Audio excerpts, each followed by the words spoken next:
The House will be in order. The chair lays before the House a communication from the Speaker. The Speaker's Rooms, Washington, D.C., May 19, 2026. I hereby appoint the Honorable Randy Fine to act as Speaker pro tempore on this day. Signed, Mike Johnson, Speaker of the House of Representatives. Pursuant to the order of the House of January 6, 2026, the chair will now recognize members from lists submitted by the majority and minority leaders for morning hour debate. The chair will alternate recognition between the parties with time equally allocated between the parties and each member other than the majority and minority leaders, and the minority whip limited to 5 minutes, but in no event shall debate continue beyond 1:50 p.m. The chair recognizes the gentleman from Virginia, Mr. Subramaniam, for 5 minutes.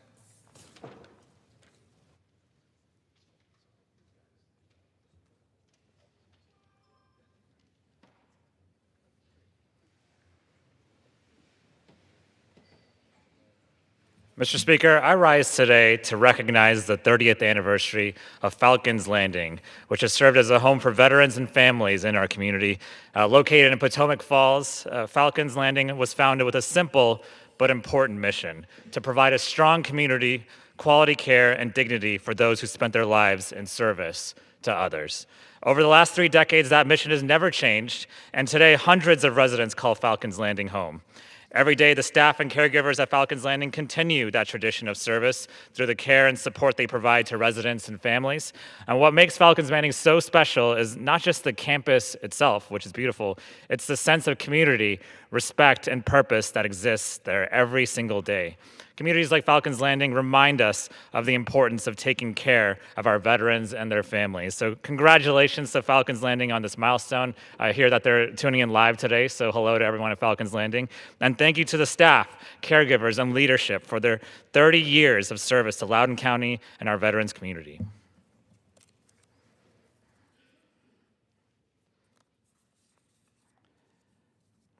Mr. Speaker, more than 30,000 patients and their families live with progressive supranuclear palsy and corticobasal degeneration, PSP and CBD.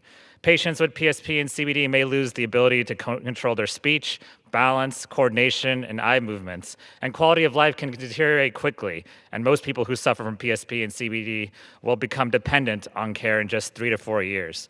These neurodegenerative diseases are as common as ALS, but most people have never heard of them. They received more attention recently when my predecessor, Congresswoman Jennifer Wexton, was diagnosed with PSP herself and worked tirelessly in this body to spread awareness about the condition. But PSP and CBD still don't get the same type of recognition or funding for research, and there are currently no cures. So that's why I'm introducing a resolution to designate May as PSP and CBD Awareness Month. We must dedicate more resources to finding treatments and cures for these neurodegenerative diseases. And we must also recognize the courage and the struggles of those who have PSP and CBD and build awareness and understanding of the impact on their lives and their families' lives. So I urge my colleagues to join me in recognizing May as PSP and CBD Awareness Month by co-sponsoring this resolution.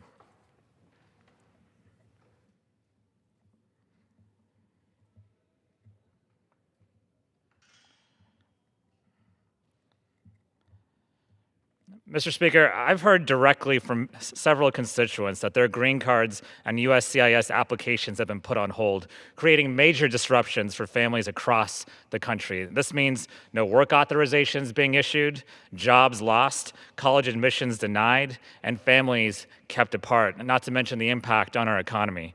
But USCIS has already faced the largest backlog in history with over 11.5 million cases pending. But USCIS adjudications are now being placed on hold. Why is that? Because a new policy requires USCIS officers to resubmit fingerprint information for most pending cases dated before April 27th. This creates delays across the agency, and there was no warning of this change to applicants. No leeway or flexibility was given to those affected, and we have received no explanation of how the resubmission process is actually going to improve public safety.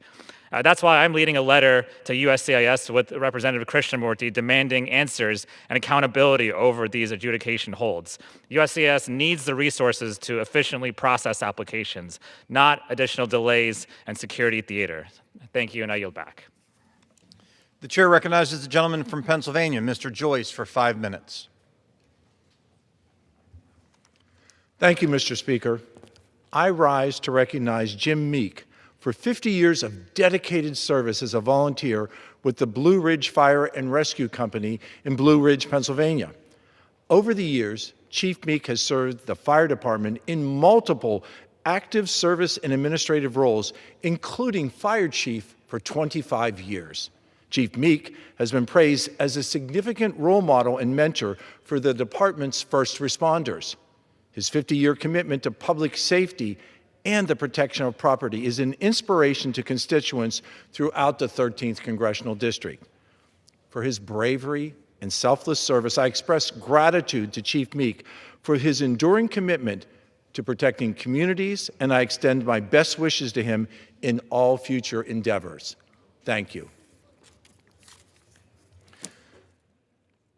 Mr. Speaker, I rise to recognize the Blair County Conservation District for 60 years of service as an advocate for natural resources and the county's agricultural community. Established in 1966, the Conservation District focuses on the protection and the preservation of Blair County's natural resources. With pride, I join in a year-long commemoration of the Conservation District's milestone anniversary. For 6 decades, the district has played an essential role in supporting our communities through conservation programs that help to preserve Blair County's rich natural heritage for future generations. I express gratitude to Conservation District Manager Donna Fisher, her board of directors, and the professional staff for expanding upon their distinguished legacy. Thank you. Mr. Speaker, I rise today to recognize Breck, and Helman Construction Company of Chambersburg, Pennsylvania, for 60 years of success as an industry leader. Founded in 1966 by Darrell Breck and John Helman, the company originated with 3 employees but possessed a vision that transformed them into a thriving construction business. Over the past 6 decades, the company has expanded its expertise across a wide range of projects. Breck, and Helman have created a legacy of spaces that are created to strengthen the community and support businesses. Join me in congratulating company founders Darrell Breck and John Helman, Barb Runyon, and Matt Dice on this milestone anniversary. Thank you. Mr. Speaker, I rise to honor the life and public service of Joe Metzgar, who recently passed away in Altoona, Pennsylvania. For over 20 years, Joe served as a Logan Township supervisor. Many have noted that Joe could put a smile on your face even during intense discussions at meetings. A proud United States Air Force veteran, Joe has been described as an honest and fair supervisor who took common sense approach to all issues. In addition, Joe was a field auditor for the Pennsylvania Department of Public Welfare. As we pause to remember Joe's legacy of service, we also keep his entire family in our prayers. Join me in honoring the life of Joe Metzgar, a dedicated husband, a father, a grandfather, who always had the best interests of Logan Township in his heart. Thank you, Mr. Speaker, and I yield back. The chair recognizes the gentleman from Pennsylvania, Mr. Fitzpatrick, for 5 minutes.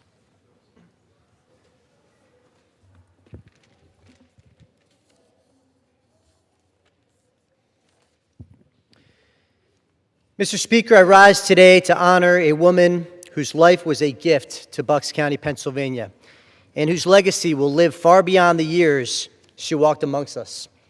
Linda Sally of Levittown. Linda was a visionary leader, a gifted educator, a keeper of history, a builder of bridges, and a trusted partner in service, and above all, a dear friend. Mr. Speaker, there are some people who do not simply pass through a community. They enlarge it. They deepen its memory. They strengthen its character. And they strengthen its conscience. And they leave behind a light by which others may find their way. Linda Sally was such a person.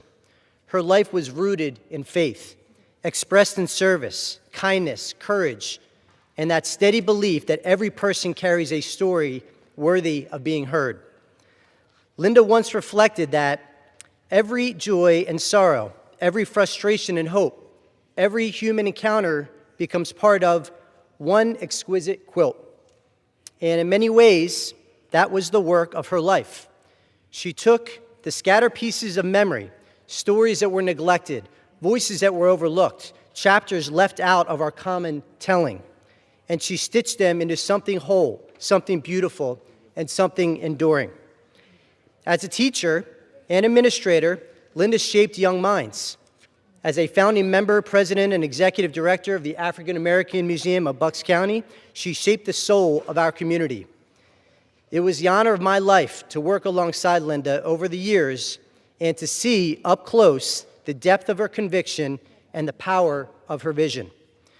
One of my greatest honors, Mr. Speaker, has been helping Linda and the African American Museum of Bucks County secure a permanent home at the historic Boone Farm in Middletown Township.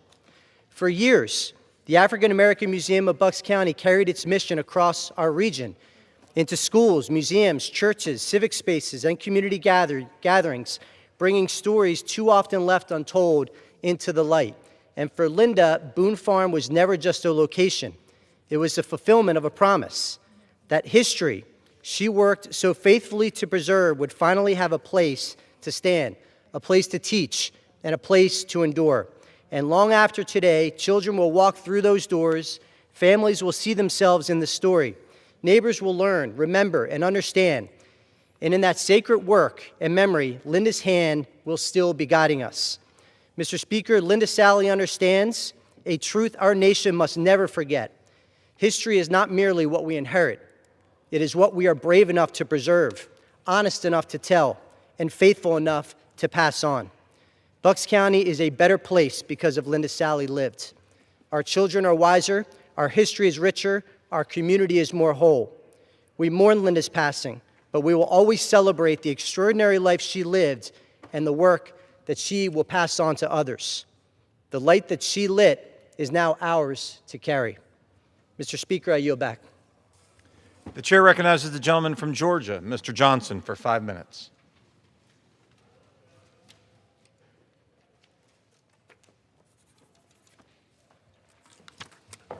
Thank you, Mr. Speaker. I rise today to sound the alarm on skyrocketing health care costs in this country. Americans all across the country, including Georgia's 4th Congressional District, are having a hard time and making very difficult decisions. They have to decide whether it is more important to pay for their groceries, and don't get me started on the cost of gas to go to work, or to provide for their family with health care. It's estimated that health care will cost more than $26 trillion through the year 2036, making health care the largest category of federal spending. This Republican rubber stamp Congress has failed to advance extensions to the enhanced premium tax credits, causing more families to have to make these difficult decisions. Decisions we should not have to make in a country like this. But don't take my word for it. Take, for example, my constituent, Julia, whose 34-year-old son has a brain condition that makes it difficult for him to work. He needs brain specialists and prescriptions to prevent him from having seizures, debilitating headaches, and memory loss, but without health care subsidies, his health insurance costs rose 400% this year. Because of the high cost of health care for her son, Julia, who is responsible for paying all of the bills, has no savings. Extending the subsidies would have helped her put food on the table and make ends meet. Take also Vivian, my constituent from Tucker, who lives with chronic psoriatic arthritis and suffers from vision problems. Her medication costs $4,000 a month. $4,000 a month. Without extensions of the subsidies, she and her husband's health care premiums skyrocketed from $50 to $1,300 a month, a 2,400% increase. That is a cost they simply cannot afford. Vivian said Obamacare saved their lives. Lastly, I'd like to recognize a student at Georgia State University named Melanie, whose parents' monthly premiums went from $250 to $850 a month, a 250% increase. As a student, she receives health insurance through her school, but her family's premiums tripled, making their coverage financially impossible. Her parents, who are in their late 50s and early 60s, had to cancel their insurance because the costs are simply too high. The current tax credits are no longer sufficient to meaningfully offset rising insurance prices, she told me. Without adequate support, Melanie's parents are forced to go uninsured and face the tax penalty, despite desperately wanting to keep their coverage. Mr. Speaker, with Trump's war of choice in the Middle East and rising prices at home, Republicans have turned their backs on the very people who sent them to the halls of Congress. I believe that health care is a fundamental human right. When a loved one is in the hospital, the only question that should be asked is, how do we get them better? Not, how much is it going to cost? I will continue to speak up and speak out about these issues and fight for the people of Georgia's 4th Congressional District. Thank you, Mr. Speaker. I yield back. The chair recognizes the gentleman from Pennsylvania, Mr. Thompson, for 5 minutes.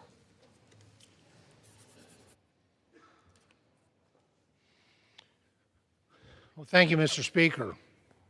I rise today to highlight the power of civic engagement and the profound impact volunteering has on all our communities.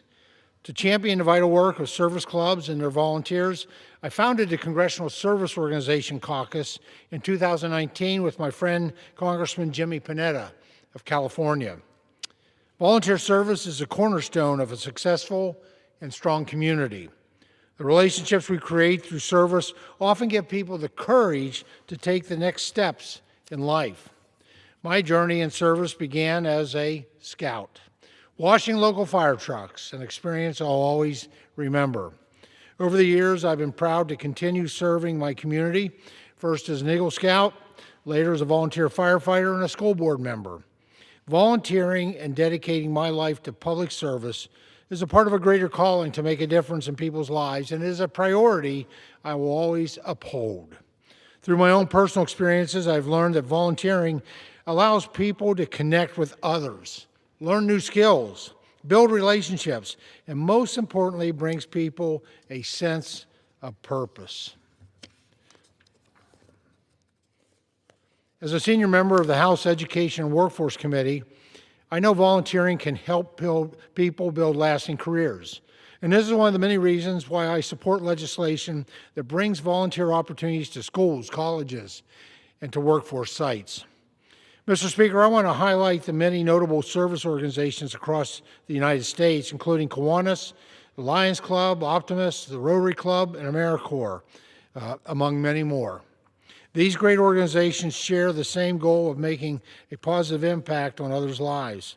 Last week, I was honored to receive the National Service Champion Award from Voices of National Service, a coalition of organizations that prioritize service opportunities. I applaud Voices for National Service for their continuous support of AmeriCorps. Programs through AmeriCorps create meaningful opportunities for people to serve, respond to local needs, and to make a tangible difference in people's lives. I thank the thousands of volunteers at AmeriCorps who give back to others. Your goodwill touches the lives of real Americans and is an essential part of the fabric of our communities.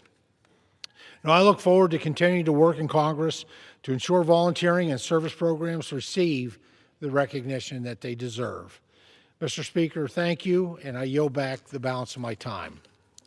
The chair recognizes the gentleman from California, Mr. Kiley, for 5 minutes.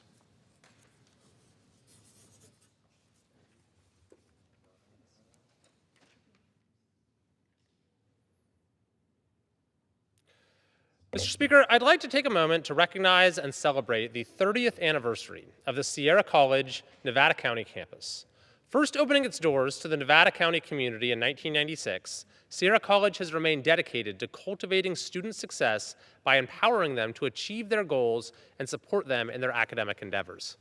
This institution provides access to a high-quality education among a diverse student population while striving to meet the unique needs of its large student body. I'd like to thank Sierra College for their invaluable service to our community as they work tirelessly to prepare the next generation for what lies ahead in their academic and professional journeys. The Sierra College Nevada County campus celebrated this milestone on Saturday, April 25th, and unveiled a time capsule that was sealed in 1996 when the campus first opened its doors to the community. On behalf of the United States House of Representatives, I am honored to recognize the Sierra College Nevada County campus for their 3 decades of outstanding commitment to the education of our communities.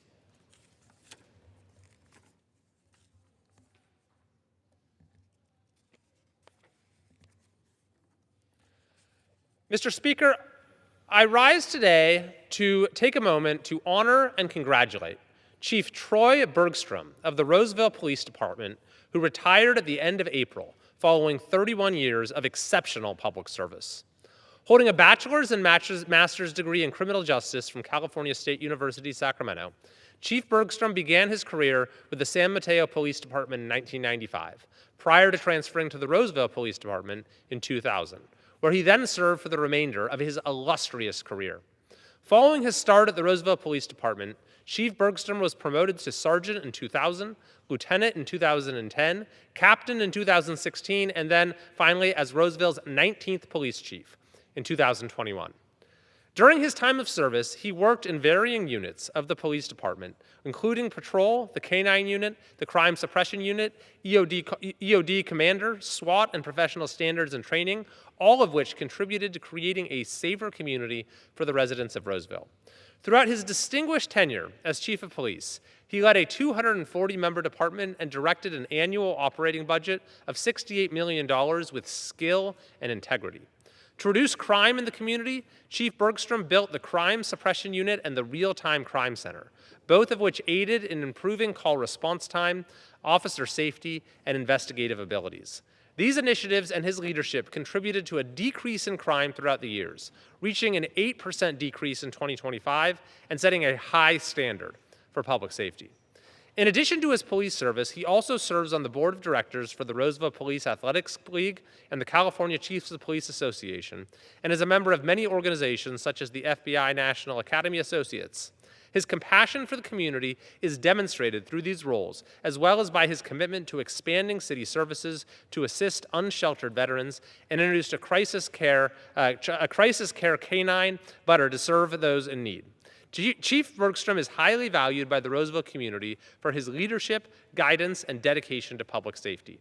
He will be leaving a lasting impact on the department as his knowledge, strength, and care have shaped not only his team, but the Roseville community as a whole.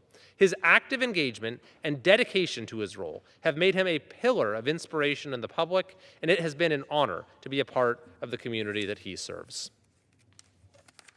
Therefore, on behalf of the United States House of Representatives and California's 3rd Congressional District, I wish Chief Troy Bergstrom an exciting retirement and thank him for his more than 3 decades of exceptional service. Mr. Speaker, I yield back.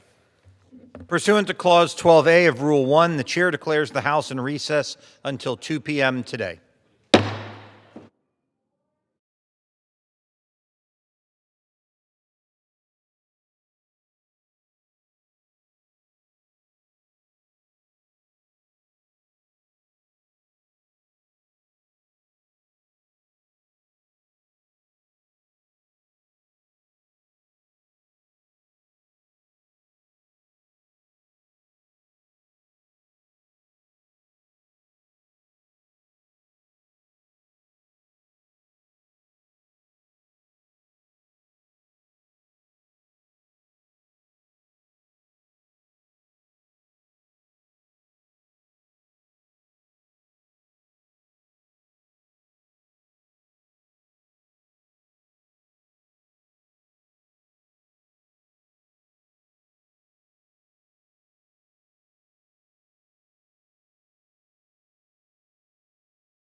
The House will be in order. The prayer will be offered by Chaplain Kibben. Would you pray with me? God of all blessings and giver of every good gift, you need nothing from us. Yet you desire that in receiving the bounty of your grace, we would want to give back to you and to your creation out of our genuine love and appreciation that we have for you. In some ways, our gifts seem so small, even inconsequential, when compared to the vastness of your boundless generosity.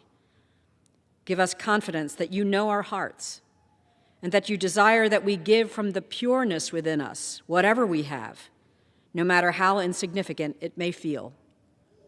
May anything we present to you reflect our best selves. And when we use our gifts of time and energy and talents here in this place, keep us from seeing them as a means to garner your favor. Break the spirit of competition within us that feeds our pride and causes us to seek the enhancement of our reputation, vice the benefit of those around us. May we set aside our short-sighted ambitions and instead look for ways to work together to invest all that we value into the advancement of your eternal kingdom. Holy Lord, receive these our gifts and use them according to your will. We pray because of all that is ours when we do so in your name. Amen. The chair has examined the journal of the last day's proceedings and announces to the House the approval thereof. Pursuant to Clause 1 of Rule 1, the journal stands approved. The Pledge of Allegiance will be led by the gentleman from Texas, Mr. Menifee. I pledge allegiance to the flag of the United States of America and to the republic for which it stands, one nation, under God, indivisible, with liberty and justice for all. The chair will entertain requests for 1-minute speeches. For what purpose does the gentleman from Texas seek recognition? Mr. Speaker, I seek unanimous consent to address the House for 1 minute and provide consent to my remarks. Without objection, the gentleman from Texas is recognized for 1 minute. Thank you. Mr. Speaker, grocery prices are up, gas prices are up. Families across this country are choosing between rent and food. And what does this administration do? They just created a $1.7 billion fund, not for working people, but for the president's people. The president confirmed them himself. January 6 insurrectionists who stormed this very building can apply. The same people he already pardoned. Now they get a payout as well. Taxpayer dollars. No court, no judge, just a commission that the president controls, writing checks to whoever this administration decides deserves one. It amazes me that this president who has said that we don't have money to provide people with child care, the president who has said we don't have money to provide people with health care, that this president, his administration, could somehow find $1.7 billion for compensation for criminals. $1.7 billion in reparations for rioters, $1.7 billion in income for insurrectionists. This is corruption, and the American taxpayer is footing the bill. The American people deserve better. I yield back. For what purpose does the gentleman from New York seek recognition? Speaker, I ask unanimous consent to address the House for 1 minute. Without objection, the gentleman from New York is recognized for 1 minute.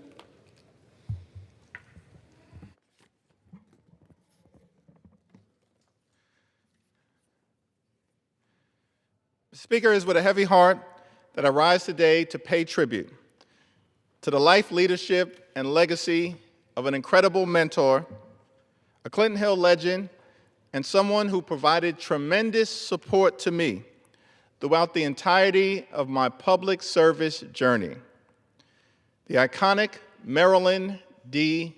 Mosley. Marilyn was born and raised in Brooklyn. She's a proud graduate of New York City public schools, including Girls High, where she was voted in 1959 the most likely to succeed. That proved to be a prophetic observation. Marilyn went on to obtain a bachelor's degree from Morgan State University, where she became a proud member of Alpha Kappa Alpha Sorority Incorporated. She then returned home to City College, where she received 2 master's degrees in education and went on to serve for over 25 years as a transformational public school teacher and public school administrator.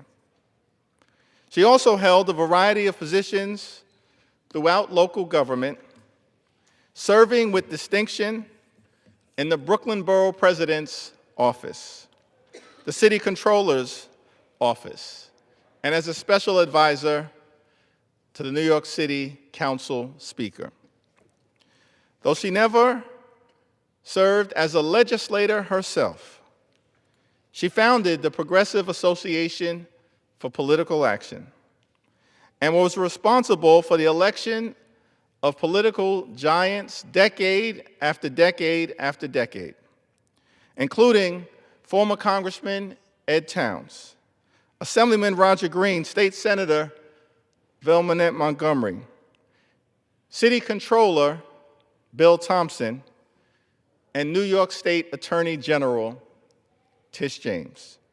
Her work was instrumental in making sure that Mary Pinkett in 1973 became the first African-American woman ever elected to the New York City Council, and opened the door for future generations of Black women, 12 of whom now serve in the 51-member body that is the City Council. I can unequivocally say that the people of New York City are better off because of decades of Mama Mosley laboring in the vineyards of our community. And I would not be standing here today as a member of Congress or as House Democratic leader without her love, mentorship, and support.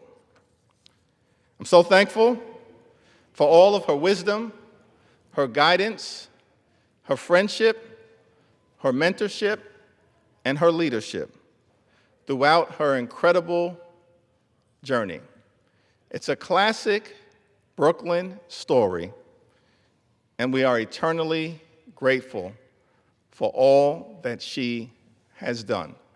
May Mama Mosley forever rest in power. I yield back. Gentleman yields. For what purpose does the gentlewoman from North Carolina seek recognition?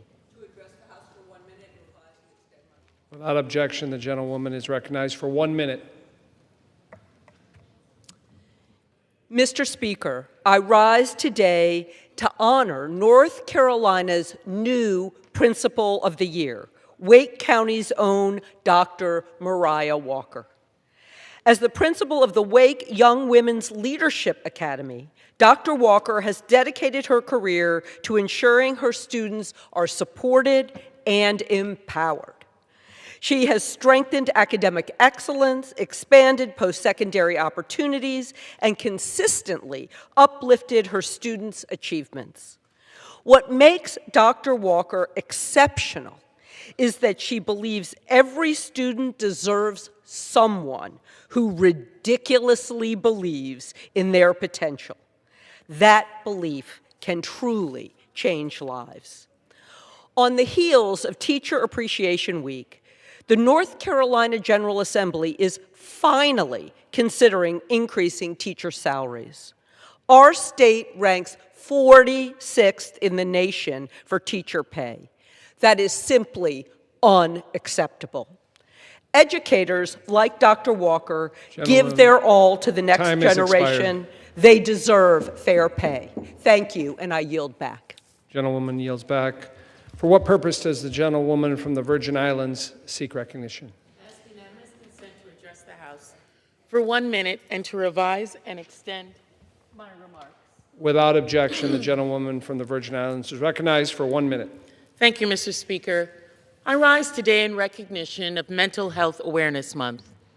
In the Virgin Islands and across this nation, too many suffer in silence, carrying the weight of depression, anxiety, trauma, and grief without access to care. I fought to bring real resources to my home, including $2.7 million in mental health and wellness funding for health recovery services, wellness programming, emergency shelter, and victim services for St. Thomas and St. John. On St. Croix, I've secured another $2 million for community wellness expansion, youth violence intervention, and hurricane recovery for our boys and girls centers. Mental illness is not a weakness, and mental health is not a luxury. Natural disasters, economic strain, and geographic isolation have compounded mental health crises in the Virgin Islands that we cannot afford to continue to ignore. Access to quality mental health care must be treated as a right and not a privilege, and an imperative to our entire community. To anyone struggling, you're not alone. Asking for help is an act of courage. I yield back. Gentlewoman yields back. For what purpose does the gentleman from North Carolina seek recognition? Without objection, the gentleman from North Carolina is recognized for 1 minute. Thank you, Mr. Speaker.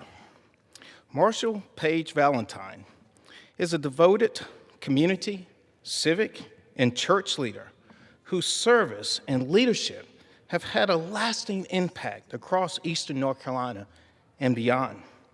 She has dedicated decades to mentoring, faith-based service, and civic engagement, uplifting individuals and strengthening communities throughout our region, our state, nation, and the entire world.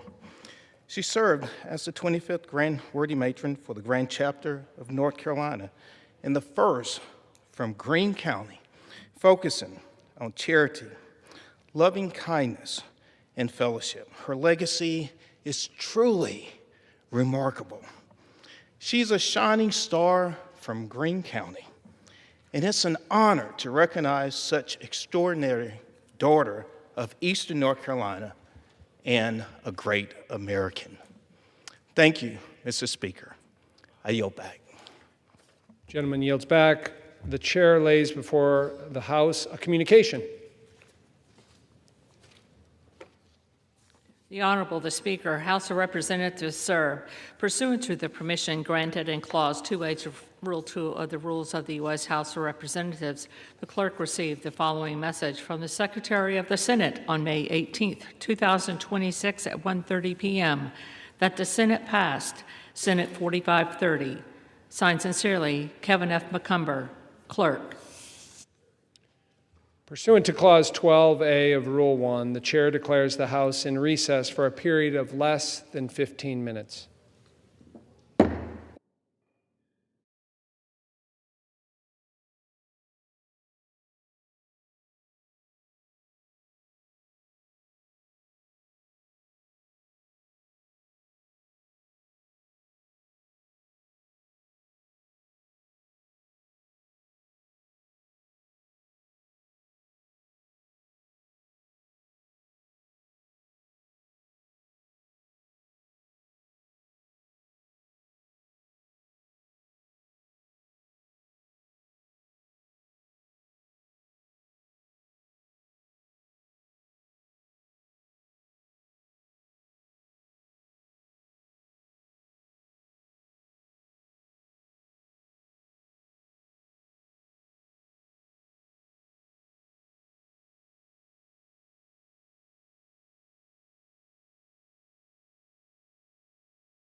The House will be in order.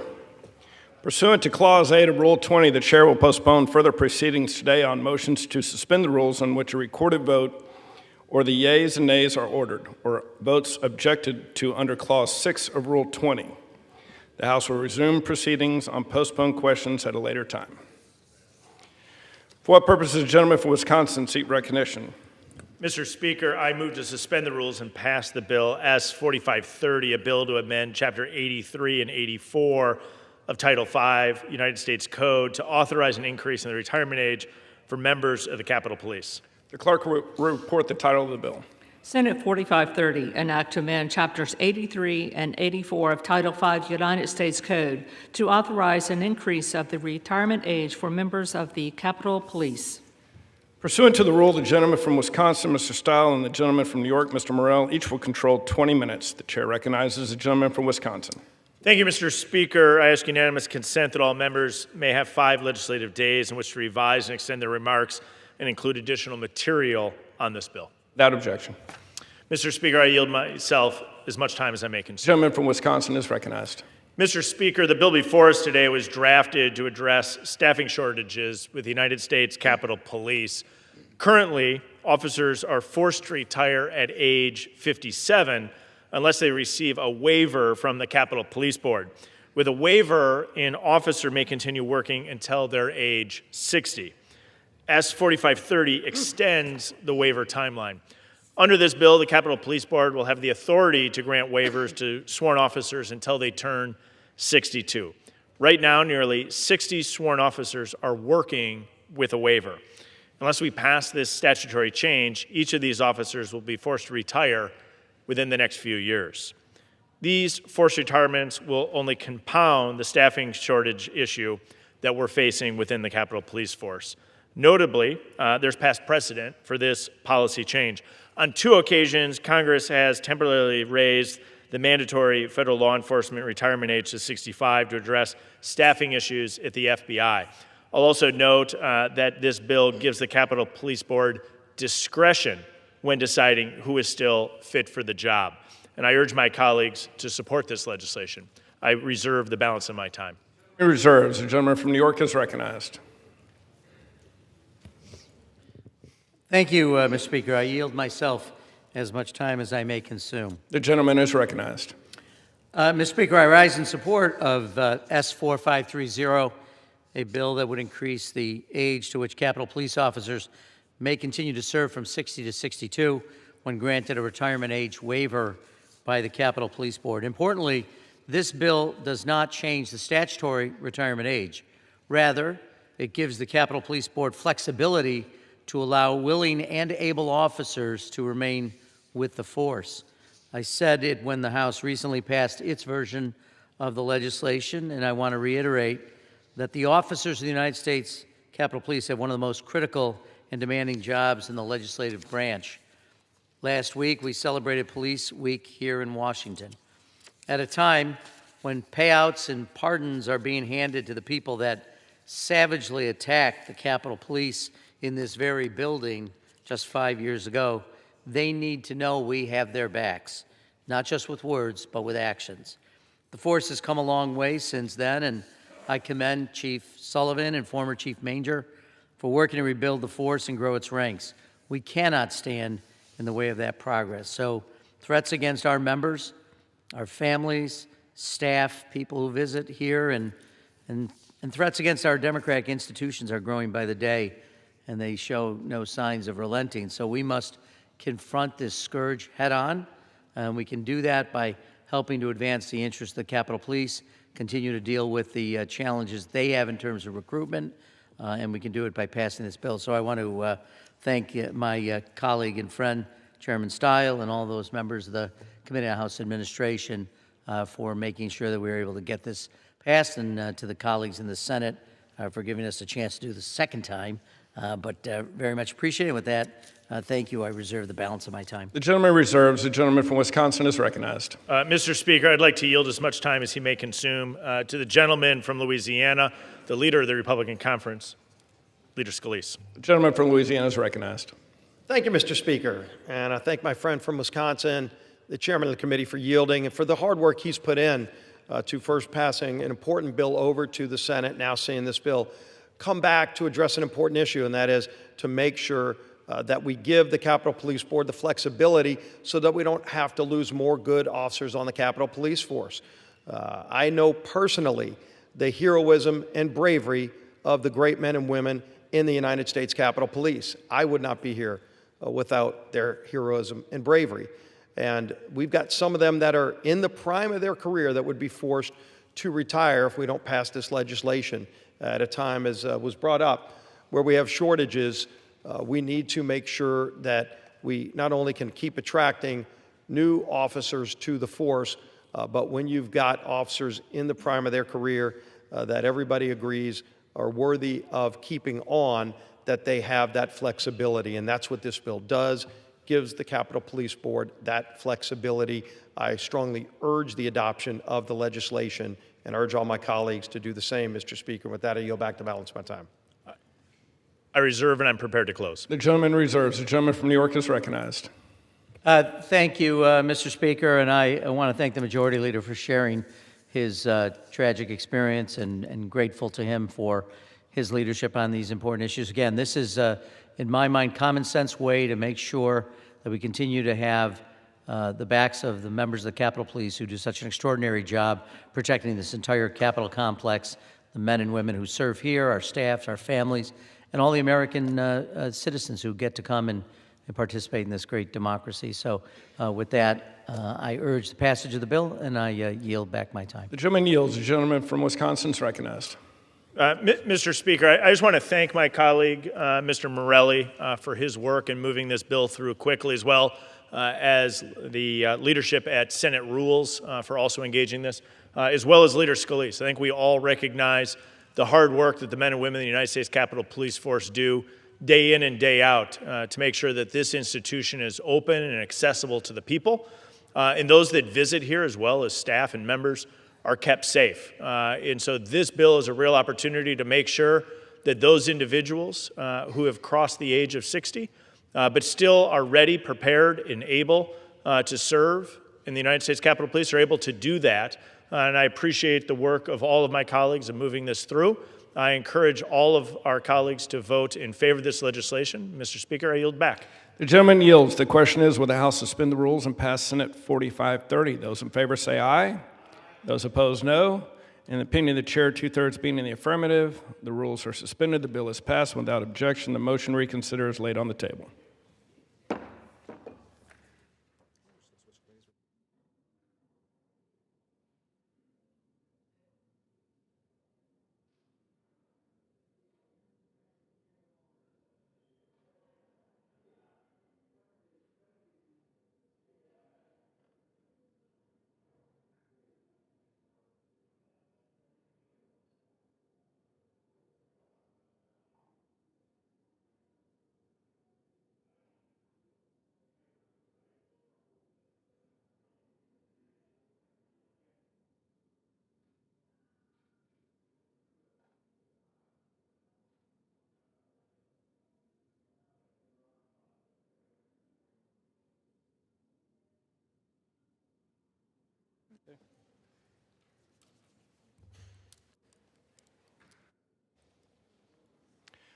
For what purpose does the gentleman from Missouri seek recognition?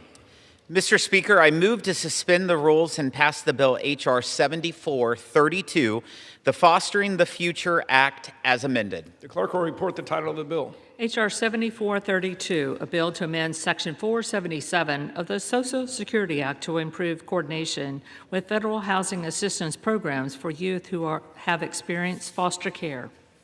Pursuant to the rule, the gentleman from Missouri, Mr. Smith, and the gentleman from Illinois, Mr. Davis, each will control 20 minutes. The chair recognizes the gentleman from Missouri. Mr. Speaker, I ask unanimous consent that all members have 5 legislative days to revise and extend their remarks and submit extraneous material on this bill under consideration. Without objection. Mr. Speaker, I yield myself such time as I may consume. The gentleman from Missouri is recognized. Thank you, Mr. Speaker. I rise in strong support of H.R. 7432, Fostering the Future Act, Bipartisan legislation led by my Ways and Means colleagues, Work and Welfare Subcommittee Chairman Darren LaHood and Congresswoman Gwen Moore. This is a historic moment for our committee and for this House.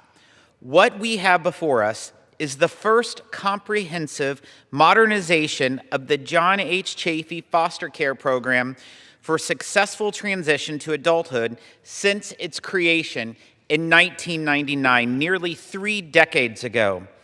Foster youth are one of the most vulnerable populations in our country. Before I came to Congress, I served as an attorney for neglected and abused children and have seen firsthand the challenges so many of these youth face. Every year, nearly 16,000 foster youth age out of the system.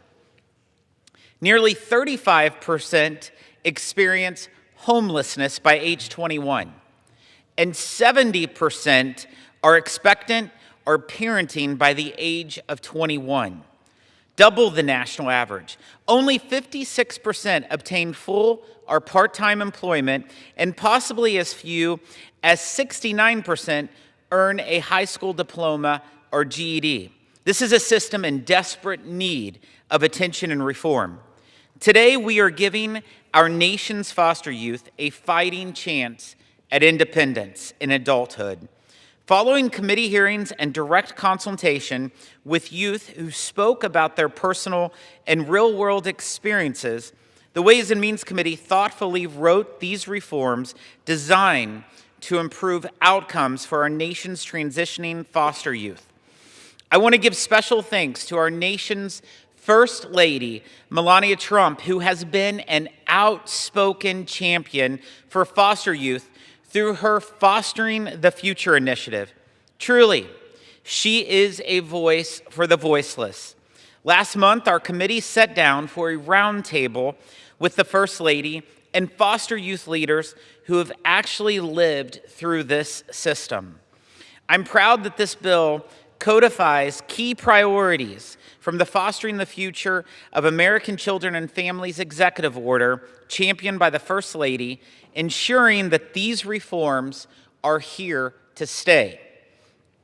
In direct response to the feedback raised by foster youth, including Seth, a 21-year-old from my district in Missouri, this bill improves connections to housing programs so foster youth aren't left to age onto the streets. Chairman LaHood, a longtime leader on expanding access to housing, and Representative Gwen Moore championed this provision to ensure housing stability remains in reach for young adults during a very vulnerable time as they transition to independence. We also incorporated the feedback of Jaden, a former foster youth from Texas, who spoke at our roundtable about the importance of increasing the value of the education and training voucher. Thanks to the leadership of another Texan, Representative Moran and Representative Chu, foster youth will now have greater academic support when pursuing a post-secondary education. The Fostering the Future Act expands flexibility in Chafee's education and training voucher program, with feedback from youth like Kimberly in Missouri and Raven in Ohio, so young people can pursue short-term workforce programs and apprenticeship opportunities to earn a high-paying job or receive remedial education to earn their high school diploma. Reforms prioritized by Representatives Max Miller from Ohio and Dwight Evans from Pennsylvania. Youth who age out of the child welfare system often lack permanent connections to family and face unique barriers that can move transitioning into independence difficult. We heard directly from a foster youth from Chairman LaHood and Ranking Member Davis's home state of Illinois, Jocelyn Fettering, who shared with us at our roundtable the importance of improving access to legal services. To break down further barriers, we have included a thoughtful initiative from Representatives Yocum and Davis to connect expectant and parenting foster youth with evidence-based maternal, infant, and early childhood home visiting services. Representative Yocum is building directly upon the great work of his predecessor, the late Jackie Wolarski, leveraging existing resources to help these young adults build healthy, stable families. Finally, a provision led by Representatives Mike Carey and Gwen Moore updates the core mission of the Chafee program to prioritize lifelong connections, mentors, and permanent support networks. Representative Carey has been incredibly outspoken about the importance of mentorship, and this step ensures these young people have real-world relationships to help them achieve lasting independence. I urge my colleagues to support this bill, and I reserve the balance of my time. Gentleman reserves. The gentleman from Illinois is recognized. Thank you, Mr. Speaker. Mr. Speaker, I yield myself such time as I may consume. The gentleman from Illinois is recognized. Thank you. I rise in strong support of H.R. 7432, the Fostering the Youth Act, which includes 6 separate pieces of legislation that were unanimously passed by the Ways and Means Committee. Removing a child from their family and placing them in foster care is a last resort, something we should only do at times when there is no way to keep a child safe at home. Youth who must enter foster care have already experienced significant trauma, and to our shame, many experience additional trauma while in our care. One of the greatest honors and the greatest challenges of my service in Congress has been listening to youth who experienced foster care, learning from them, and trying to make sure we do better in the future. Over the years, older youth who experienced foster care have helped us enact historic legislation to improve foster care for those who come after them.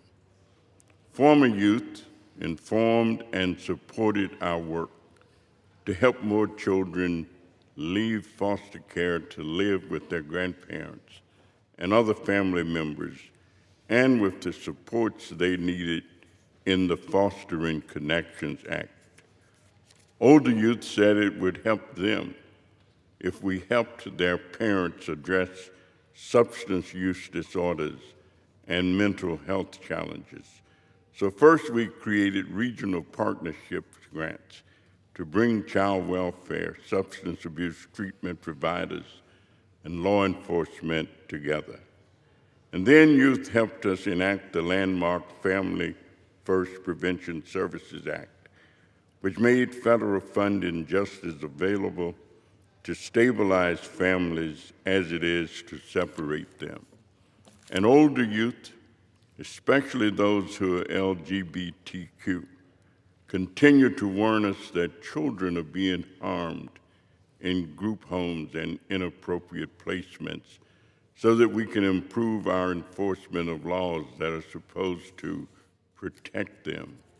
In all those efforts, older youth who were in foster care and young adults who recently left it helped make foster care better for others. Today's bill would directly address the specific challenges older youth themselves experience. Every year, about 20,000 young people age out of foster care, never having found a permanent family. Other older youth do exit to live safely with their parents or in loving kinship or adoptive homes, but the trauma and disruption they experience still puts them at a significant disadvantage compared to their peers. Older youth who experience foster care are less likely to finish school or pursue higher education, more likely to struggle with untreated mental health issues and trauma, more likely to experience homelessness, more likely to become young parents, and more likely to face legal challenges. The Chafee program, which was renamed to honor foster youth, championed Senator John Chafee after his death, was created to help current and foster youth transition to successful adulthood. Unfortunately, its funding has never been significantly adjusted to keep up with inflation, and its purposes and rules for states have only been sporadically updated to keep pace with our understanding of adolescent brain development, fix policies that don't work well, and make sure that foster youth navigate adulthood with the help of people who love them. Despite the Chafee program's many successes, only about 35% of youth who are eligible for Chafee services receive any help, and many of the services youth need the most are not available, don't work well with other sources of help, or are hard to access. Over the past 6 months, Chairman LaHood and I have worked with our colleagues on Ways and Means to find true common ground on policies affecting older youth who are or were in foster care. I commend my friend Mr. LaHood for a bipartisan process that should be a model for all of our work, a sincere, thoughtful collaboration where we both talked and listened. This collaborative process yielded 6 separate pieces of legislation that reflect real agreement about steps that will help youth. Our work was further strengthened by support from First Lady Melania Trump, who has also been listening carefully to youth about what they need. I want to briefly recognize my colleagues that authored the bills that were passed by Ways and Means and then combined into one bill for consideration today.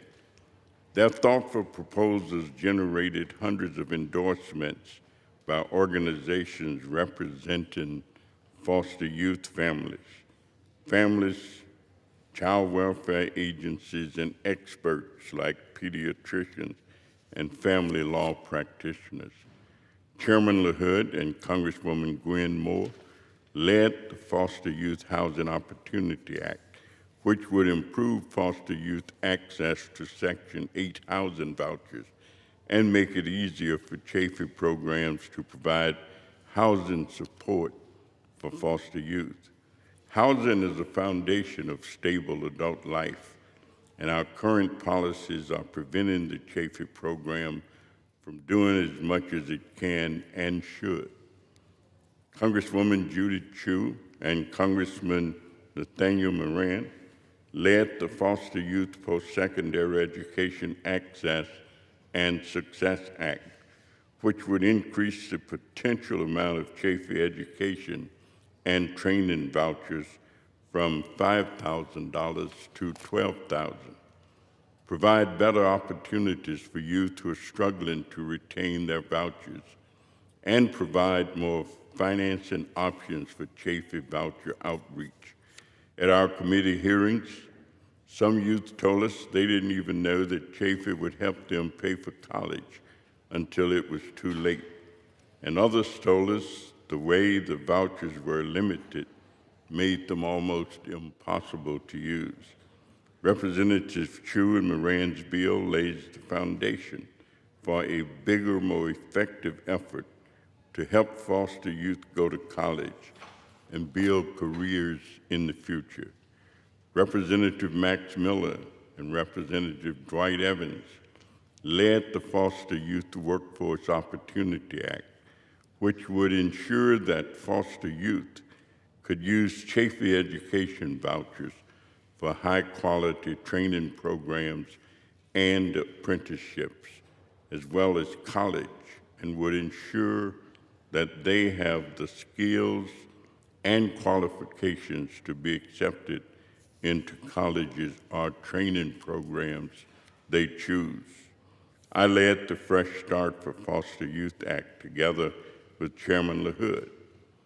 It would help foster youth transition to adulthood by providing better access to resources to address legal challenges affecting housing, education, employment, and family conditions.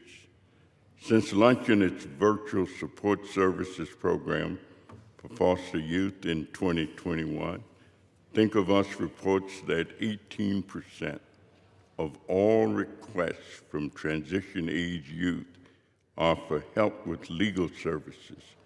A few of the issues include housing stability and eviction defense, guardianship and custody, especially for youth informally caring for relatives, needs of expectant and parenting youth, reentry into extended care, legal issues in education, and disability advocacy. I want to thank Nicholas Hughley, a former foster youth intern with the Congressional Coalition on Adoption Institute, for raising the issue of urgent legal care. I was also pleased to work with Congressman Rudy Yakima on the Support for Expectant and Parenting Foster Youth Act, which requires states to refer expectant and parenting foster youth for maternal, infant, and early childhood home visiting, or MACV home visiting services, and consider parenting status in case planning. Building on the success Illinois and Indiana have had using targeted intensive services to support young families. And last but definitely not least, in her dual role as a key member of the Worker and Family Support Subcommittee and as co-chair of the Congressional Foster Youth Caucus, Congresswoman Gwen Moore worked with Congressman Mike Carey on the CONNECT Act. Their bill updates the purposes of the Chafee program to help youth form and preserve meaningful, supportive, long-term relationships, which both youth and experts have identified as the key to a successful transition to adulthood. This change is something youth have been telling us for a long time, that all of the challenges they face are surmountable if they have a family, a loving and trustworthy network of adults and peers that advise them, believe in them, and catches them when they stumble. So I urge my colleagues to support H.R. 7432 and also to make voting for this bill just the first step in your effort to help older youth who experienced foster care. Notably, there is a critical need for more investment. Aside from during the pandemic, Congress has only increased Chafee funding by $3 million since its creation in 1999. The amount of money needed would be tiny and insignificant compared to the fiscal impact of many of the bills we have considered in the House, this Congress, or day at the Defense Department. Yet such funding could be life-changing for foster youth. I urge support of these 6 bills. I thank you and reserve the balance of my time. The gentleman reserves. The gentleman from Missouri is recognized. Thank you, Mr. Speaker. I yield 5 minutes to the sponsor of this legislation, Representative LaHood, who, as the chairman of our Work and Welfare Subcommittee, has been a tireless champion for America's foster youth and a leader in advancing these long overdue reforms. The gentleman from Illinois is recognized. Thank you, Mr. Speaker. And as we celebrate National Foster Care Month, I rise in strong support of H.R. 7432, the Fostering the Future Act, a bill that will empower America's foster youth transitioning to adulthood. And I want to thank you, Chairman Smith, for your leadership and attention to these 6 bills. We would not be debating these bills today if it wasn't for you and your work. Each year, nearly 16,000 foster youth age out of the child welfare system, often without permanent connections to families. This needs to be fixed. And as chairman of the Work and Welfare Subcommittee, one of my priorities has been to modernize the Chafee foster care program, which exclusively supports foster youth as they transition to adulthood. Last January, The GAO, the Government Accounting Office, published a report which found states have been returning millions of dollars of unused Chafee funds since 2007, despite the need from foster youth. In response, a bipartisan group of Ways and Means Committee members participated in hearings, listened to the youth with lived experience to develop proposals and ideas to modernize Chafee. And I want to thank Ranking Member Danny Davis for his lifetime work when it comes to foster care and his legacy in this space. In addition, First Lady Melania Trump's unwavering commitment to elevating America's foster youth through the Fostering the Future initiative has elevated these issues to the highest level of government. And I commend the First Lady for her dedication and passion to these issues. There are many issues she could have championed, but she chose helping foster youth, and our country is better off because of it. Last November, I was honored to join President Trump and Mrs. Trump as part of the signing of that historic executive order at the White House regarding fostering our future. Mrs. Trump also graciously joined a bipartisan group of Ways and Means members for a roundtable as we work to develop these proposals. The Fostering the Future Act represents the most significant reforms to Chafee since its creation in 1999.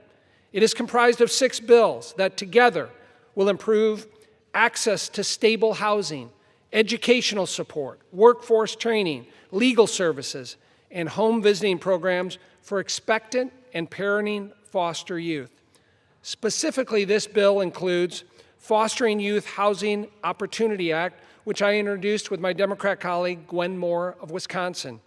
35% of foster youth experience homelessness, compared to just 4% of the general population. This bill improves coordination between Chafee and federal housing programs to expand access to vouchers.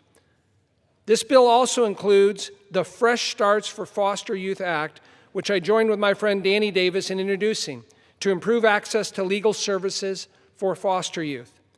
A history of being in foster care should not limit potential for future success. These 2 specific bills will help our foster youth for future success. By passing the Fostering the Future Act, Congress can ensure that foster youth have the tools they need to achieve economic independence and long-term stability and success. Again, in closing, I want to thank you, Chairman Smith, Mrs. Trump, and the bipartisan group of Ways and Means Committee members for their steadfast bipartisan collaboration in developing meaningful proposals to support America's foster youth. I urge my colleagues to support this bill, and I yield back.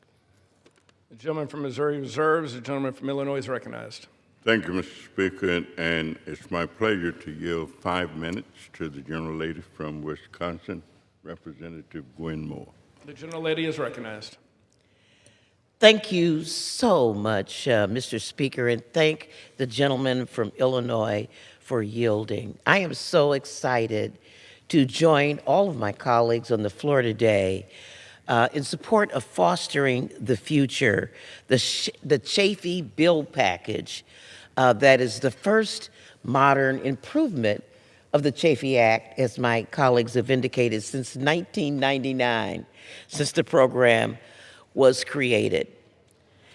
And before I talk specifically about the bill, I do want to lift up Representative Dr. Danny Davis, who will be retiring after this term.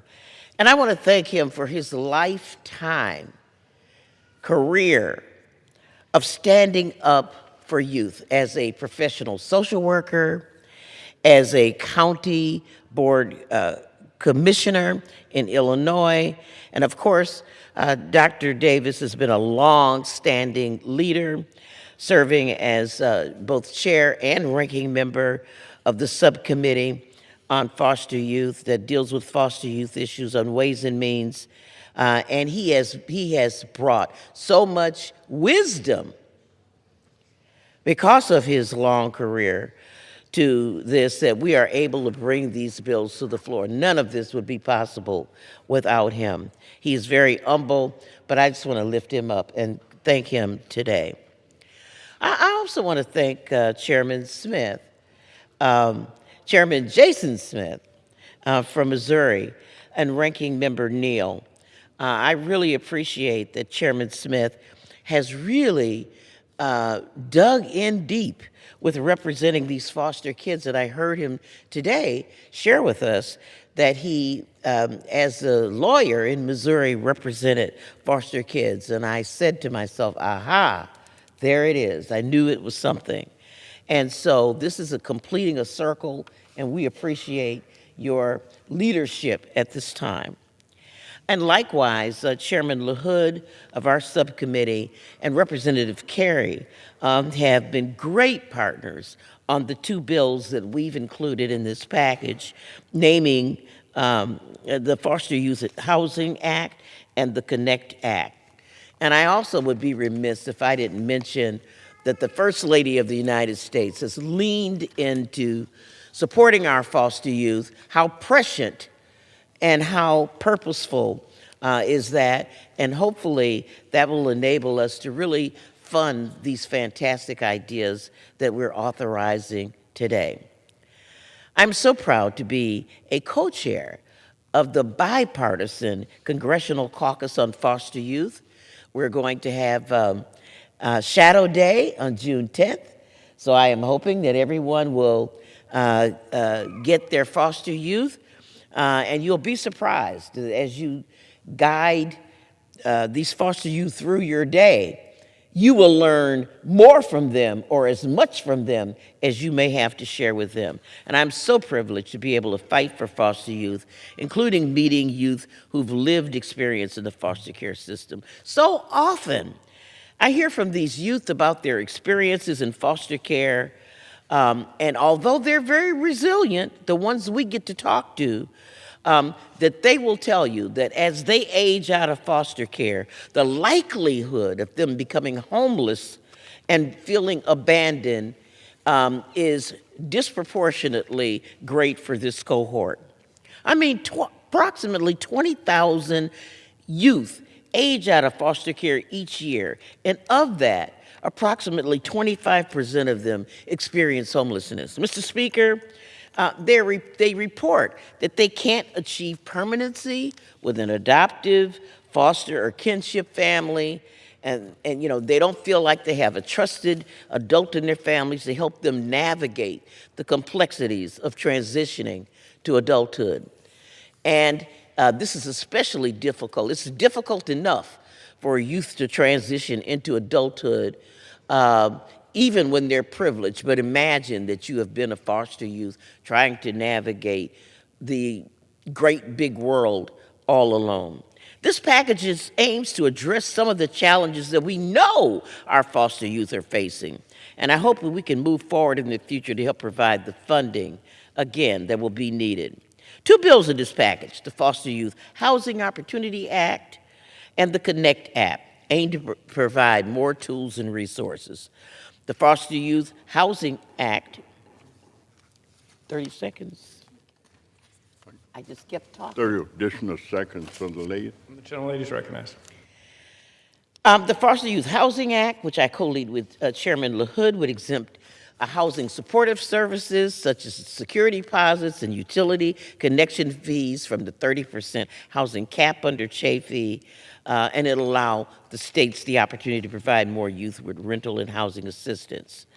I also want to lift up the bill that I have with Mr. Carey called the Connect Act. And it amends the statutory purposes of the Chafee program to help youth create meaningful connections with adults and build a lifelong support network as a core purpose of the Chafee program. Gentlelady's time has expired.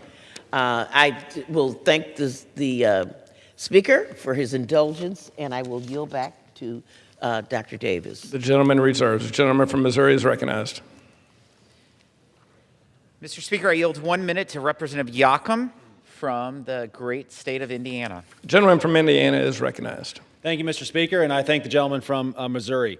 I'm proud to support the Fostering the Future Act, which will make meaningful changes to the Chafee program to better support foster youth and alleviate unnecessary challenges. This bill includes the Support for Expectant and Parenting Foster Youth Act, which I was proud to introduce with my friend, Ranking Member Davis. This bill strengthens the coordination between the Chafee program and the Maternal Infant Early Childhood Home Visiting Program, or MICV. Foster youth are more likely to become parents earlier than compared with their peers. Navigating the foster youth system can be difficult enough, but adding the demands of parenting presents a special challenge for older foster youth who are also parents.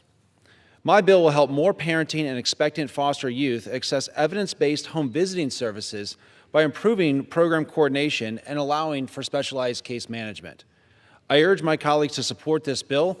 I thank the chairman as well as Chairman LaHood for their support as well. I yield back.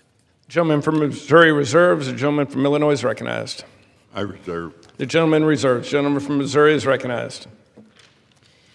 I yield 2 minutes to the gentleman from Ohio, Representative Miller. The gentleman from Ohio is recognized. Thank you, Mr. Chairman.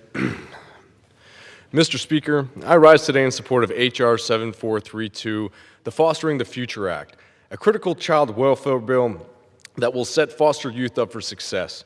This legislation includes the Foster Youth Workforce Opportunity Act, which I introduced to codify First Lady Melania Trump's Fostering the Future for America Children and Families Executive Order. Unfortunately, only 35% of foster youth secure full-time employment in adulthood. You'd think that the severity of this crisis would mean that the federal programming designed to support foster youth would actually give this group of individuals lots of pathways to success. But you'd be wrong. Under current law, the Chafee education and training vouchers can only be used for 4-year degrees. I have heard from foster youths who want to pursue trade schools or certifications instead, and my bill expands the career options available to them underneath this program. This will open doors to in-demand, high-paying jobs and give foster youth the tools they need to become self-sufficient and build a stable future. My bill expands the Chafee's education and training vouchers for short-term workforce training programs, as well as apprenticeships and remedial education activities needed to help foster youth earn a high school or even a GED. This bill also addresses the chronic underutilization of the Chafee program funds since 2007. Over the past few years, my home state of Ohio has returned more than $1.6 million in unused funds due to statutory barriers, funds that could have helped foster youth. The Fostering the Future Act will help states like Ohio to use their full Chafee allotments to ensure foster youth receive the critical support that they need. Importantly, this legislation has been endorsed by Action Ohio, Public Children's Services Association of Ohio, the Ohio Youth Advisory Board, and hundreds of current and former foster youths across the country. For all of these reasons, I urge my colleagues to support this bipartisan bill that will deliver for our nation's foster youth and set them up for a successful and a self-sufficient future. Thank you, Mr. Speaker. I yield back. Gentleman from Missouri reserves. Gentleman from Illinois is recognized. And gentleman from Illinois reserves. Gentleman from Missouri is recognized. Thank you. I yield 2 minutes to the gentleman from Texas, Mr. Moran. Gentleman from Texas is recognized. Thank you, Mr. Speaker. I rise today in support of H.R. 7432, the Fostering the Future Act. This important piece of legislation is a reflection of months of hard work by the members of the Ways and Means Committee and staff, and these much-needed reforms to the Chafee program in this bill will empower current and former foster youth as they transition into adulthood. At a recent Ways and Means roundtable with First Lady Melania Trump focused on foster care, I had the privilege of hearing from Jaden Martinez, a student at Stephen F. Austin State University who came out of the foster care system. Hearing directly from Jaden reinforced something many of us already know. These young Americans are capable of extraordinary things when they are given the tools and the support they need to succeed. The Fostering the Future Act makes several significant reforms. First, it includes the Foster Youth Post-Secondary Education Access and Success Act, legislation I co-lead with Congresswoman Judy Chu.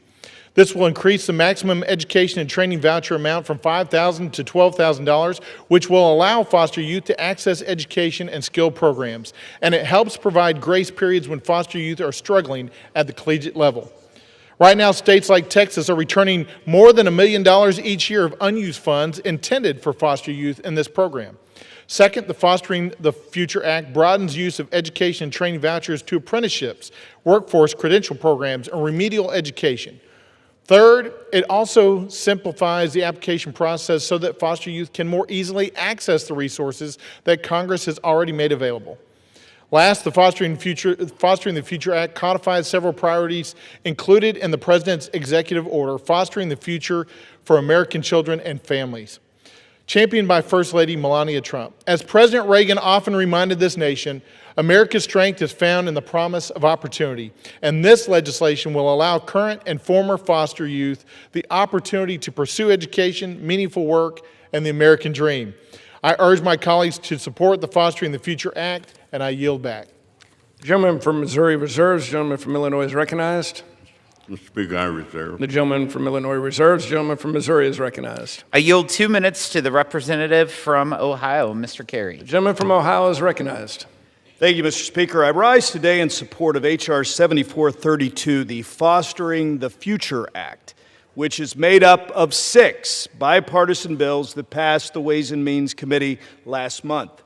These bills collectively modernize the John H. Chafee foster care program from successful transition adulthood and are part of First Lady Melania Trump's Fostering the Future initiative. I led one of these bills with the gentlewoman from Wisconsin, my friend, Representative Gwen Moore. The Chafee Opportunity for New Network and Existing Connection Trust Acts, or the CONNECT Act, clarifies the goal for supporting foster youth developing meaningful relationships with adults, including kin and peers, as well as building those supportive networks. The CONNECT Act also empowers foster youth to take charge of their own permanency plans and ensures that foster youth understand in writing the suite of services that the programs are qualified for. With this legislation, we are setting up the next generation of Americans' youth to transition to a more successful adulthood. I'd like to thank the chairman, Smith, as well as our ranking member, Neal, as well as the Work and Welfare Subcommittee Chairman, LaHood, and ranking member, Davis, for their leadership on this. And I encourage all of my colleagues to support this legislation. And with that, Mr. Speaker, I yield back. The gentleman from Missouri reserves. The gentleman from Illinois is recognized. Mr. Speaker, I have no further speakers, so I'm prepared to close. But from Illinois is recognized. Thank you, Mr. Speaker. And in closing, I want to thank Chairman Smith, Ranking Member Neal, all members of the subcommittee, and I certainly want to thank my dear friend, Representative LaHood, for his leadership. But I also want to thank all of those witnesses who shared their stories with us, all of the youth who shared their lives and their lifetimes. And I want to thank our outstanding committee staff, led by Myrna Miller, Kimberly Minert, Cheryl Freeman, Kavo Shatara, and my primary Ways and Means staffer, Dr. Jill Hunter-Williams. Today is a good day for foster youth, but it's also a good day for America. It's a good day when we say to the young people of our country that we care about you, we love you, we recognize your needs. So I would urge all of my colleagues to vote to pass this legislation as quickly as we can get it enacted so that America will be the land of youth. And I yield back. The gentleman yields. The gentleman from Missouri is recognized. Thank you, Mr. Speaker. I yield myself the remainder of my time. The gentleman is recognized. Aging out is not a plan. Every young person who has experienced foster care deserves a real shot at the American dream, and they should not be left without any support at a very vulnerable time. I'm very proud of the years of work that went into this legislation from all the members of the Ways and Means Committee, from Mr. Davis, who has showed his passion and love for the foster youth, to Darren LaHood, the chair of the Work and Welfare Subcommittee, and all the different members who had different pieces of legislation within this one bill. The Fostering the Future Act is built on the direct feedback of foster youth, caregivers, and community organizations on the ground. The stories we heard at our roundtable with our First Lady and at committee hearings from courageous leaders like Seth, Kimberly, Jaden, and Jocelyn, they were the key drivers behind these successful reforms. I also applaud the First Lady for her relentless focus on advocating for the most vulnerable and propelling these reforms forward. This entire effort earned the endorsement of over 150 national, state, and local organizations, alongside hundreds of foster youth and caregivers. It passed the Ways and Means Committee with a unanimous bipartisan vote. Supporting our foster youth is not a partisan issue. It is an American responsibility. I encourage my colleagues to support this legislation, and I yield back the balance of my time. The gentleman yields. The question is, will the House suspend the rules and pass the bill, H.R. 7432, as amended? Those in favor say aye. Those opposed, no. In the opinion of the chair, 2/3 being in the affirmative, the rules are suspended, the bill is passed, and without objection, the motion to reconsider is laid on the table. Without objection, the title is amended.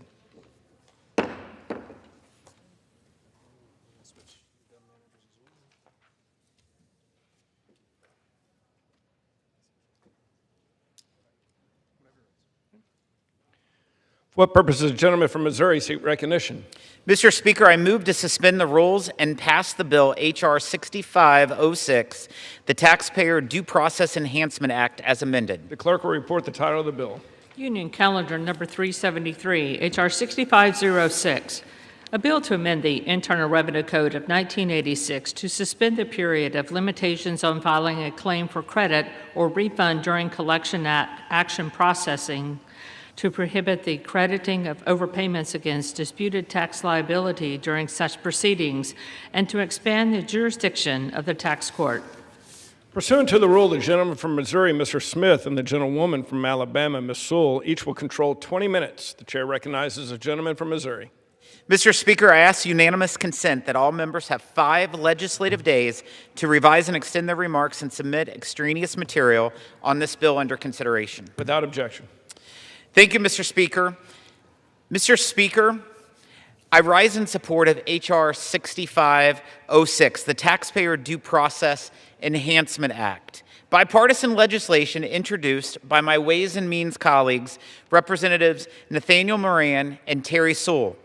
A recent Supreme Court decision will make it more difficult for American taxpayers to challenge the IRS in court when the agency seeks to impose levies over an alleged tax liability.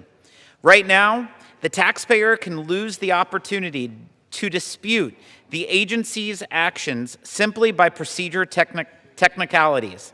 This bill enhances taxpayer rights by making collection proceedings more taxpayer-friendly, by protecting deadlines, safeguarding refunds, and ensuring fair judicial review.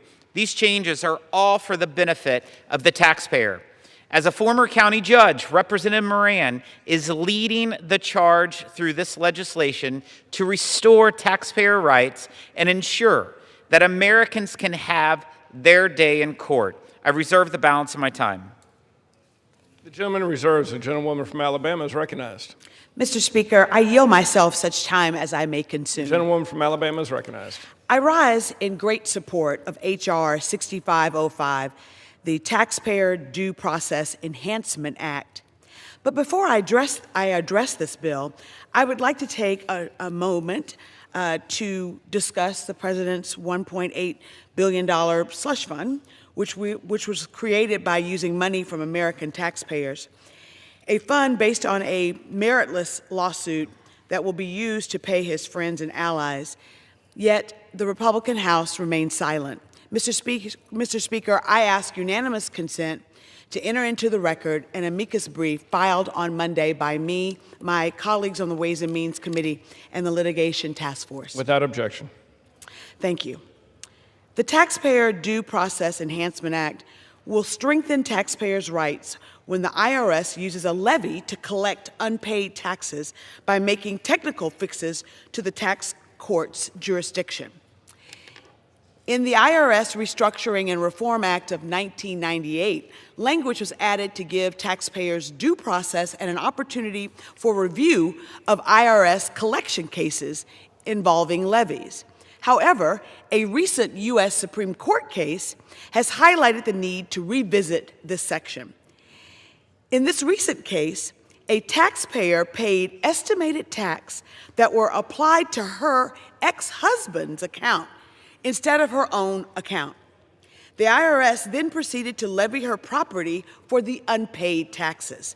She challenged this action in court, but while the case was pending, the IRS offset her later year refunds against the unpaid taxes until it eventually reached zero. At that point, the IRS sought to dismiss the case and won. The case was then appealed to the United States Supreme Court. The court held that the current statute limits the tax court's jurisdiction to only reviewing whether a levy should proceed. Since there was no longer a levy, she lost her ability to argue about the underlying taxes. Worse, she also lost her later year refunds because of the statute of limitations being expired. At every step of the process, Mr. Speaker, the system failed this taxpayer. Our bill will fix this problem. First, while disputing a levy case in the tax court, our bill tolls the statute of limitation for filing refund claims. Second, while the bill is pending and while the case is pending, the IRS is prohibited from using later year refunds to offset the taxpayer's liability without the individual's consent.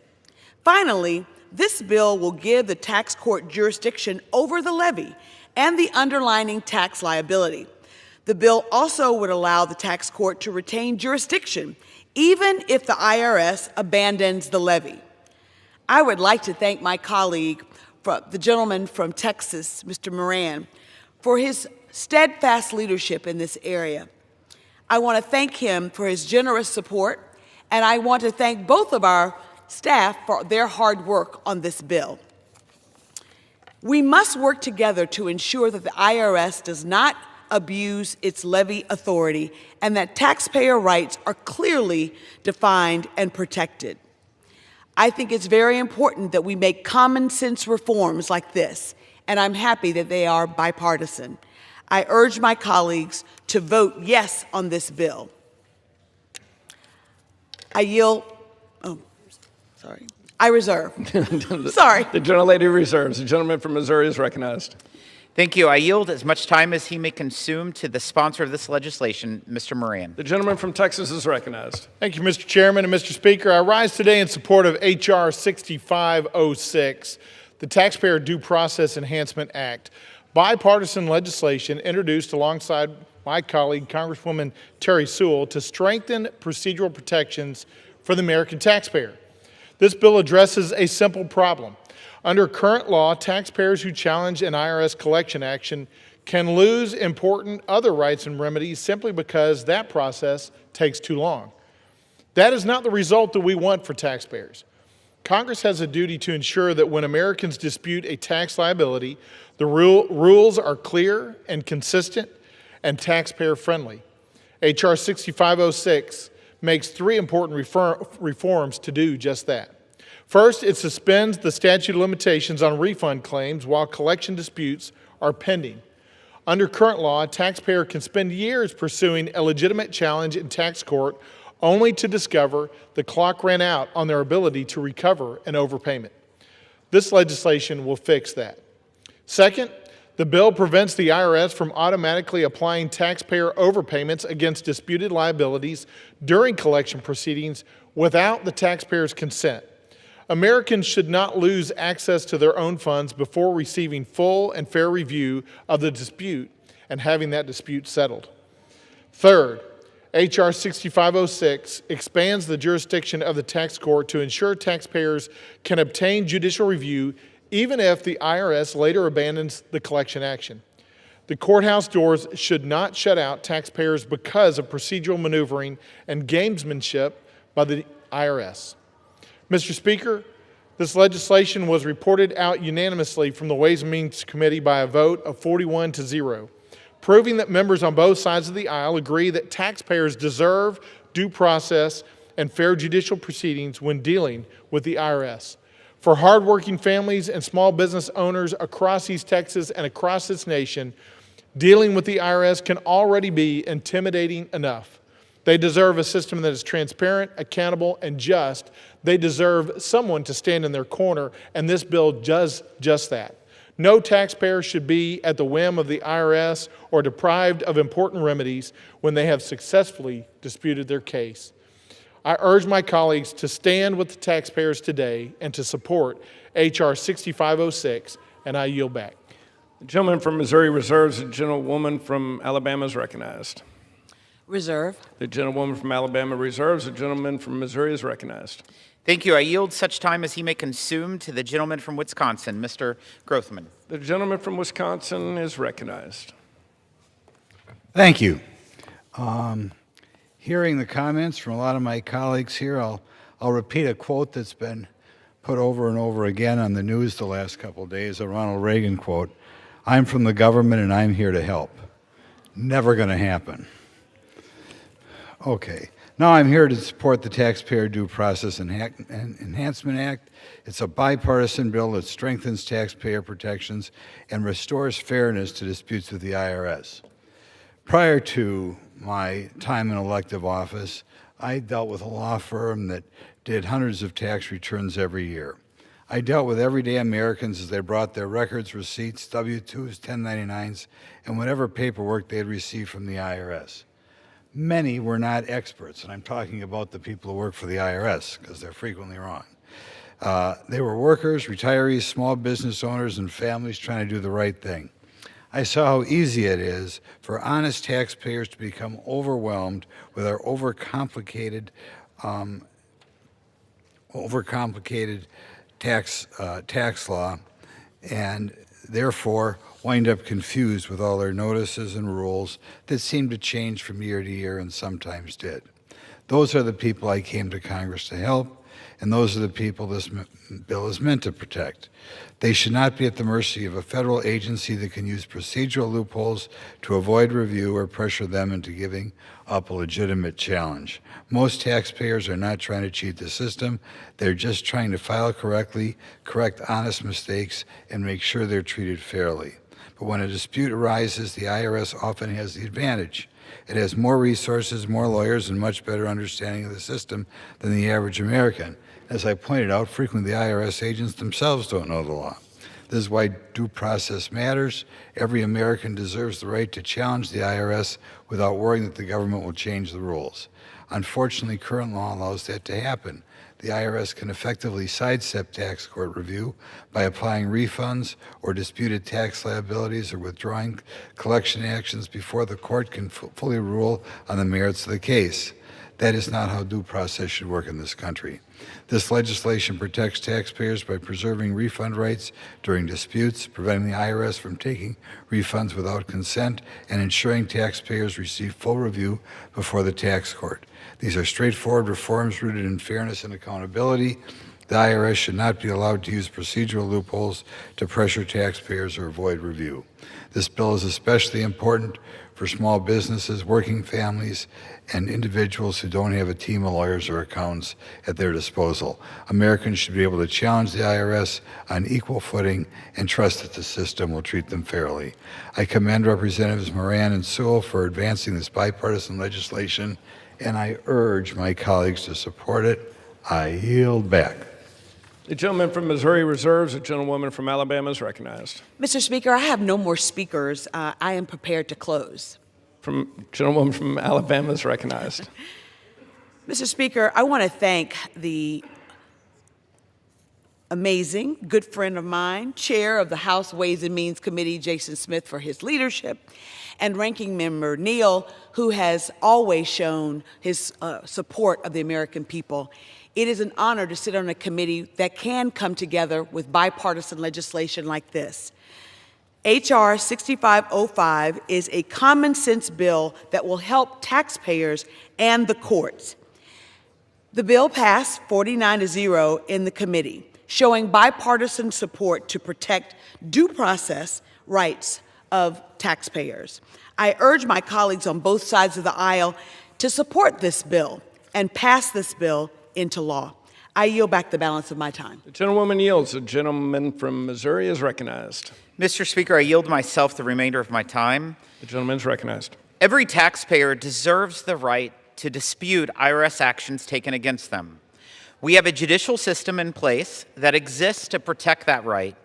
Unfortunately, as the system stands today, the IRS can circumvent taxpayer rights, abandon judicial review, and impose penalties on individuals who will have no real way to challenge what the government claims.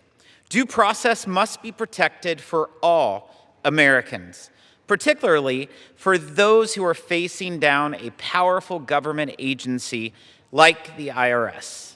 I encourage my colleagues to support this legislation, and I yield back the balance of my time. The gentleman yields. The question is, will the House suspend the rules and pass the bill, H.R. 6506, as amended? Those in favor say aye. Those opposed, no. In the opinion of the chair, 2/3 being in the affirmative, the rules are suspended, the bill is passed, and without objection, the motion to reconsider is laid on the table.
Maybe I'll read my script.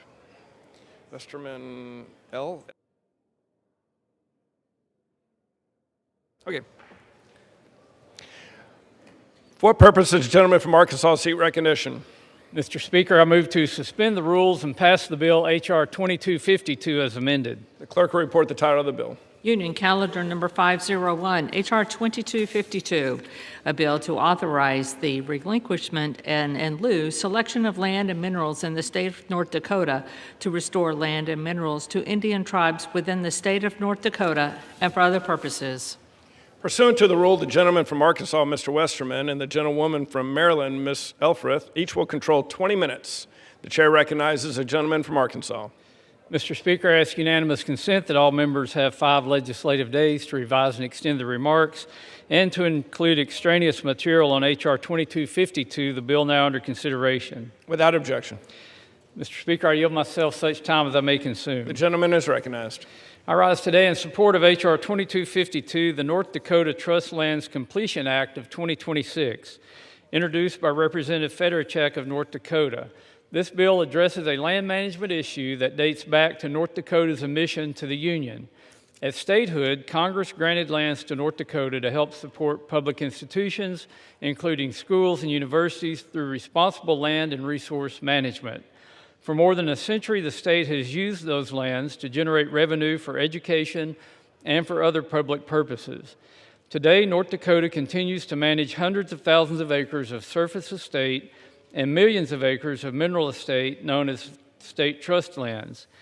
However, approximately 31,000 of these surface acres and roughly 130,000 acres of the state trust minerals are located within the boundaries of tribal reservations. This has created overlapping jurisdictional challenges and fragmented checkerboard ownership patterns that are burdensome to all parties. Furthermore, these stranded state trust lands are unable to generate revenue for the benefit of North Dakota's citizens and public school children.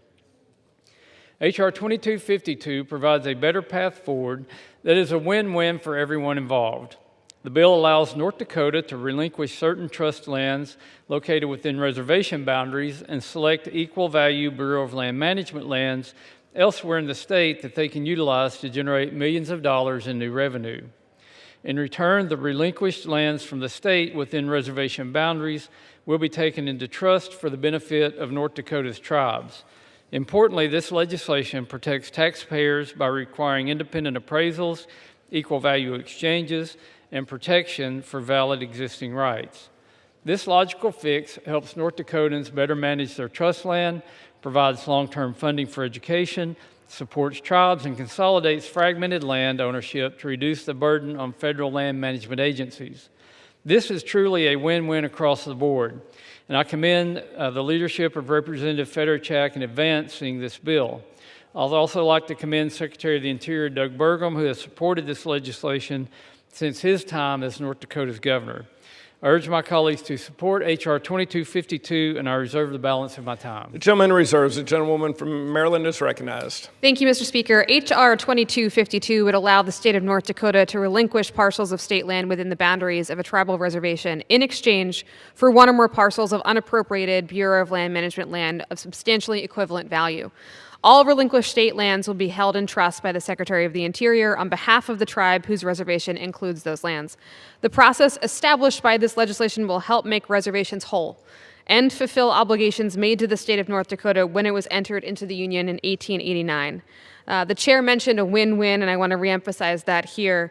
This bill will help fulfill our tribal treaty responsibilities and will benefit North Dakota schools with the land acquired managed as school trust lands. I want to commend and thank my friend, Representative Fedorchak, for her work on this bill, which includes updates to ensure that the land exchanges are transparent and fair.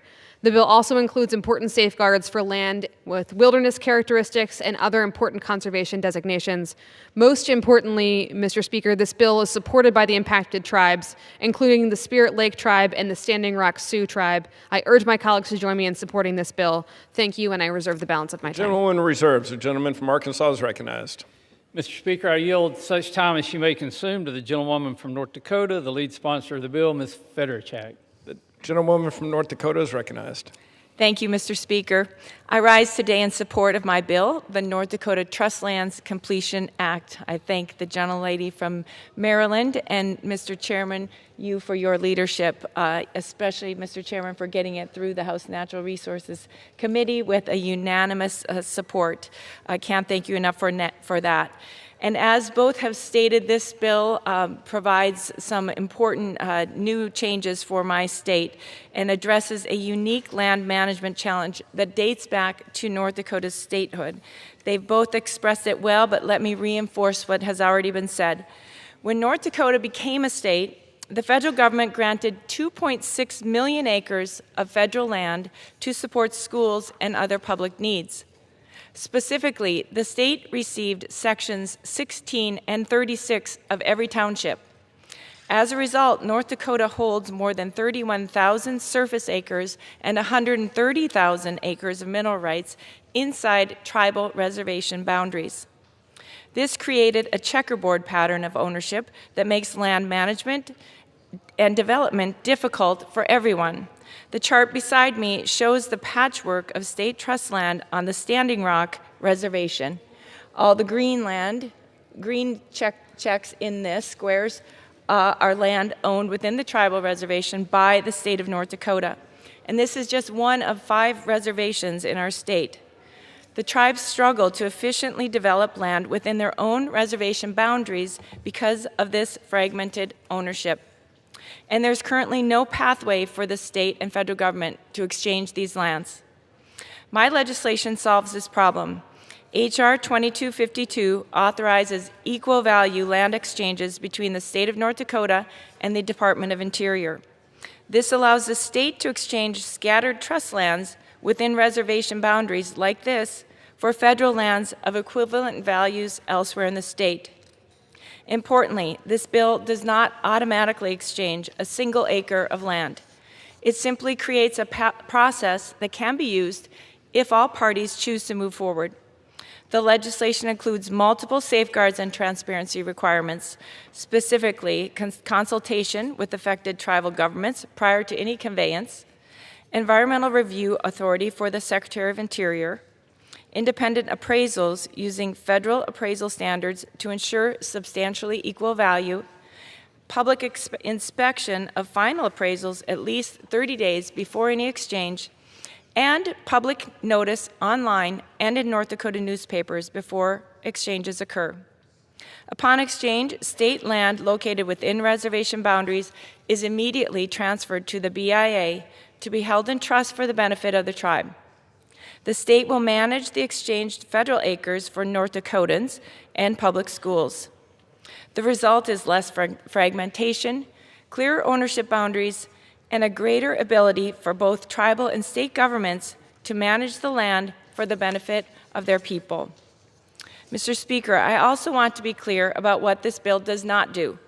This bill does not reduce public access, it does not close hunting land, and it does not impact recreation. Existing grazing permits and leases are protected throughout the exchange process, and every exchange must meet rigorous federal appraisal standards to ensure equal value. The bill also includes significant protections for wildlife habitat, conservation lands, public access, and existing land uses. Federal lands specifically excluded include areas of critical environmental concern, National Landscape Conservation System lands, research natural areas, military reservations, and lands designated for conservation purposes by Congress or the President. Protected conservation areas and specially managed wildlife landscapes are not eligible for exchange under this legislation. And to be absolutely clear, the bill explicitly preserves all Indian treaty rights. In fact, this bill was shaped in consultation with tribal leaders. It has strong support from tribal nations in North Dakota. Steve Sitting Bear is chairman of the Standing Rock Sioux Tribe. He has plans to grow beef and bison production for Standing Rock, and what a great opportunity that is. They reside on the rolling prairies along the Missouri River in southwestern North Dakota, perfect for grazing cattle and bison. This legislation would help correct this scattered ownership pattern that challenges Chairman Sitting Bear's vision. In his words, the current situation has made effective land management difficult for all parties.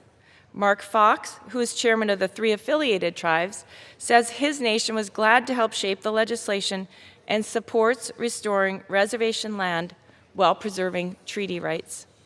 Because of this collaboration and broad support, this legislation passed the United States Senate unanimously in the last Congress. It passed unanimously out of the House Committee on Natural Resources earlier this year. Mr. Speaker, this is a practical, common-sense solution that benefits tribes, benefits North Dakota, and improves land management for future generations. I urge my colleagues to support the North Dakota Trust Lands Completion Act, and I yield back.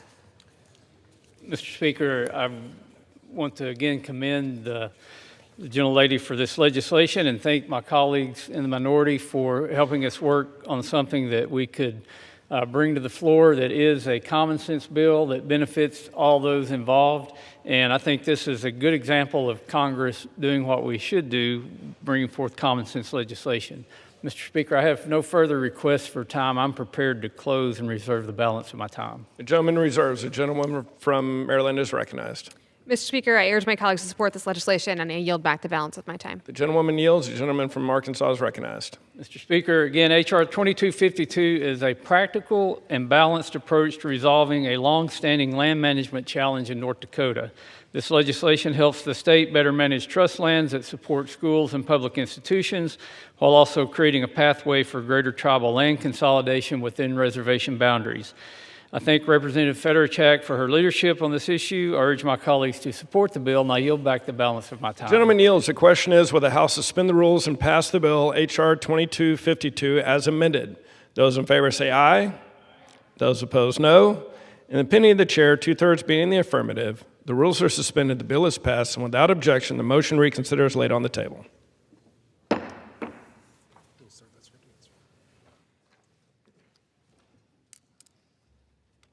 For what purpose does the gentleman from Arkansas seek recognition? Mr. Speaker, I move to suspend the rules and pass the bill H.R. 4684 as amended. The clerk will report the title of the bill. Union Calendar Number 504, H.R. 4684, a bill to direct the Secretary of Agriculture to issue a special use permit with respect to the maintaining of a flagpole bearing the flag of the United States at Kive Peak Lookout Point, Utah, and for other purposes. Pursuant to the rule, the gentleman from Arkansas, Mr. Westerman, and the gentlewoman from Maryland, Ms. Efrath, each will control 20 minutes. The chair recognizes the gentleman from Arkansas. Mr. Speaker, I ask unanimous consent that all members have 5 legislative days to revise and extend their remarks and to add extraneous material on H.R. 8684, the bill now, or 4684, the bill now under consideration. Without objection. Mr. Speaker, I yield myself such time as I may consume. The gentleman from Arkansas is recognized. I rise today in support of H.R. 4684, the Star-Spangled Summit Act of 2026, introduced by Representative Kennedy from Utah.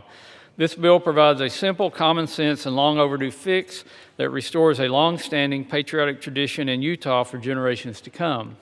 For more than 2 decades, a scoutmaster named Robert Collins and his local Boy Scout troop have hiked to the summit of Kive Peak Lookout Point to raise the American flag above the city of Provo, Utah. What began as a simple patriotic gesture grew into a cherished community event.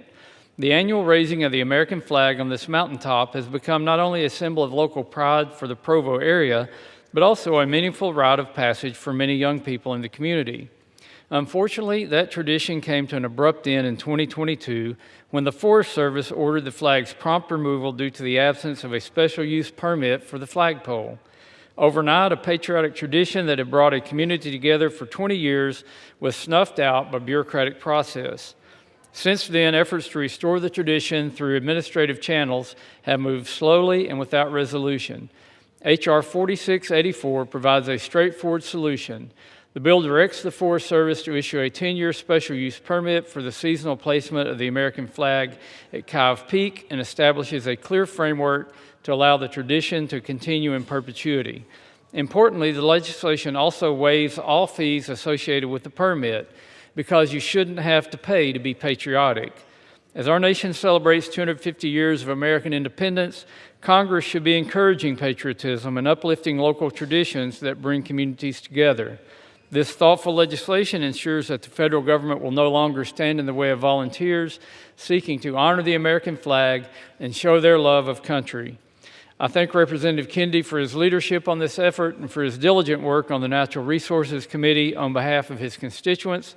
I urge my colleagues to join me in supporting H.R. 4684, and I reserve the balance of my time. Gentleman reserves. The gentlewoman from Maryland is recognized. Thank you, Mr. Speaker. H.R. 4684 would authorize the Forest Service to issue a permit authorizing the maintenance of a flagpole at Kive Lookout Point in Utah. This peak is located near Provo, Utah, and the Uintah-Wasatch Cache National Forest. I did my best there, Congressman. It is a popular hiking destination that is used to feature the prominent flagpole displaying the American flag, which was first installed in 2000 by a Boy Scout troop. However, the U.S. Forest Service regulations prohibit the construction, placing, or maintaining of any structure on National Forest System land.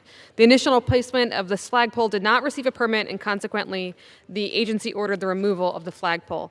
These agency policies are vital for the proper stewardship of our resources, and the support for this bill should in no way be seen as an attempt to weaken or undermine that very crucial standard. We must continue to promote the simple but important principle of leave no trace, to continue to minimize the impact of our visits on the plants, animals, and ecosystems we all hold dear. To be clear, the agency should be able to resolve the situation on their own.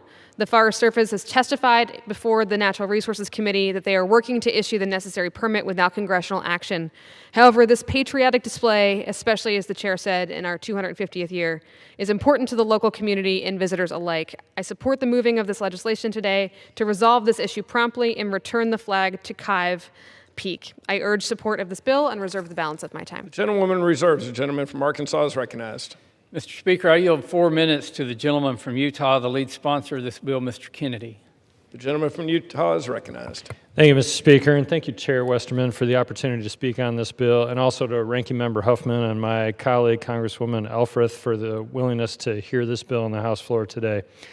Mr. Speaker, it should not take an act of Congress to fly an American flag on a mountain, but here we are, as we often do in Congress, In 2000, a constituent of mine, Scoutmaster Robert Collins, led a scout troop on a hike to Kiev Peak above Utah Valley and Provo to raise the American flag at its summit. What began as a patriotic gesture by the Scouts evolved into an annual tradition. Each year for over 2 decades, Robert Collins, joined by relatives, friends, and community members, hiked to the summit to continue the tradition. The flag standing at the peak became a symbol of local pride and a recognizable landmark in my district. However, in 2022, the U.S. Forest Service restricted the display. An act of patriotism, one that asked nothing of the federal government and costs the taxpayer nothing, was shut down by Washington bureaucracy. And for years, my community waited for answers, but the Forest Service was never able to remediate the situation. That is why I introduced the Star-Spangled Summit Act. This bill directs the Forest Service to issue the permit. In short, it's simple, it does one thing well. Lets Mr. Collins carry our flag up that mountain again. Mr. Speaker, in the grand scheme of issues this body confronts, this may seem like a small fix, but I believe this bill represents a larger challenge. This story reflects a challenge familiar to Utah and to communities across the West. In Utah, 2/3 of our land is managed from Washington, and too often the decisions made about that land are disconnected from the people who actually live there. Local traditions get tangled in federal processes. Common sense gives way to bureaucracy, and good people doing good things are left waiting for years.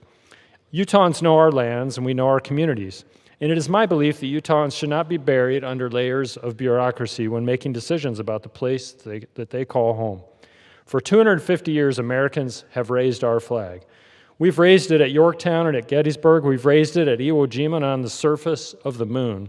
And yes, we even raised it over the mountain peaks of Provo. We raised the flag because it stands for something larger than any one of us, the idea that a free people can govern themselves. As we mark 250 years of American self-governance, we owe our communities a government that works with them. The Star-Spangled Summit Act restores a measure of balance. It returns a small piece of decision-making to the community it belongs to, and it ensures the American flag can continue to wave.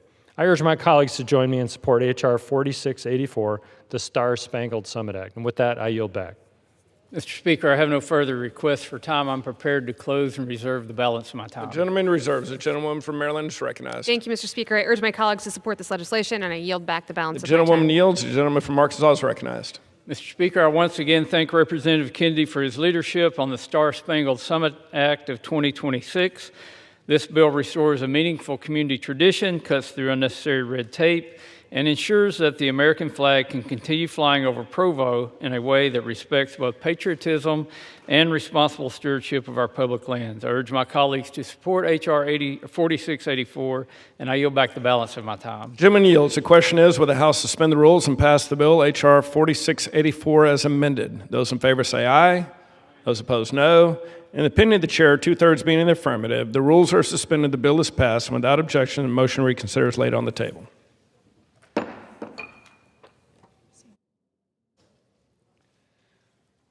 For what purpose does the gentleman from Arkansas seek recognition?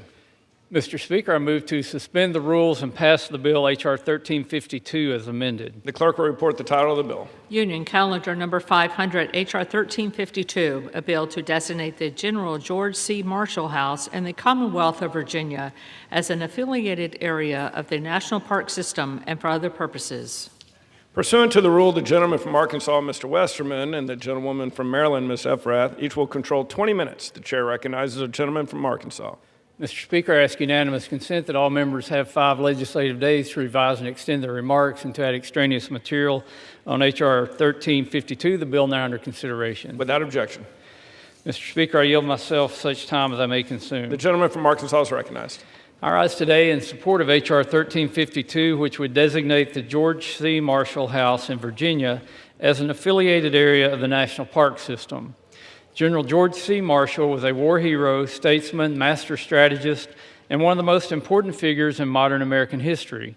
From his distinguished service in both world wars to his prominent role in shaping the post-war peace, he was the rare American whose service touched every dimension of national strength. He was immortalized through his namesake Marshall Plan, the monumental recovery effort to rebuild Western Europe after the Second World War, for which he was awarded a Nobel Peace Prize. In rare times of quiet during those pivotal years, General Marshall would retire to his home in Leesburg, Virginia, where he could humbly tend his gardens and ease his mind. Today, his estate remains an unusually intact window into his life, with the house and its contents still in near-perfect condition.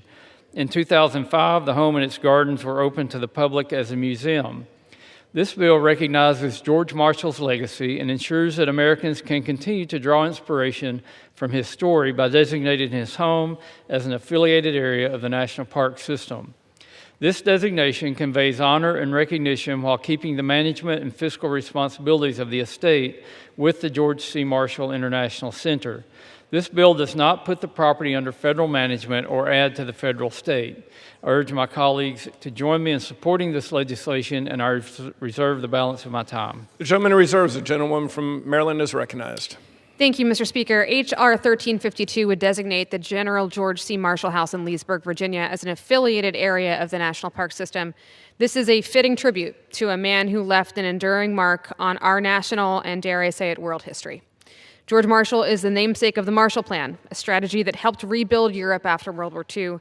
He understood that American leadership isn't found in the vacuum of isolation. It occurs from the steady, selfless work of building relationships to achieve global stability. He gave us a blueprint for a world held together by shared prosperity and common interests. The Marshall House preserves and celebrates the historic contributions made by George Marshall throughout World War II and during the post-war economic recovery. The property currently hosts a collection of over 6,000 objects related to George and Catherine Marshall. It was found to be a worthy site for increased affiliation with the Park Service through a survey completed in 2023. This bill is the next step in that process and will help forever cement the legacy of George Marshall. This preservation of history also stands in stark contrast to the foreign policy of the Trump administration, which unfortunately continues to shoot first and aim later at the expense of decades of thoughtful diplomacy and alliances. The bill before us today is also an important reminder of the need to support our national parks and the agencies tasked with protecting them. Affiliated areas are vital public-private partnerships, as this bill establishes between the National Park Service and the George C. Marshall International Center, but they are just one component of our system. They are not a replacement. Real stewardship requires the courage to designate new, fully funded national parks, not just when it is easy or convenient, but where the land and our history demand it. H.R. 1352 ensures that the legacy of George Marshall and his significant contributions to American history are preserved, protected, and publicly accessible for generations to come. I urge my colleagues to join me in supporting this bill. Thank you, and I reserve. Gentlewoman reserves. The gentleman from Arkansas is recognized. Mr. Speaker, I again commend both parties for working together to bring this legislation to the floor. Appreciate the gentleman from Virginia for sponsoring this legislation. I have no further requests for time, and I reserve the balance of my time. Gentleman reserves. The gentlewoman from Maryland is recognized. Thank you, Mr. Speaker. I yield such time as he may consume to the gentleman from Virginia, the sponsor of the bill, Representative Subramanian. The gentleman from Virginia is recognized. Thank you, Mr. Speaker. I rise today in support of H.R. 1352, which designates the General George C. Marshall House on Dakota Manor in Leesburg as an affiliated area of the National Park System. Many of us know the incredible legacy of General George Marshall, who was Secretary of State, Secretary of Defense, Chief of Staff of the Army, and he was the only general, and still the only general, to ever win the Nobel Peace Prize. And you also may know the famous Marshall Plan, but what you may not know is the incredible work of the George C. Marshall International Center, which operates there in Dakota Manor, and the George C. Marshall House is a part of their mission. And the center looks after the property and hosts thousands of visitors every year from around the world. They also have a regular speaker series on the property and lots of programming for children. They do a lot of amazing work in our community, and the property is a testament not just to the legacy of George C. Marshall, but to how he gave back to the community. And so this official National Park System designation would be a big deal, not just for the manor, not just for the center, but for our entire community. It helps preserve the property for generations and allows the center to expand their programming as well. So I urge my colleagues to vote yes on H.R. 1352, and when it passes, you're all invited to the center as well, and we'll have a big party there. I yield back. The gentlewoman I reserves. Thank you. The gentleman from Arkansas is recognized. I reserve. The gentleman reserves. The gentlewoman from Maryland is recognized. I have no further speaking requests. I'm prepared to close and The reserve. gentlewoman is recognized. Thank you. I urge my colleagues to support this critical piece of legislation, and I yield back the balance of my time. Gentlewoman yields. The gentleman from Arkansas is recognized. Mr. Speaker, again, H.R. 1352 would designate the General George C. Marshall House as an affiliated area of the National Park System, improving national recognition while keeping the site privately managed without taxpayer support. This is an appropriate bill to consider during our nation's 250th anniversary celebrations, as it bestows recognition to one of the most hardworking and pivotal Americans of the post-war era. I urge my colleagues to support H.R. 1352, and I yield back the balance of my time. Gentleman yields. The question is, will the House suspend the rules and pass the bill H.R. 1352 as amended? Those in favor say aye. Those opposed, no. In the opinion of the chair, 2/3 being in the affirmative, the rules are suspended, the bill is passed, and without objection, the motion to reconsider is laid on the table.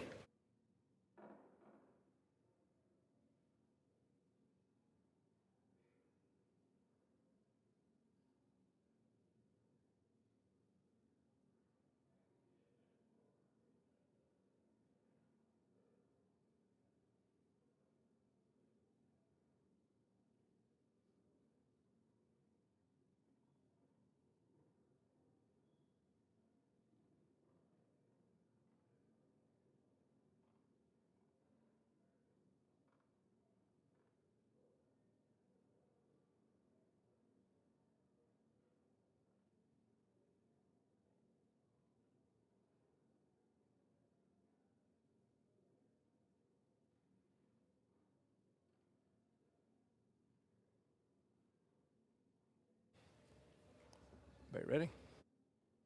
For what purpose does the gentleman from Illinois seek recognition?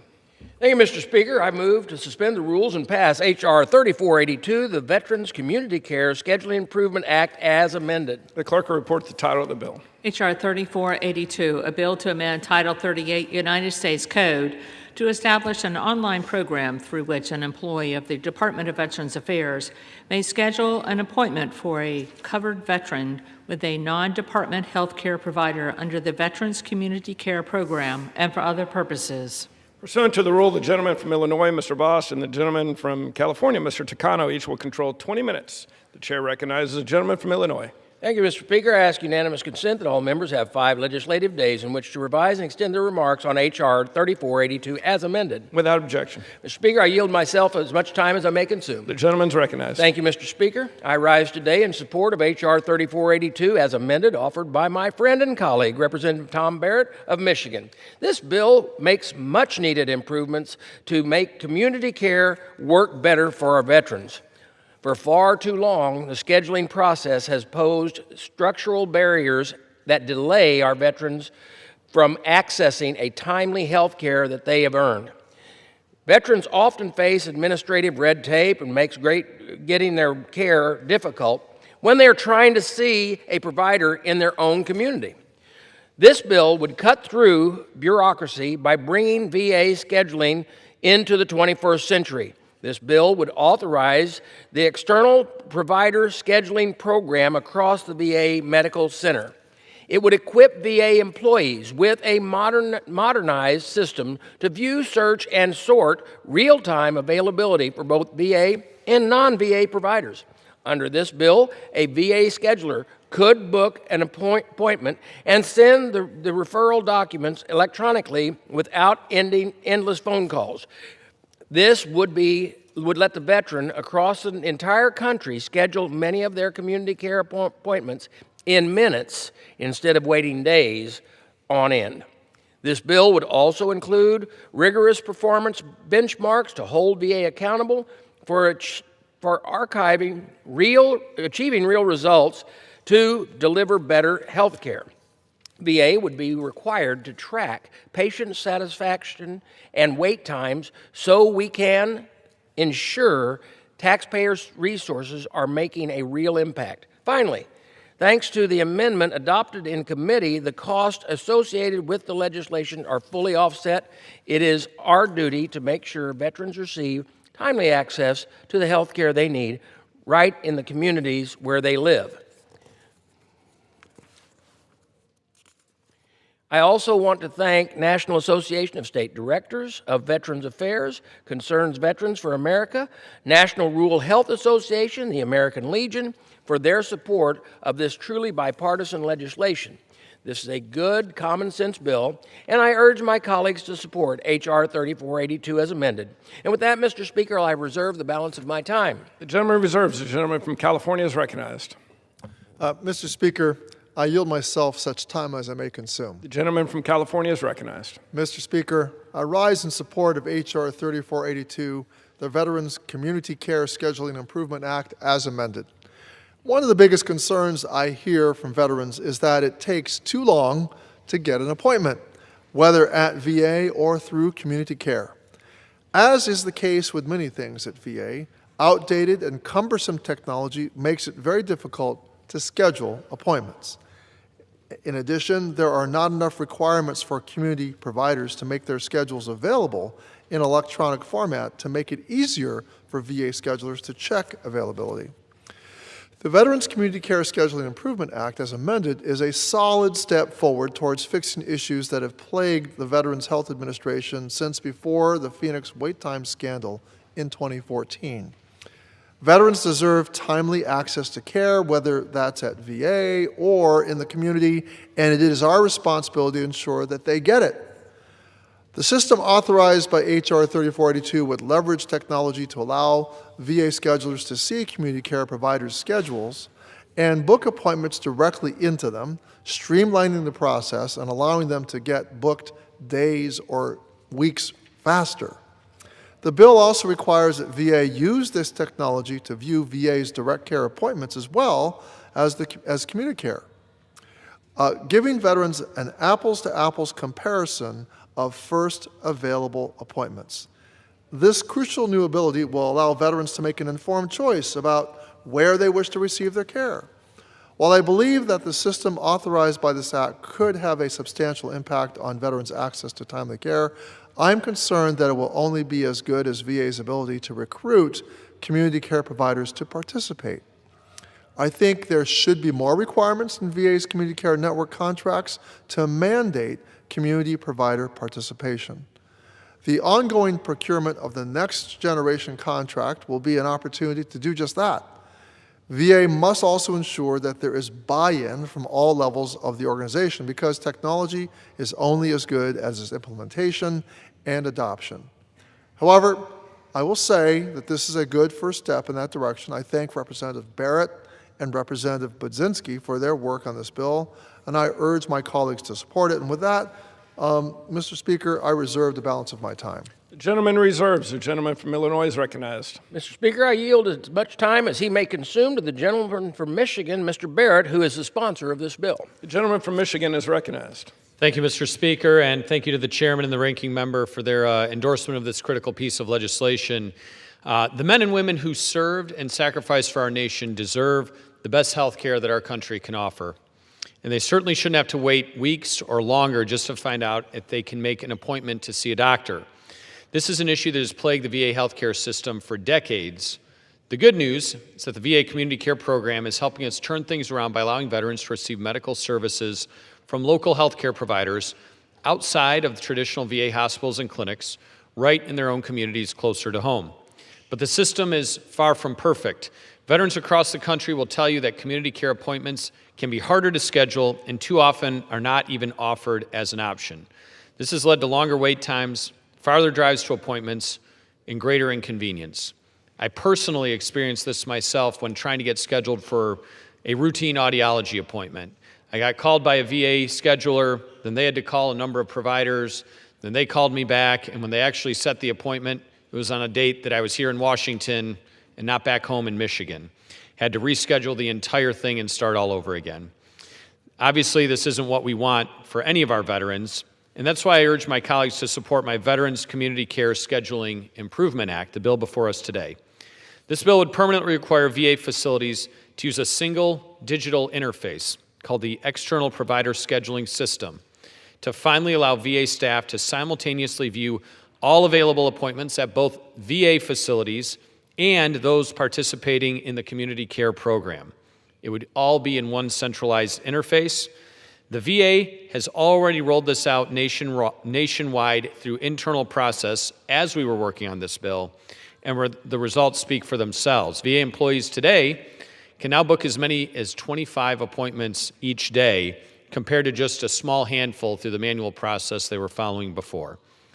My legislation simply makes this positive change permanent by requiring the VA to keep this simplified, streamlined system in place beyond the pilot program they have today. Ensuring this progress is not undone by a future administration will give our veterans the access and certainty that they've earned. It may sound simple, but the least we can do for those who served is make sure they can get a doctor's appointment when they need it. Thank you to Congresswoman Baczynski for working with me on this important legislation to support our nation's heroes. And thank you to Chairman Bost and the full committee to bring it to the floor. I urge my colleagues to vote yes, and I yield back. Mr. Speaker, I have no more speakers. We're ready to close, and I I reserve the balance of my time. The gentleman who reserves. The gentleman from California is recognized. Mr. Speaker, I have no further speakers. I'm prepared to close. The gentleman from California is recognized. Mr. Speaker, I encourage my colleagues to vote yes on H.R. 3482, the Veterans Community Care Scheduling Improvement Act, as amended. Thank you, and I yield back. The gentleman from California yields. The gentleman from Illinois is recognized. Speaker, once again, I encourage all members to support this legislation. I yield back the balance of my time. The gentleman from Illinois yields. The question is, will the House suspend the rules and pass the bill, H.R. 3482, as amended? Those in favor say aye. Those opposed, no. In the opinion of the chair, two-thirds being the affirmative, the rules are suspended, the bill is passed, and without objection, the motion to reconsider is laid on the table. What purpose does the gentleman from Illinois seek recognition? Speaker, I move to suspend the rules and pass S 2393, the fiscal year 2025 Veterans Affairs Majority Medical Facility Authorization Act. The clerk will report the title of the bill. Senate 2393, an act to authorize a major medical facility project for the Department of Veterans Affairs for fiscal year 2026 in St. Louis, Missouri, and for other purposes. Pursuant to the rule, the gentleman from Illinois, Mr. Bost, and the gentleman from California, Mr. Takano, each will control 20 minutes. The chair recognizes the gentleman from Illinois. Thank you, Mr. Speaker. I ask unanimous consent that all members have 5 legislative days in which to revise and extend their remarks on S 2393. Without objection. Thank you, Mr. Speaker. I yield myself as much time as I may consume. The gentleman from Illinois is recognized. Thank you, Speaker. I rise today in support of S 2393, the Senate companion to my bill, H.R. 6710, the fiscal year 2025 Veterans Affairs Majority Medical Facilities Authorization Act, offered by Senator Moran. For veterans in Southern Illinois, the St. Louis VA Medical Center is an essential part of VA Care Network. S 2393 authorizes up to $1.76 billion to modernize and expand the St. Louis VA, including new clinical space, a bed tower, and a dedicated mental health and substance abuse clinic. Many of the veterans I represent travel there for care, and this bill would help ensure that that campus is prepared to meet the needs of veterans across the region for years to come. This new clinic space would give care teams more room to serve patients, while the mental health and substance abuse clinic will strengthen access to important services for veterans and their families. Campus infrastructure improvements, including parking, utilities, site work, will all also help the St. Louis VA operate more efficiently as a regional medical center. The bill also supports the behind-the-scene infrastructure that makes high-quality care possible, from upgraded utilities and central utility plant to improving parking, security entrances, water systems, administrative space, and service facilities. These investments would expand capacity, support specialized care, and improve the overall experience for veterans, caregivers, providers, and staff. Now, I'm proud to support this bill because it is a practical, forward-looking investment in the veterans who depend on St. Louis VA. This will help modernize care, improving access and better service for veterans in my district and veterans across the country. I urge my colleagues to support S 2393, and with that, Mr. Speaker, I reserve the balance of my time. The gentleman who reserves, the gentleman from California is recognized. Mr. Speaker, I yield myself such time as it may consume. The gentleman from California is recognized. Thank you, Mr. Speaker. I rise today in support of S 2393, the fiscal year 2025 Veterans Affairs Major Medical Facility Authorization Act. Although the title says fiscal year 2025, this legislation will actually authorize funding for a major medical facility project in St. Louis, Missouri for fiscal year 2026. I want to thank our Senate counterparts for taking the lead on this annual bipartisan bicameral exercise this year. I understand this project is critical for the veterans of St. Louis and will expand capacity through the addition of a new bed tower, a clinical building expansion, and the construction of several administrative and infrastructure updates. I'll continue to strongly support investments in VA's infrastructure. And while this project represents only a small fraction actually, of the VA's overall infrastructure investment needs, this is an important project, and I'm glad to support it today.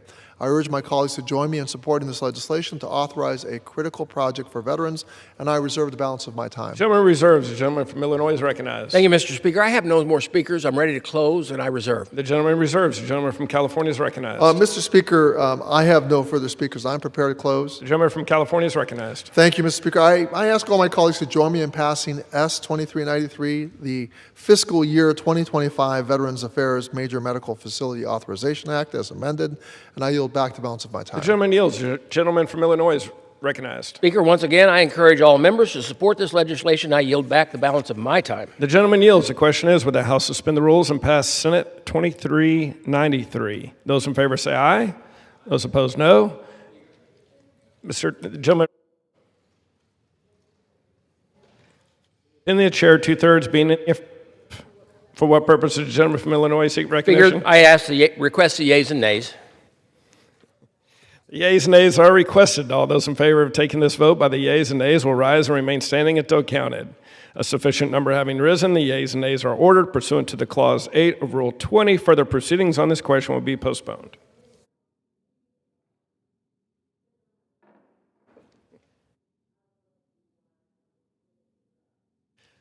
For what purpose does the gentleman from Illinois seek recognition?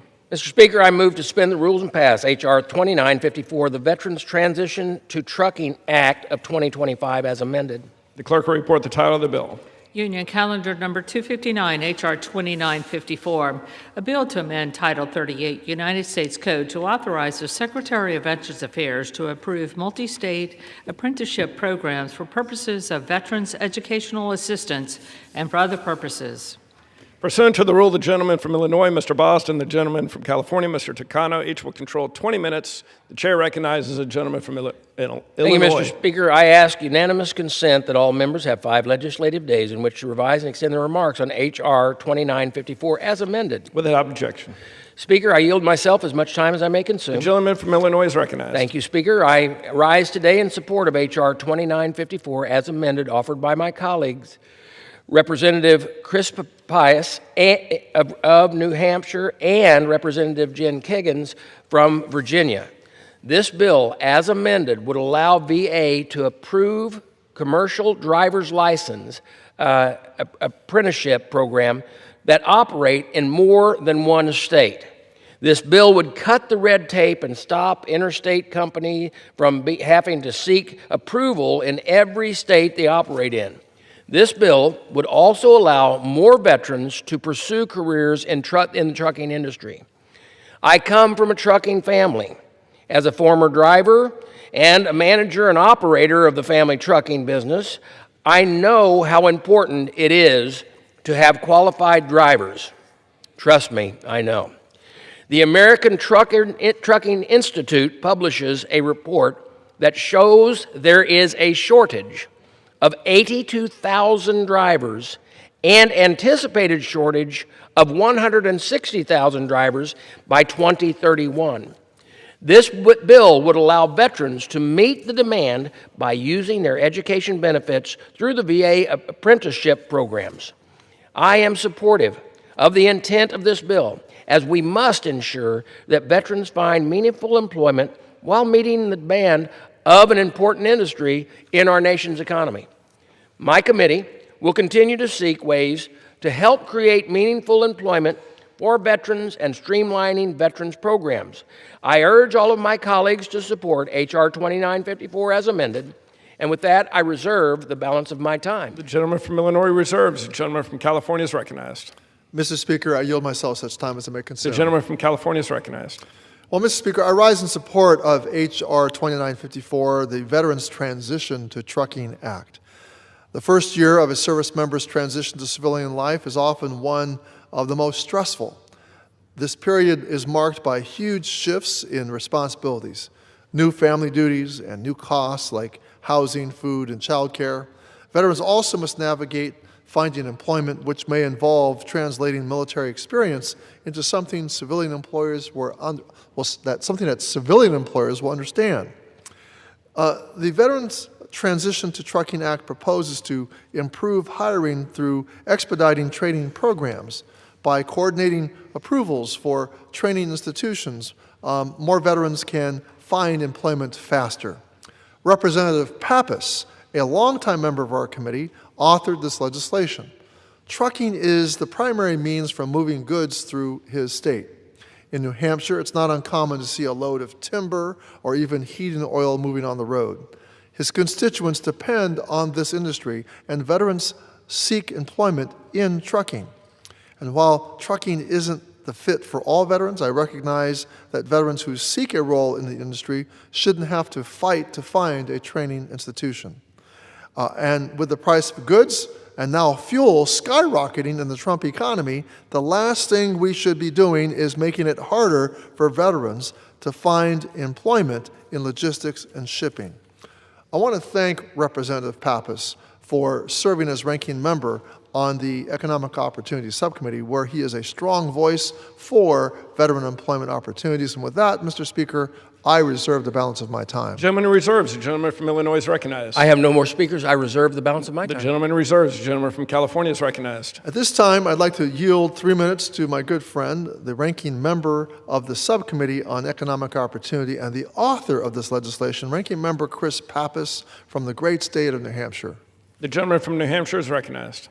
Thank you, Mr. Speaker. Thank you to the ranking member for yielding, and thank you to the chairman for his leadership and his endorsement of this common sense legislation, the Veterans Transition to Trucking Act, which is a bipartisan bill I introduced last year. I've met too many veterans who struggle to find careers that are aligned with their goals and their skills when their military service ends. And we know that we all owe it to our heroes to do everything we can to support their transition to civilian life, including helping them find rewarding jobs and financial security. Trucking is an essential sector of our economy, and they continue to hire more drivers. Through the apprenticeship programs offered by motor carriers, veterans can use GI Bill education benefits to launch a career in trucking. But right now, a patchwork of state laws make it difficult for VA to approve certain trucking apprenticeships. Some companies opt out of offering apprenticeships due to the bureaucratic hurdles of obtaining approval from more than 20 different state approving agencies. This legislation would allow interstate commercial carriers to obtain a single VA approval for all of their apprenticeships, simplifying program administration for motor carriers and increasing the number of opportunities that are available to veterans. Cutting red tape so trucking companies can employ veterans and help our economy is just common sense. This legislation is bipartisan and also has the support of the Disabled American Veterans and the American Trucking Association. I urge my colleagues to support this bill, and I yield back my time. I reserve balance my time. The gentleman from California reserves. The gentleman from Illinois is recognized. I have no more speaker, and I'm ready to close, and I reserve the balance of my time. The gentleman reserves. The gentleman from California is recognized. Mr. Speaker, I have no further speakers, and I'm prepared to close. The gentleman from California is recognized. Well, I couldn't resist saying it, but this legislation will help our veterans keep on trucking. And I know the chairman gets the gist of that. Mr. Speaker, I encourage my colleagues to vote yes on H.R. 2954, the Veterans Transition to Trucking Act as amended. Thank you, and I yield back. The gentleman yields. The gentleman from Illinois is recognized. Thank you, Mr. Speaker. Once again, I encourage all members to support this legislation. Let the veterans and the truckers roll. I yield back the balance of my time. The gentleman yields. The question is, would the House suspend the rules and pass the bill H.R. 2954 as amended? Those in favor say aye. Aye. Those opposed, no.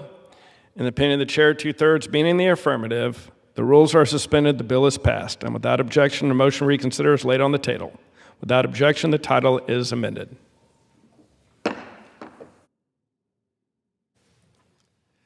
For what purpose does the gentleman from Illinois seek recognition? Speaker, I move to suspend the rules and pass H.R. 3726, the Fisher House Availability Act of 2026 as amended. The clerk will report the title of the bill. Union Calendar, H.R. 3726, a bill to amend Title 38 United States Code to direct the Secretary of Veterans Affairs to make temporary lodging facilities of the Department of Veterans Affairs available for certain TRICARE beneficiaries on a space-available basis and for other purposes. Pursuant to the rule, the gentleman from Illinois, Mr. Bost, and the gentleman from California, Mr. Takano, each will control 20 minutes. The chair recognizes the gentleman from Illinois. Thank you, Speaker. I ask unanimous consent that all members have 5 legislative days in which to revise and extend their remarks on H.R. 3726 as amended. Without objection. Speaker, I yield myself as much time as I may consume. The gentleman from Illinois is recognized. Well, thank you, Mr. Speaker. I rise today in support of H.R. 3726, the Fisher House Availability Act of 2026, offered by Representative Dr. Miller Meeks. The Fisher House Foundation has done great work for our military and veterans families by providing a place to stay while their loved ones receive medical care, helping to ease the emotional and financial burdens. This bill would further that mission by extending eligibility to service members' families, allowing them to stay in these temporary VA lodging facilities.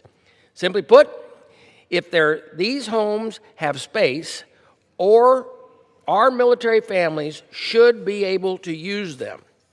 Dr. Miller Meek's bill would also improve coordination between VA and DOW so that we can ensure our military families have the best quality of life. This bill would also maximize the use of existing resources and help ensure veterans' families have access to safe and affordable lodging when they need it most. This is a particular practical solution that makes better use of resources already available to support both those who have served our nation and their families.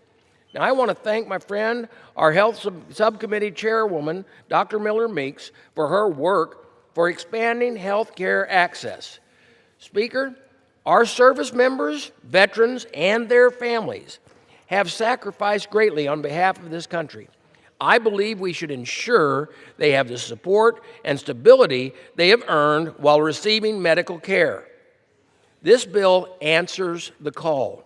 I urge all of my colleagues to support H.R. 3726 as amended. And with that, Mr. Speaker, I reserve the balance of my time. The gentleman reserves. The gentleman from California is recognized. Mr. Speaker, I yield myself such time as I may consume. The gentleman from California is recognized.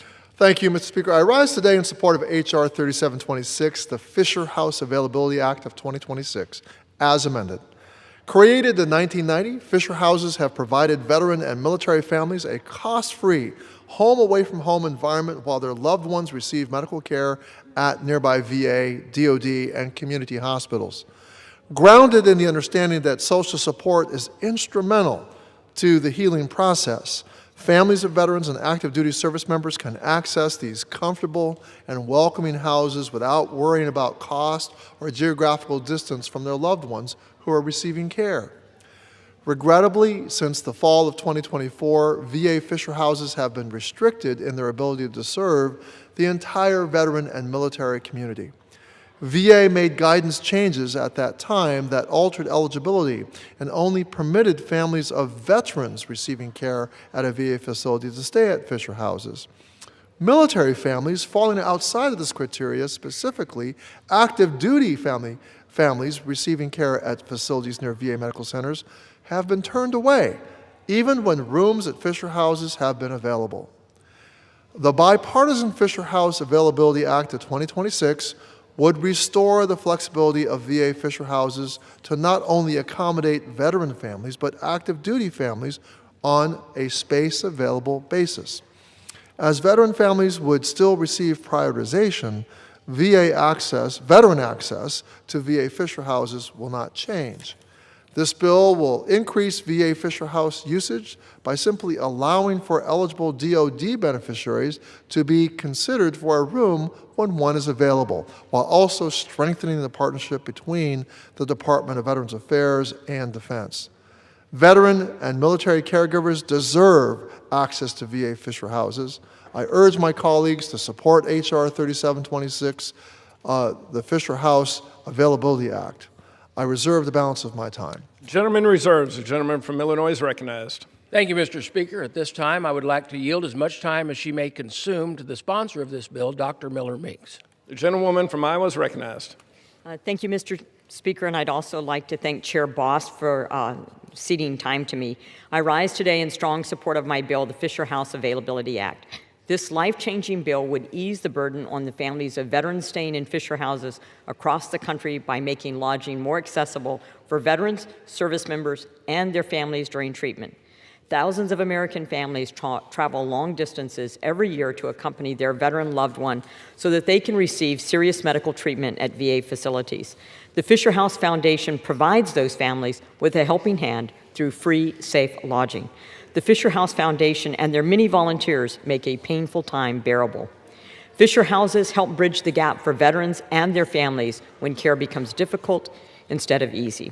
What better mission than to provide a place to stay while their loved one, service member or veteran, receives the medical care they need?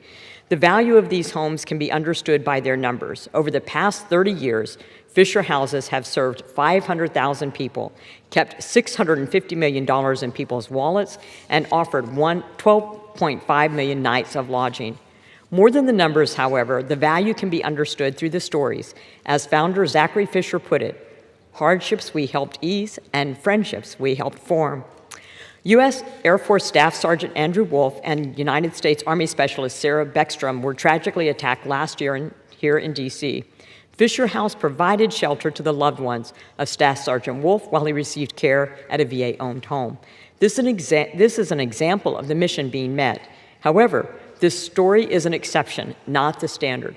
Staff Sergeant Wolf's family required a waiver in order to stay in the lodging due to burdensome regulations. We must do better, and my bill, the Fisher House Availability Act, would make it so that we can do better. Under current law, a VA-owned Fisher House cannot let a family of a service member stay, even if there is space available. And veterans and military are used to space available. The family of a veteran cannot stay either if the veteran happens to need care from a non-VA medical facility. Mr. Speaker, this interpretation of the law forces the door shut to vacant rooms when space is available, which is meant to serve those who serve or who have served. My bill would fix this issue head-on by not displacing veterans or veterans' families. It would only open the door for more of them. Further, the bill simply ensures that service members have access to available lodging. I'm grateful to the Fisher House Foundation and to Chairman Boss for supporting this bill, and I'm proud to address this issue on behalf of the veteran and military families. I know it will help across the country. Thank you, Chairman Boss. Thank you, Mr. Speaker. I yield back. Reserve. The gentleman reserves. The gentleman from California is recognized. Mr. Speaker, at this time I'd like to yield 3 minutes to my good friend and co-sponsor of this legislation, Representative Debbie Dingell from the great state of Michigan. The gentlewoman from Michigan is recognized. Thank you, Mr. Speaker. I rise today in strong support of H.R. 3726, the Fisher House Availability Act. I would first like to thank my colleague, Congresswoman Miller Leeks, for her leadership on this effort, and I am very proud to co-lead this bill with her. And I really want to thank the chair and ranking member of the Veterans Affairs Committee for making this happen. This bill will ensure that service members and their families are eligible to stay at VA lodging, the Fisher houses as we are discussing, when space allows, regardless of where care is provided. It doesn't matter if they're receiving care at a VA facility, a military hospital, or a civilian provider. Fisher houses are a home away from home near VA and military hospitals.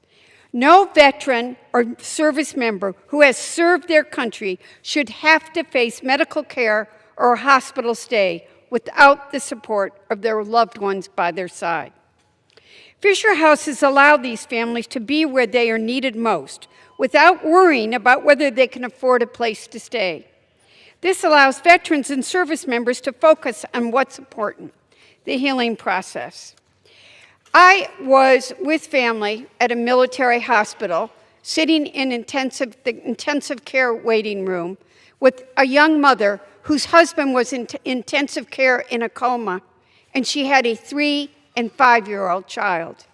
She had no money for a motel or a hotel, didn't know how she was feeding her children, and they were sleeping on couches in the intensive care. I was not a member of Congress then, but I called my friend Elma Powell and said, "This is unacceptable. No family should not have support." And she introduced me to the Fisher family, and at that point, there were just a couple of Fisher houses. There are now more than 100. We have 2 Fisher houses in Michigan, yes, at the John Dingell VA Medical Center in Detroit and the Ann Arbor VA, and I visit them often.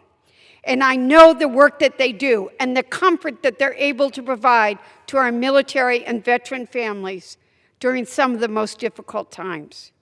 We must do the right thing for the families of our service members and veterans. And we must always fight to stand up and support our veterans and those who fought to defend our freedoms. This should never be partisan. This is always important to give bipartisan support to our veterans and to our active military.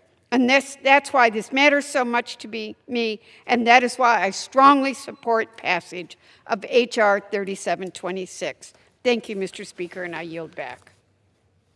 I reserve, Mr. The Speaker. gentleman reserves. The gentleman from Illinois is recognized. We have no more speakers on our side of the aisle, and we're ready to close, and I reserve. The gentleman reserves. The gentleman from California is recognized. No further speakers. I'm prepared to close. The gentleman from California is recognized. Thank you, Mr. Speaker, and I appreciate the wonderful history of the Fisher houses and all the support that my colleague from Michigan, Representative Dingell, has given over the years. That wonderful story about Alma Powell. With all of that, I ask my colleagues to join me in passing H.R. 3726, the Fisher House Availability Act as amended.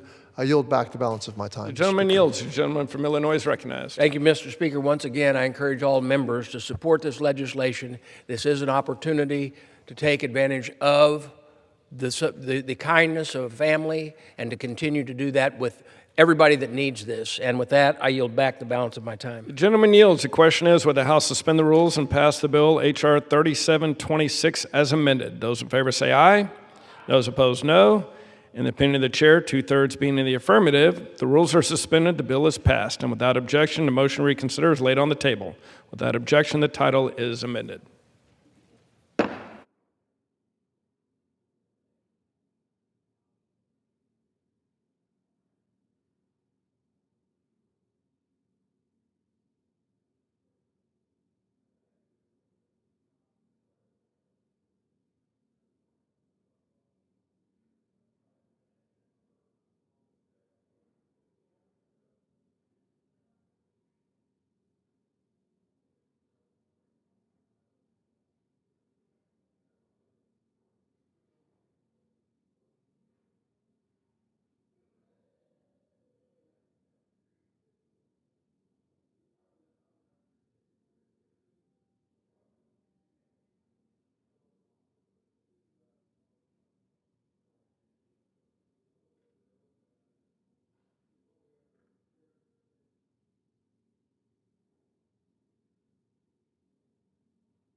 For what purpose is the gentleman from Arkansas seek recognition?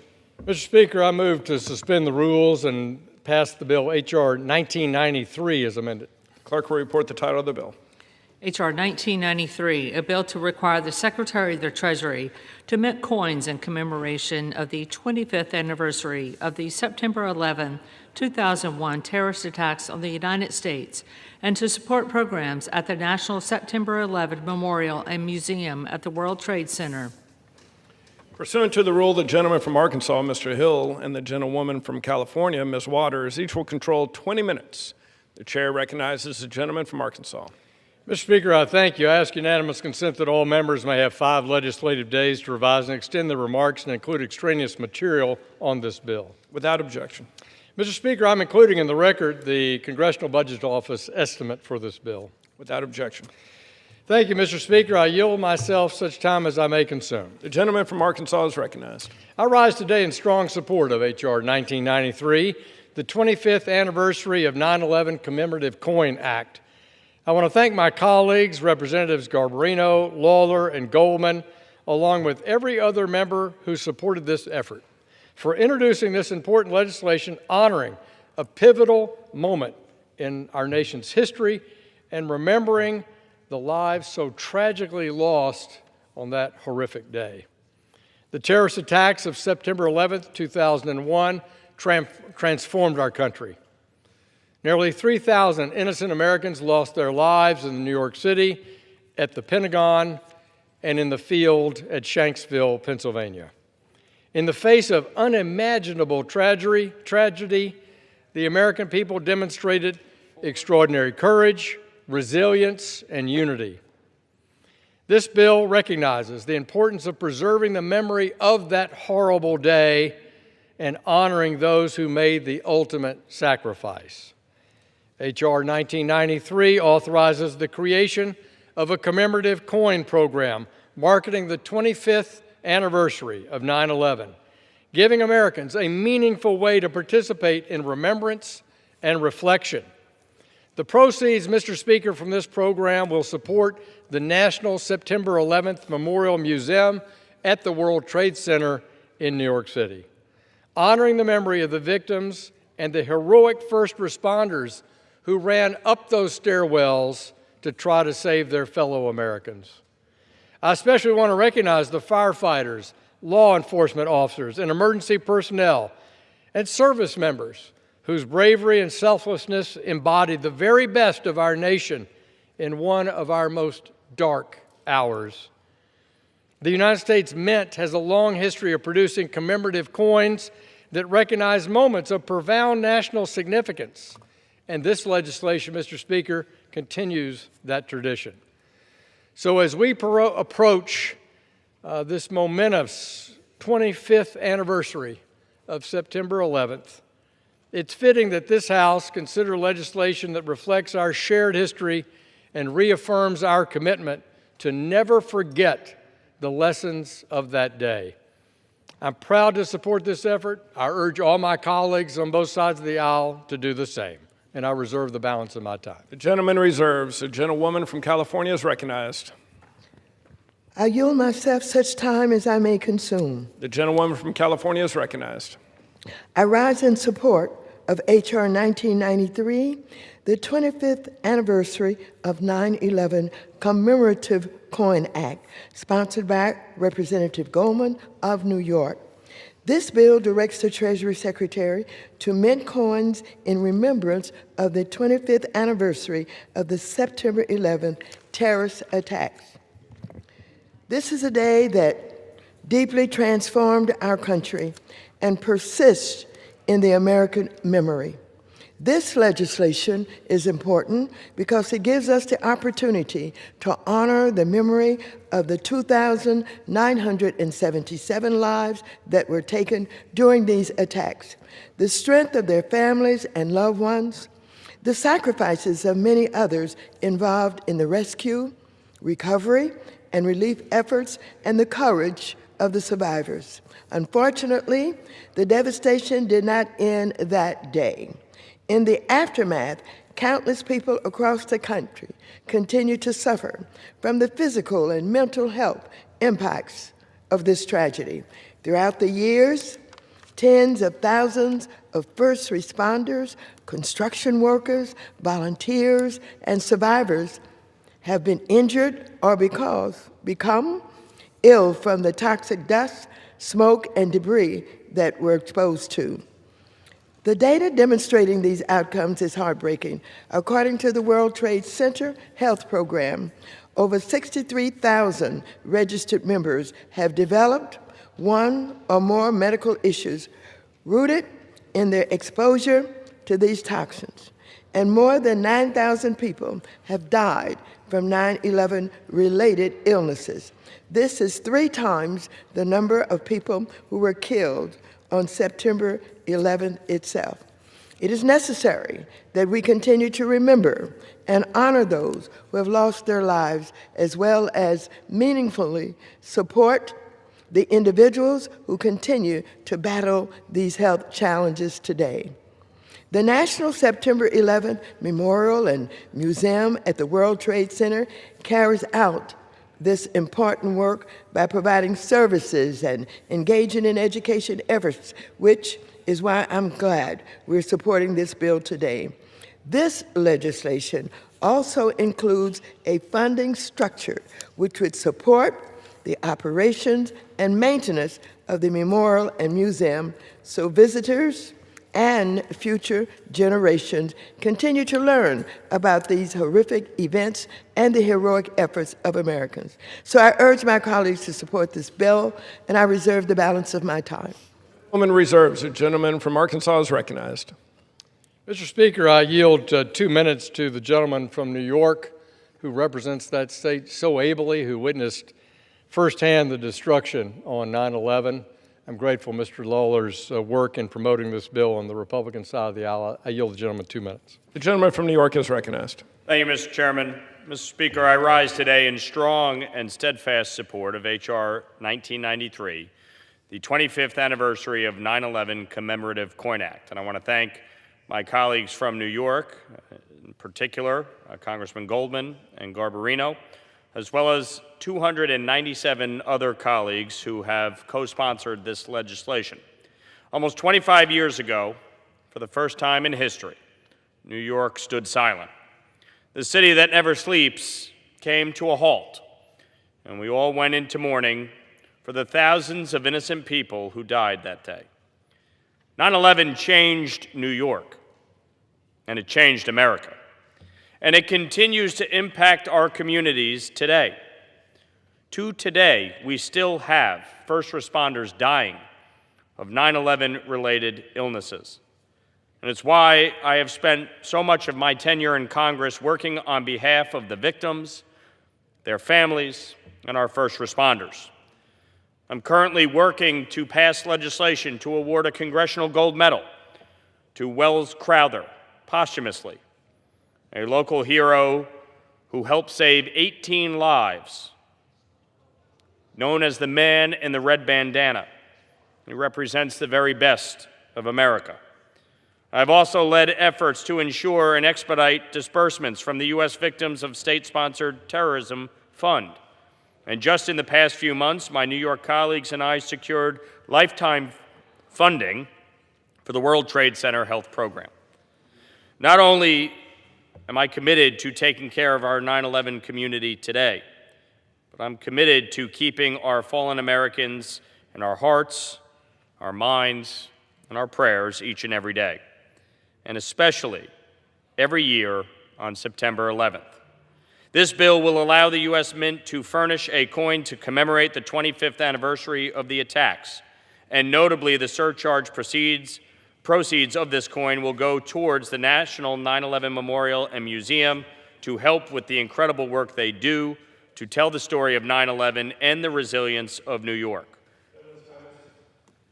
I yield the gentleman 30 more seconds. The gentleman's recognized. We have promised to never forget 9/11, and we never will. We are committed to upholding that promise. I know my colleagues in Congress support this legislation, and I look forward to its unanimous adoption. Thank you, and I yield the remainder of my time. A reserve. The gentleman reserves. The gentlewoman from California is recognized. Thank you very much, Mr. Speaker.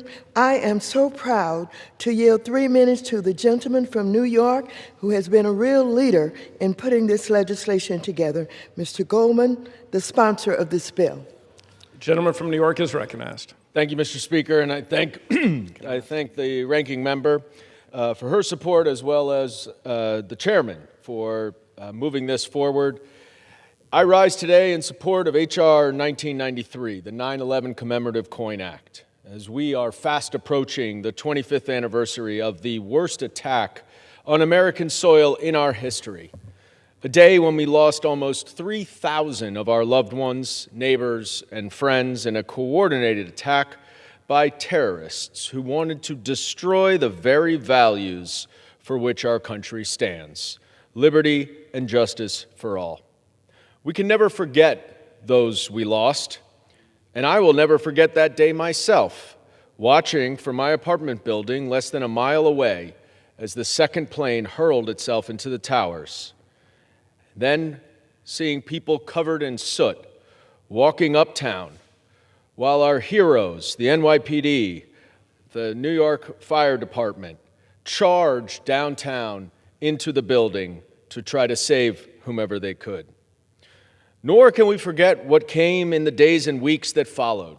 Countless heroes who rushed into the danger, who then spent months on a pile that turned out to be poisonous and searching for survivors.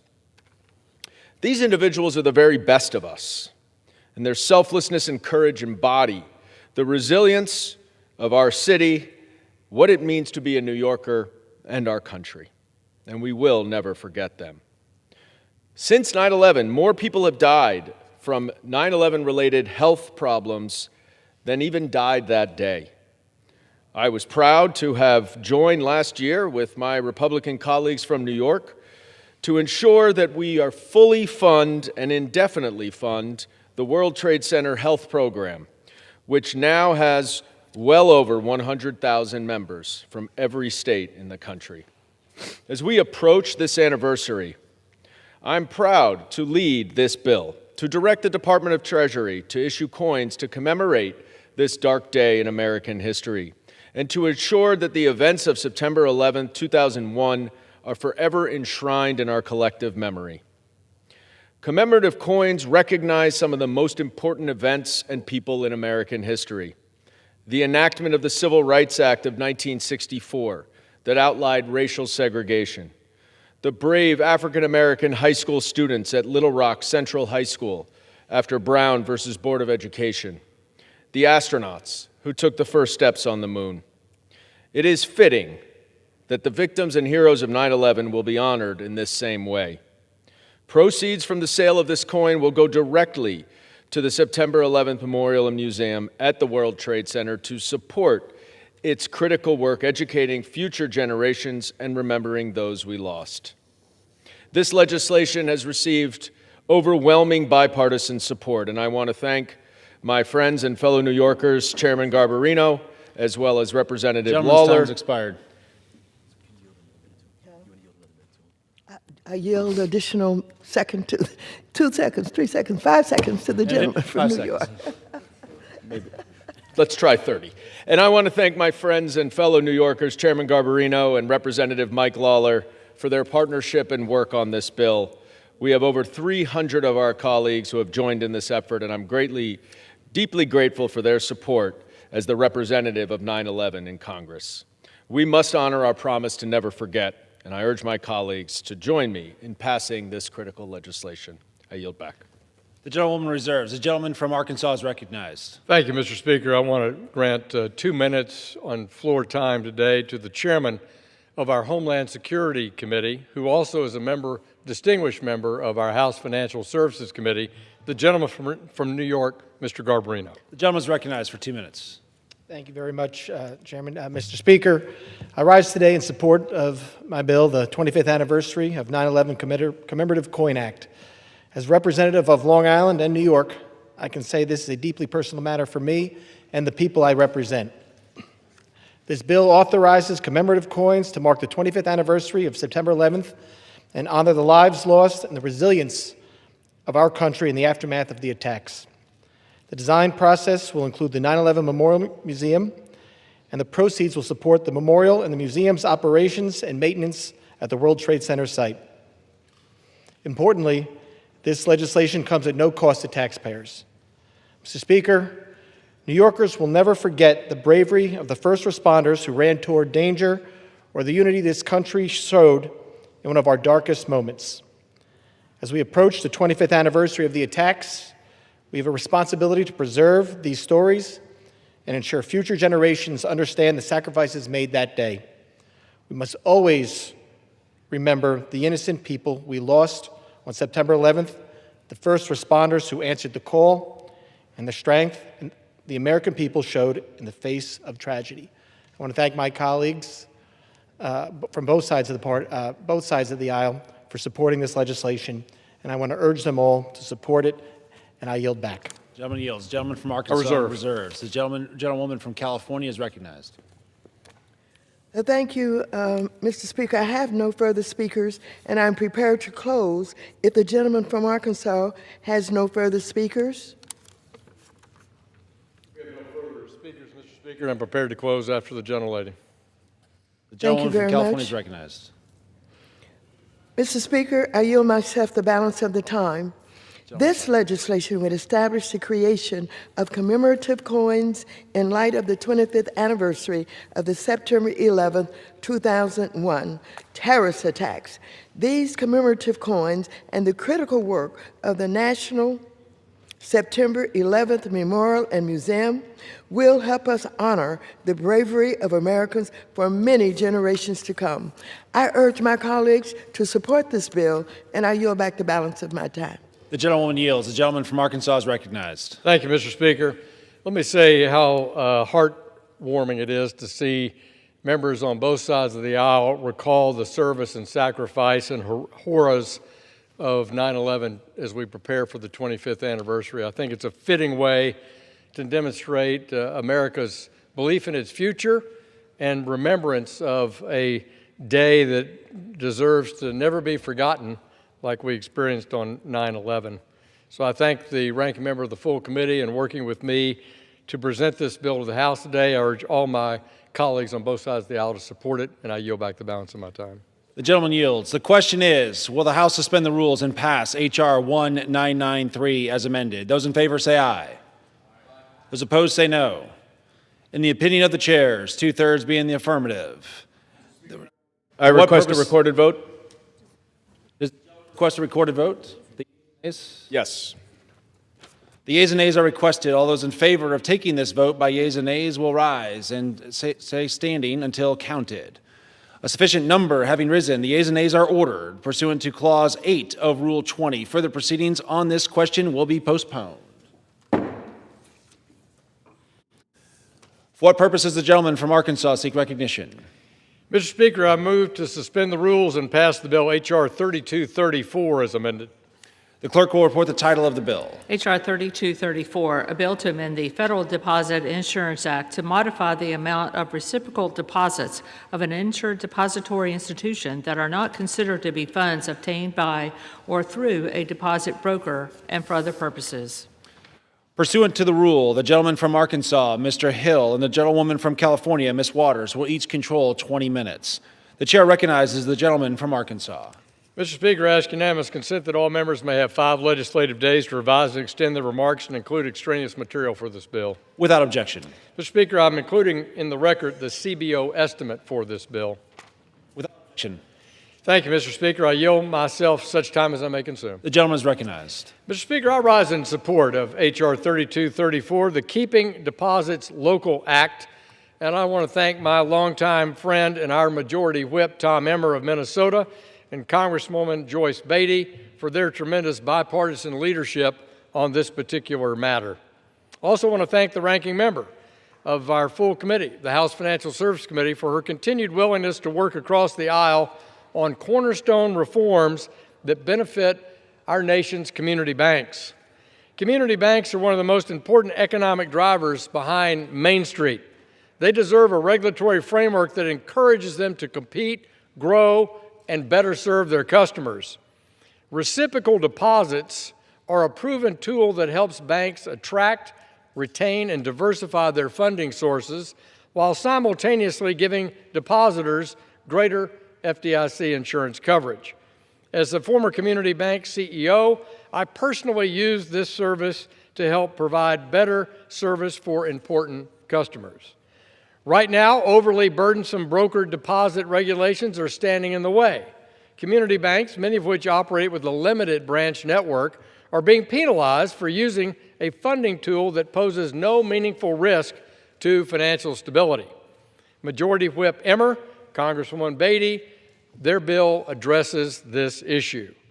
It allows community banks to accept a greater volume of reciprocal deposits before triggering the overly stringent broker deposit rules. This, in turn, frees up more capital to make loans in the communities they serve. Additionally, as a bank's size increases, the threshold for reciprocal deposits that it may accept decreases, ensuring that oversight scales with risk. The bill also directs the FDIC to study reciprocal deposits and report back to the Congress, ensuring that we have the data to inform future direction on deposit insurance policy. This is the kind of smart, targeted reform that's been at the heart of my efforts to make community banking great again in our legislative agenda in this 119th Congress. I'm proud to support this bill by Mr. Emmer. I urge my colleagues to do the same, and I reserve the balance of my time. The gentlewoman from California is recognized.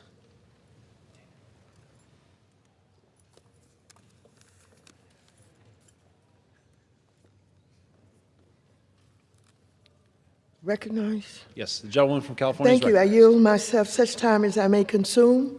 Gentleman's I recognized. rise in support of H.R. 3234, the Keeping Deposits Local Act, sponsored by Representative Emmer and our former Diversity and Inclusion Subcommittee Chairwoman, Ms. Joyce Beatty.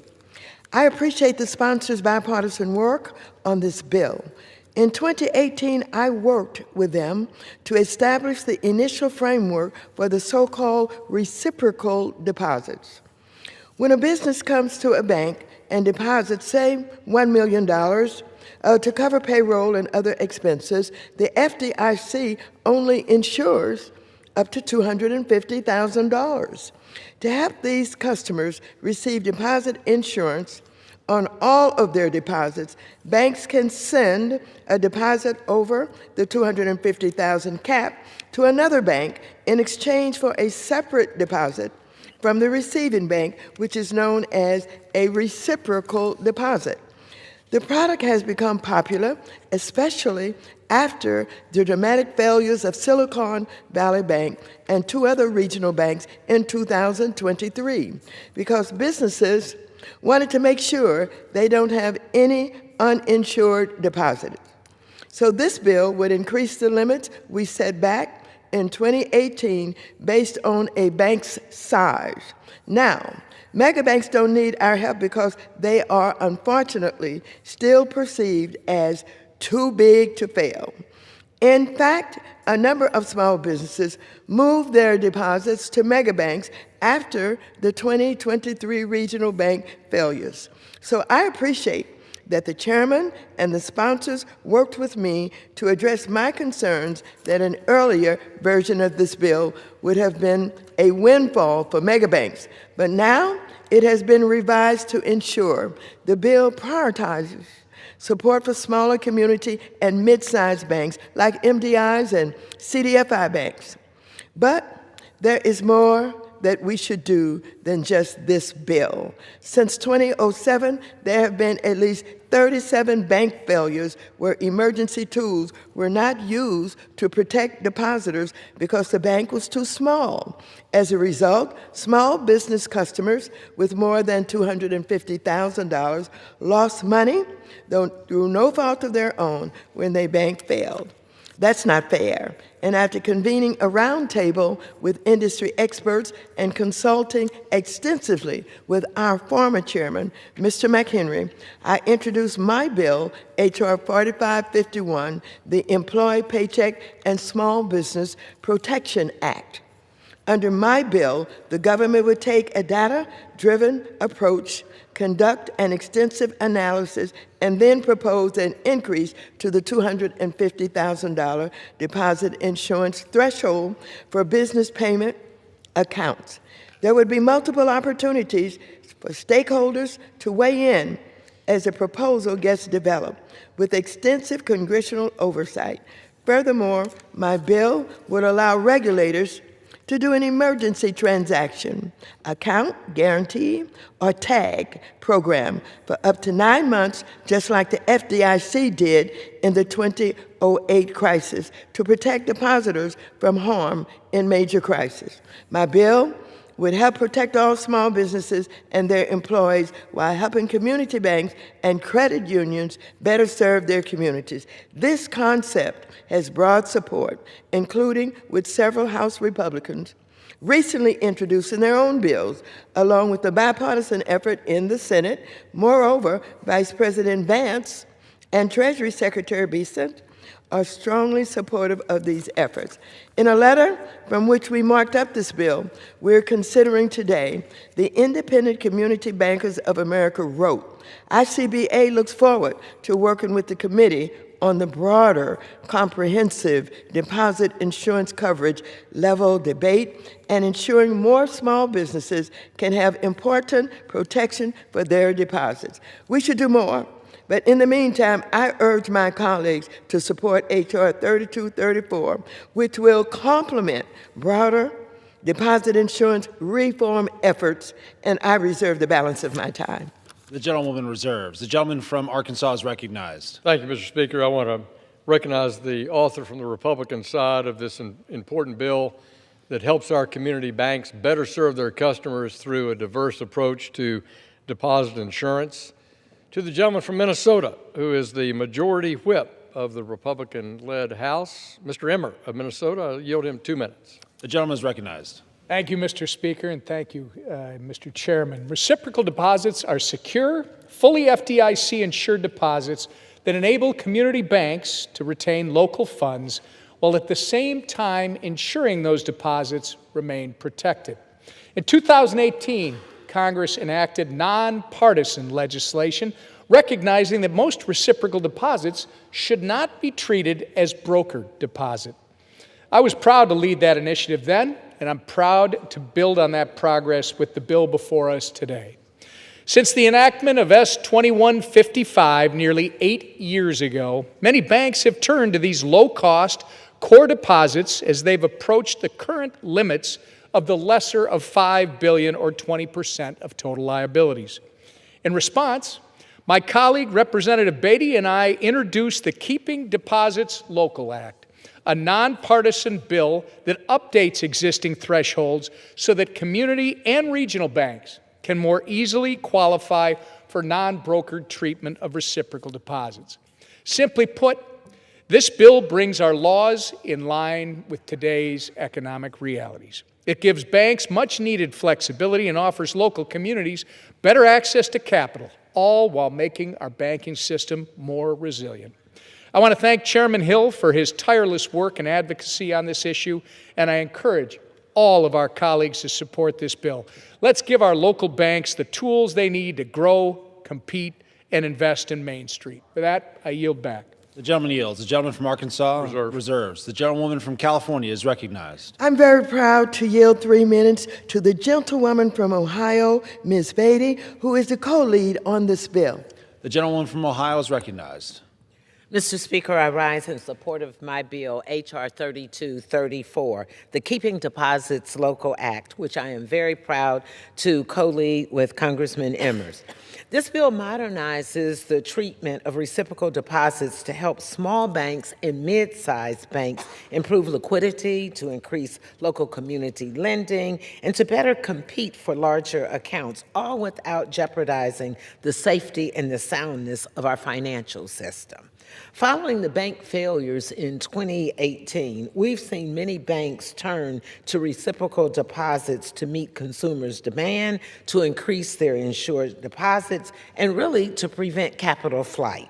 However, community banks across the country and regional banks, like in my home district, banks like Huntington Bank, Fifth Third, and Key Bank, are quickly running up against the current $5 billion or 20% threshold that was established in 2018. This means that they are limited in their capacity to attract deposits from nonprofits, from small businesses, and local governments and municipalities that want to support economic and community development.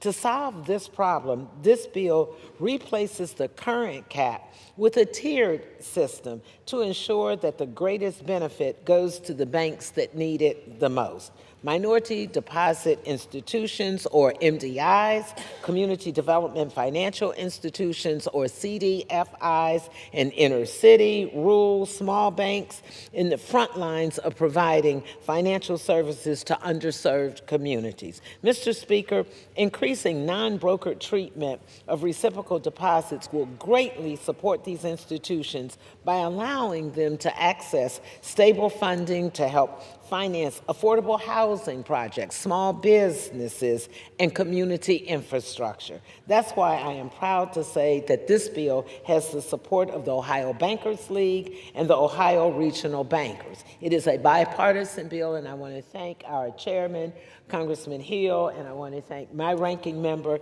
Congresswoman Maxine Waters, for supporting and pushing this bill forward. I urge my colleagues to support the passage of this bill, and I yield back.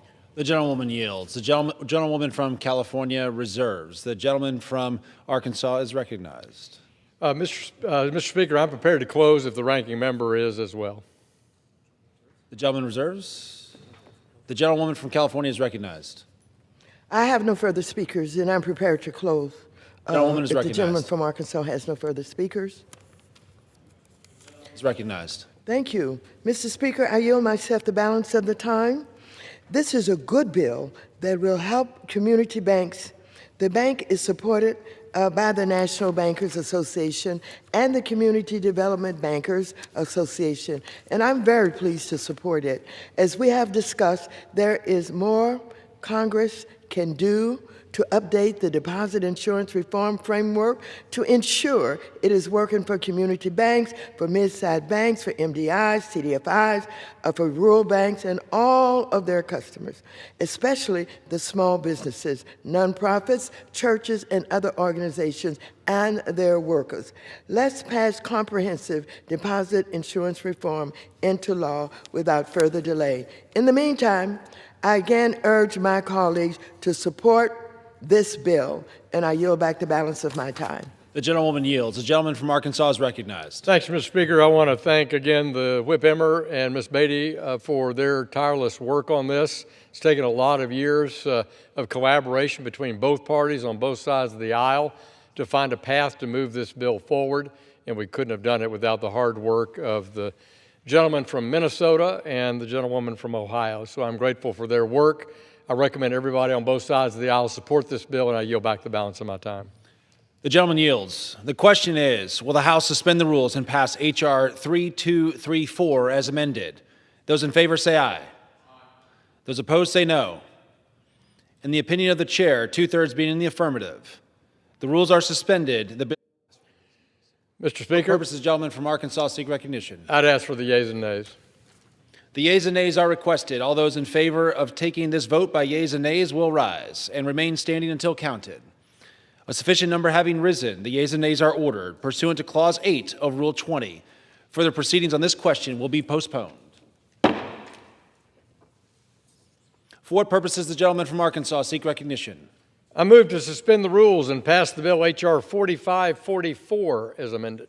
The clerk will report the title of the bill. H.R. 4544, a bill to direct certain federal banking and credit union agencies to promote the formation of de novo regulated institutions through the review of application processes, the review of capital raising by de novo regulated institutions, and the establishment of various outreach programs and for other purposes.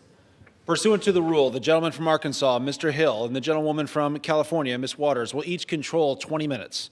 The chair recognizes the gentleman from Arkansas. Thank you, Mr. Speaker. I ask unanimous consent that all members have 5 legislative days to revise and extend their remarks and include extraneous material on this measure. Without objection. Mr. Speaker, I'm also including in the record the CBO estimate for this bill. Without objection. Mr. Speaker, I yield myself such time as I may consume. The gentleman is recognized. I rise in support of the ranking member's bill, H.R. 4544, the American Access to Banking Act. I want to thank Mrs. Waters for her diligent work on this important bipartisan legislation. Over the past decade, Mr. Speaker, the United States has lost nearly 2,000 community banks, while only 62 de novo banks have opened during that same period. These essential institutions have disappeared from main streets across America due to mergers and acquisitions and bank failures. In 1 out of every 3 counties in our country, a community bank is the only on-the-ground banking option. 1 out of every 3 counties. That's why it's important to consider this bill. Mr. Speaker, I was the CEO of a community bank in the Mississippi Delta, where there were very few banking offices available for the small businesses and agricultural communities spread out across the rural heartland. And I have to say, it's very troubling when a local farmer tries to finance his equipment, or where a small business owner wants to expand their restaurant or get their first loan to start a business, if there's not a community bank. That's where families go to build relationships with lenders who know their names, understand their communities, and recognize their circumstances. So why aren't new banks forming? Because we've made it extraordinarily difficult to start one.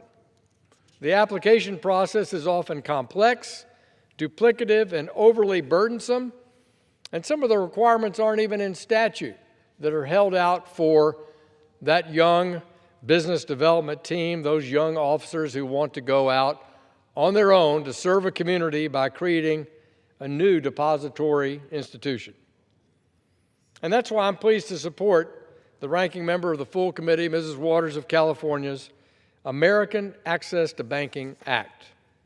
This bill directs the federal bank regulators to make it easier to start a new bank or credit union by streamlining the application process, improving the capital raising options, establishing mentorship programs, and strengthening coordination between federal and state regulators.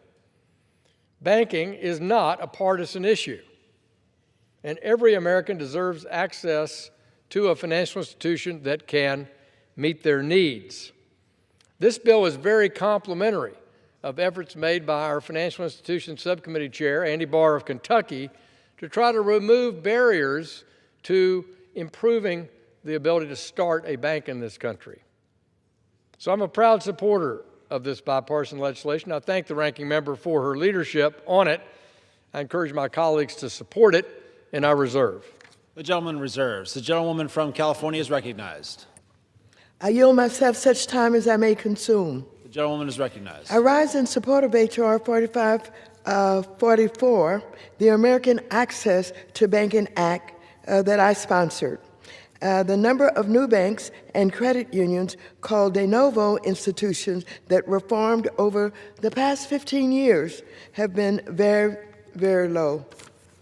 There are only 6 new bank charters issued annually the past 15 years, and only 29 new credit unions formed between 2014 and 2023.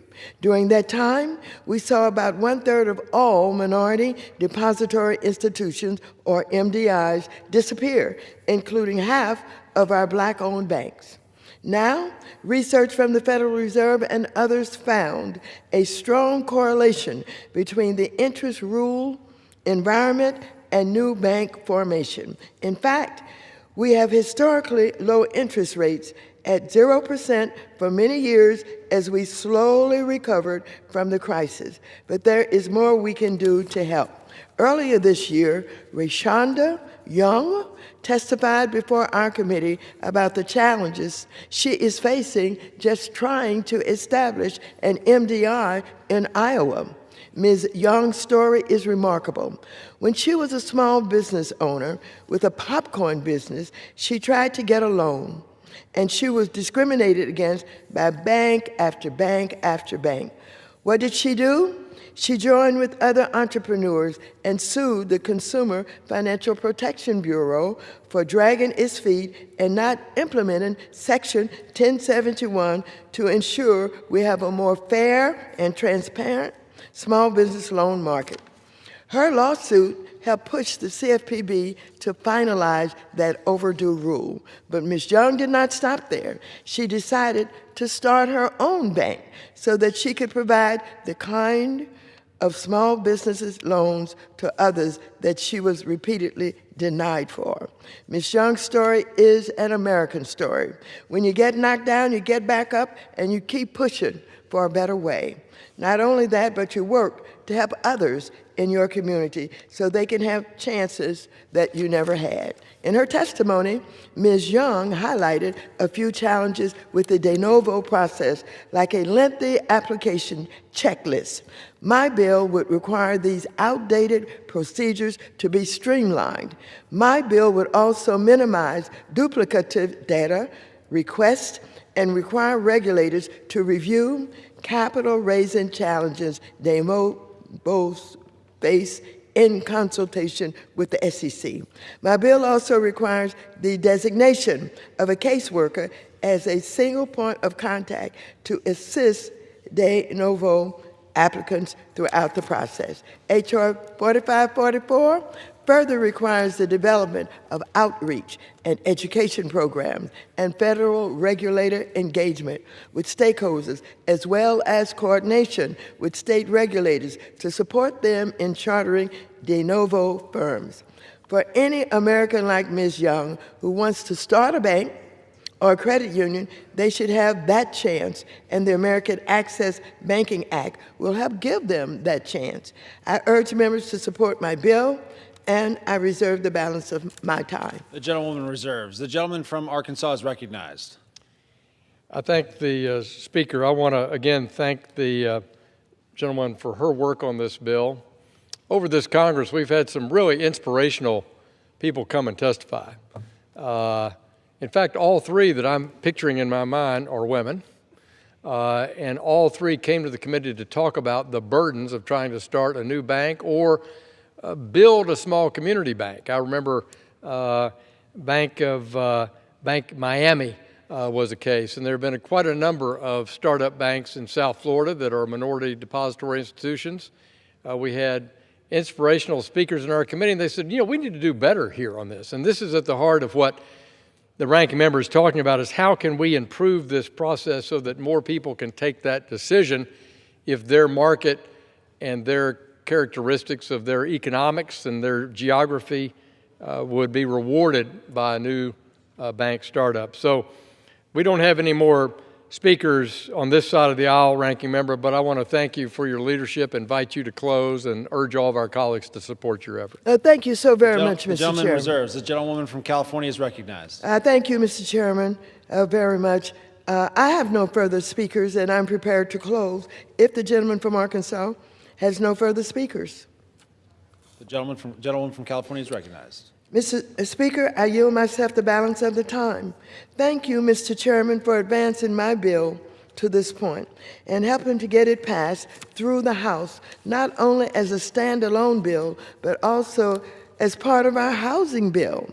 Entrepreneurs like Ms. Rashonda Young, who dream of starting their own bank or credit union and provide access to affordable financial products and services to neighbors in their community, should have that chance.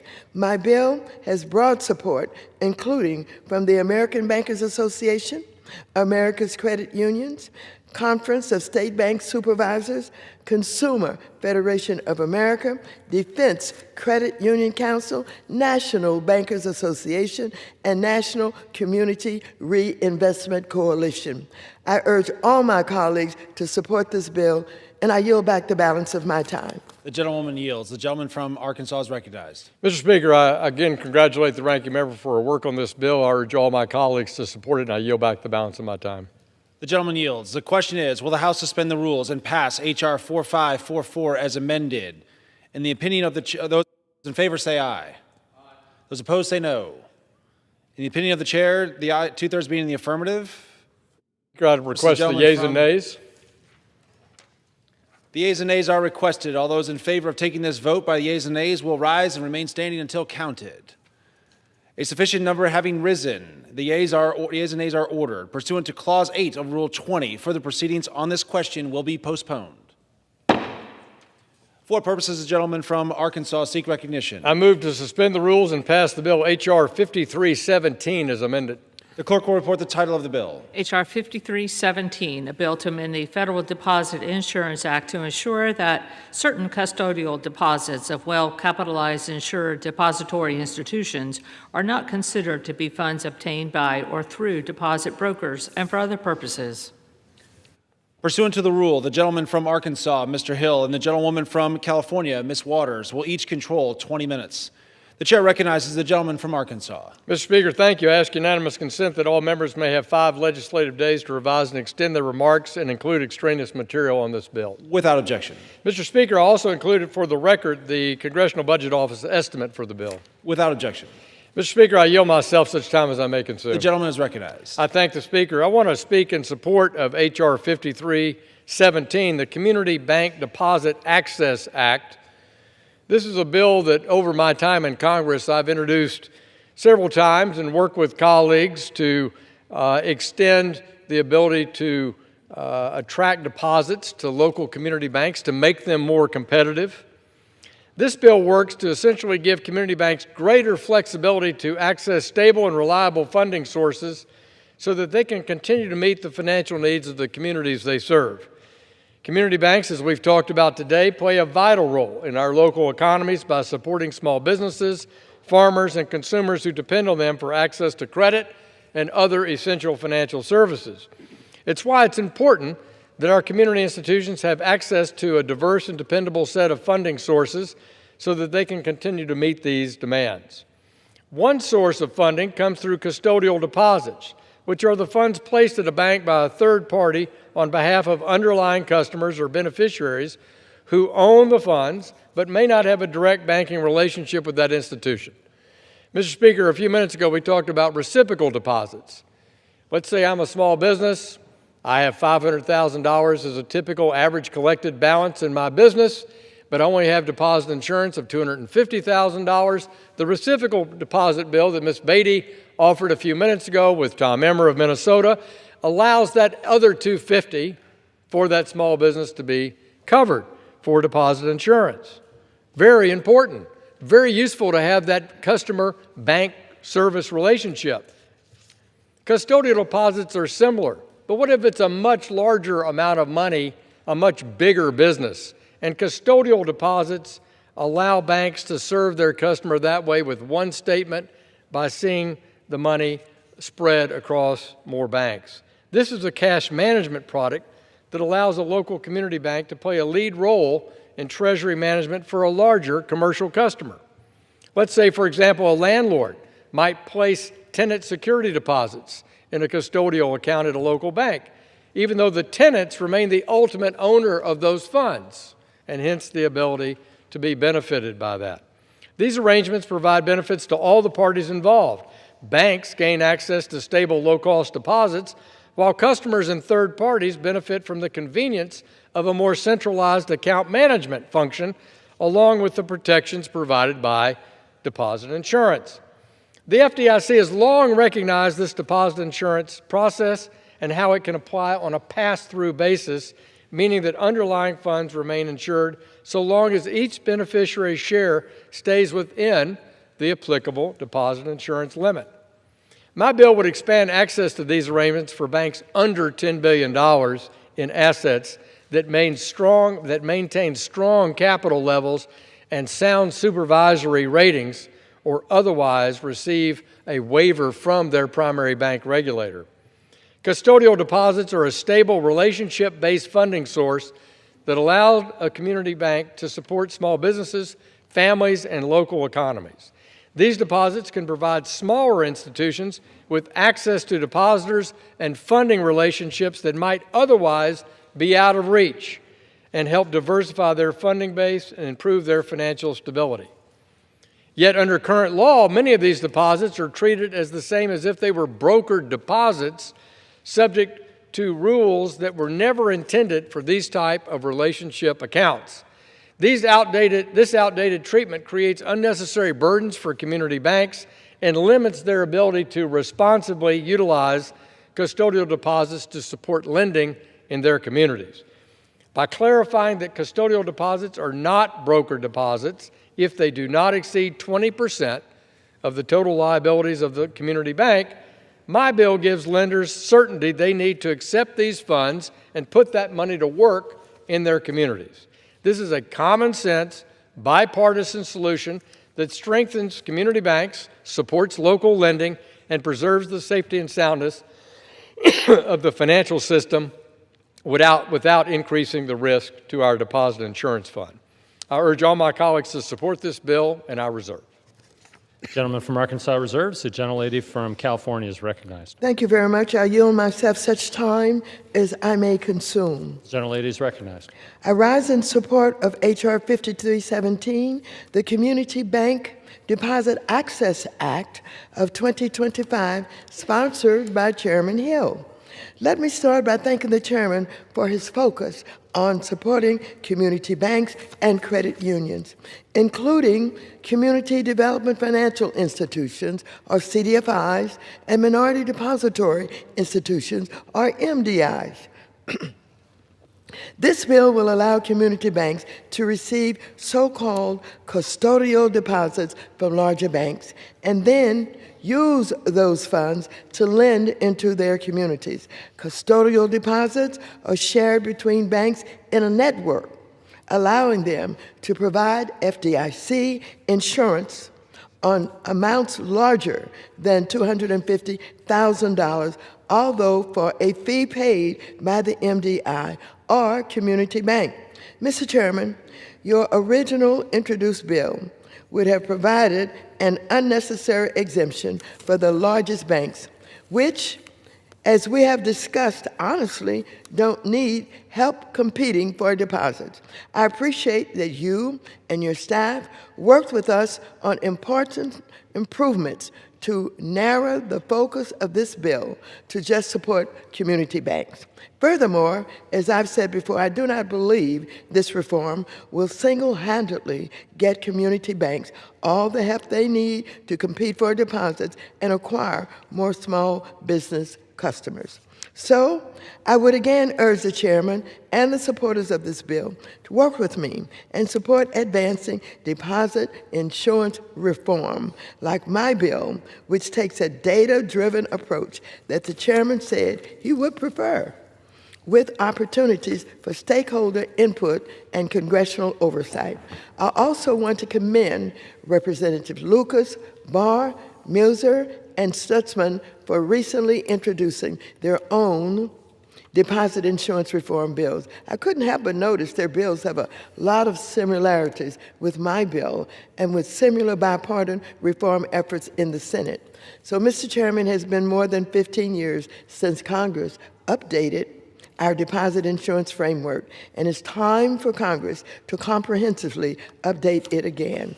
H.R. 5317 is a good piece of that reform effort, and I urge my colleagues to support the chairman's bill, and I reserve the balance of my time. Gentlelady from California reserves. The gentleman from Arkansas is recognized. Mr. Speaker, I'm prepared to close if the gentlewoman is, and so I yield to her. Reserve. Gentleman reserves. Mr. Speaker, I have no further speakers, and I'm prepared to close if the gentleman from Arkansas has no further speakers. Gentlewoman is recognized. Mr. Speaker, I yield myself the balance of the time. I again thank the chairman for working with me regarding improvements that were made to the bill in markup to ensure it focused on helping community banks. Custodial deposits are something that community banks can use as a funding source to help them better serve their communities. I hope today's vote on this bill and Representative Irmer's and Representative Beatty's bill is just the beginning in our efforts to modernize our deposit insurance framework broadly and to provide even more tools for community banks to compete for deposits from local churches, nonprofits, city governments, and small businesses. So I urge the chairman to work with me and our members to advance broad deposit insurance reform. In the meantime, I urge the House to advance the chairman's bill, which serves as a good complementary reform to help our smallest banks compete. I yield back the balance of my time. Gentlelady yields. The gentleman from Arkansas is recognized. Thank you, Mr. Speaker. I yield the balance of my time to myself. Let me say I appreciate the gentlewoman's engagement on deposit insurance policy at large. I think it's an important topic. She and I both share the importance of reviewing our deposit insurance system, make sure it's competitive, make sure it encourages safe and sound banking, make sure it doesn't expand in any way the moral hazard associated with too much reliance on a government safety net that in any way that might encourage too great risk-taking.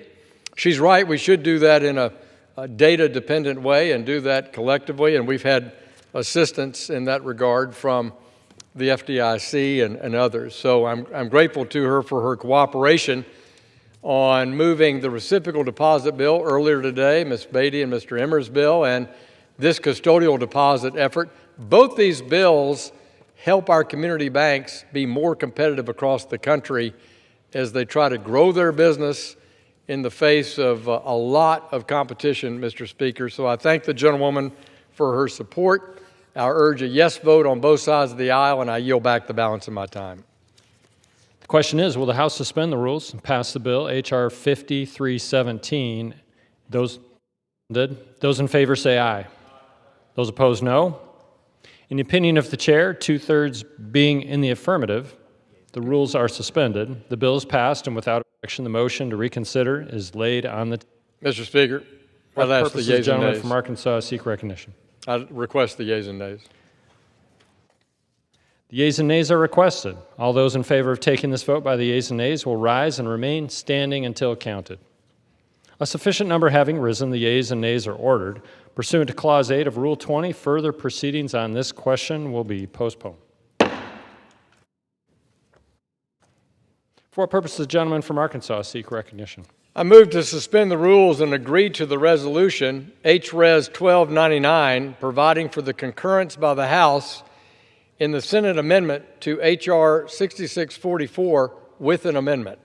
The clerk will report the title of the resolution. House Resolution 1299, resolution providing for concurrence by the House in the Senate amendment to H.R. 6644 with amendment.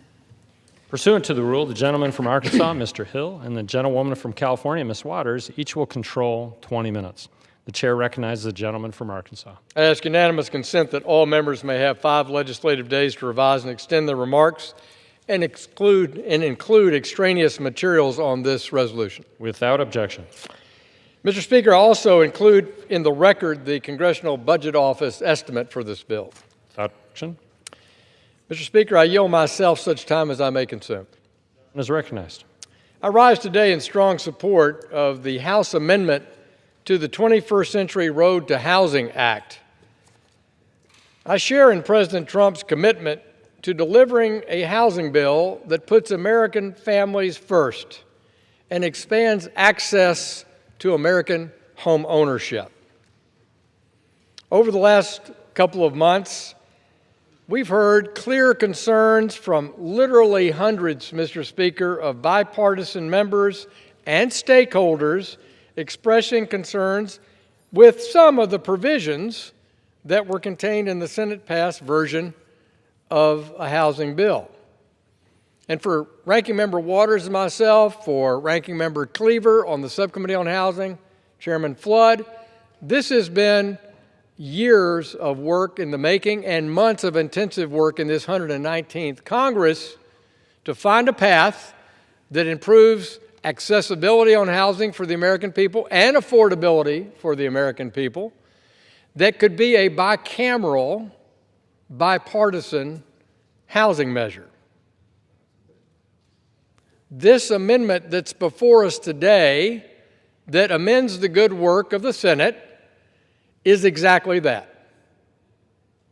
Hours and hours of listening to the American people across our cities, hours of testimony in our subcommittee of housing and insurance led by the gentleman from Nebraska, and we've gotten that feedback. And that feedback, Mr. Speaker, informs this amendment. It informs this debate.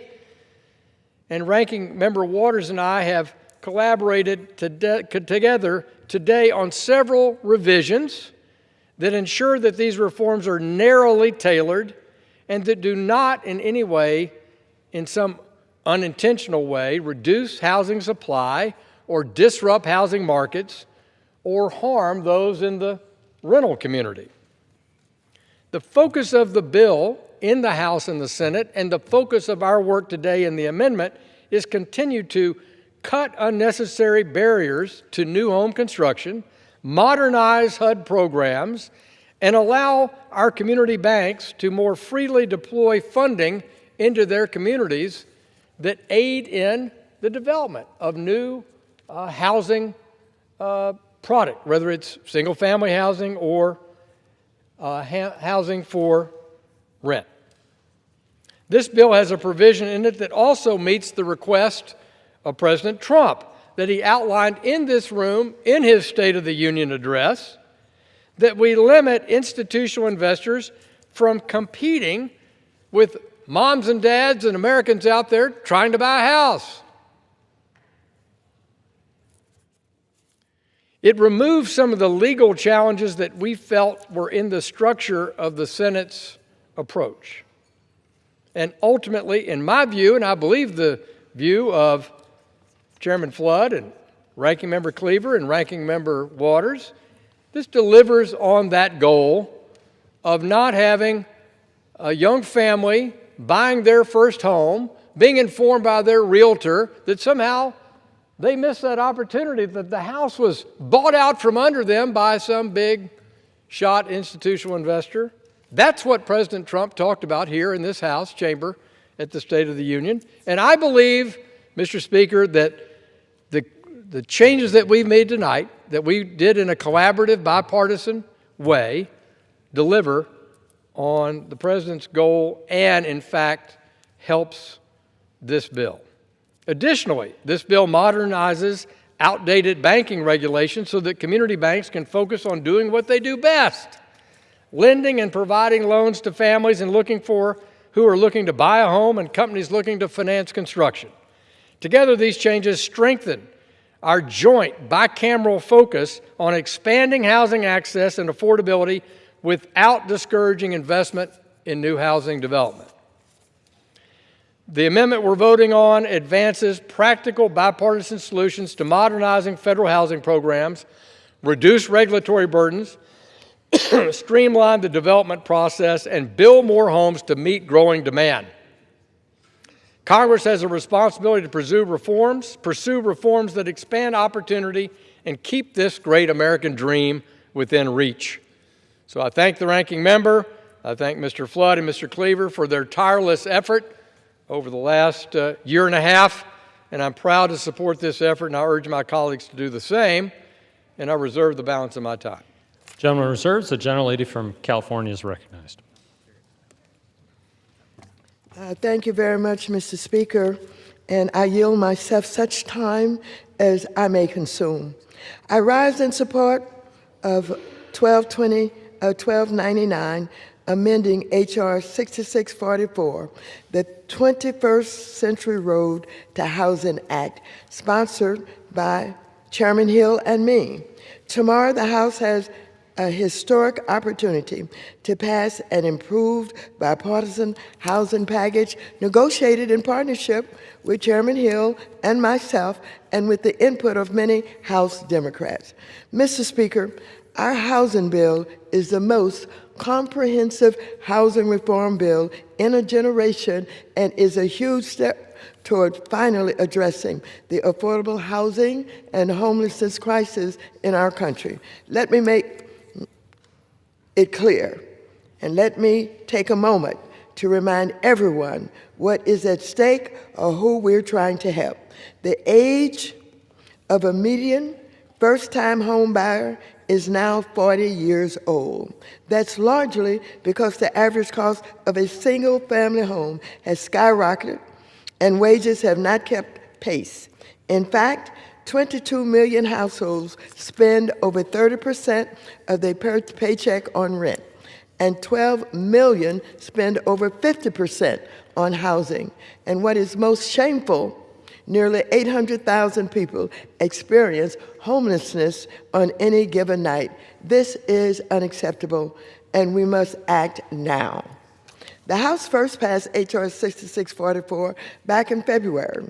A month later, the Senate amended our bill, stripping out numerous House provisions that would address real problems in the housing market. However, the Senate also added in a poorly drafted ban on large institutional investors buying new single-family homes.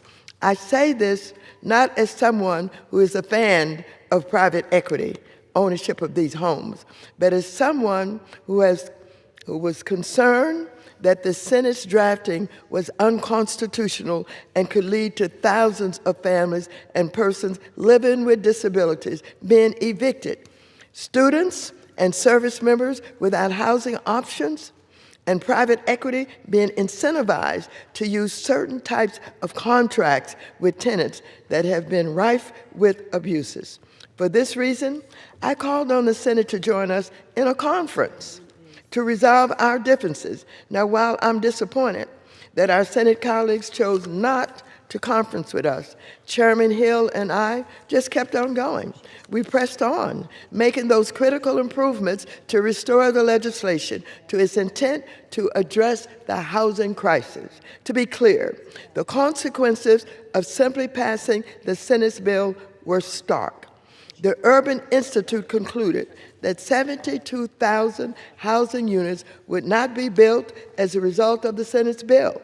And even more alarming, the Senate's language also threatened tens of thousands of families with eviction.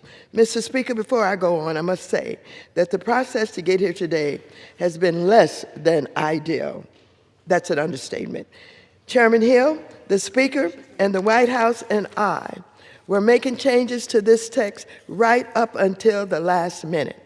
While I support our final agreement, we must inform our colleagues about how this bill has changed since it was posted on Friday, as they will be voting on it tomorrow. So I'm going to describe those changes here. First, the bill removes Section 204, which was the Bill Now Act. Second, we added a new Section 107 called Housing Supply Frameworks. Third, Section 208, the Housing Innovation Fund, now sunsets after 7 years instead of 5 years.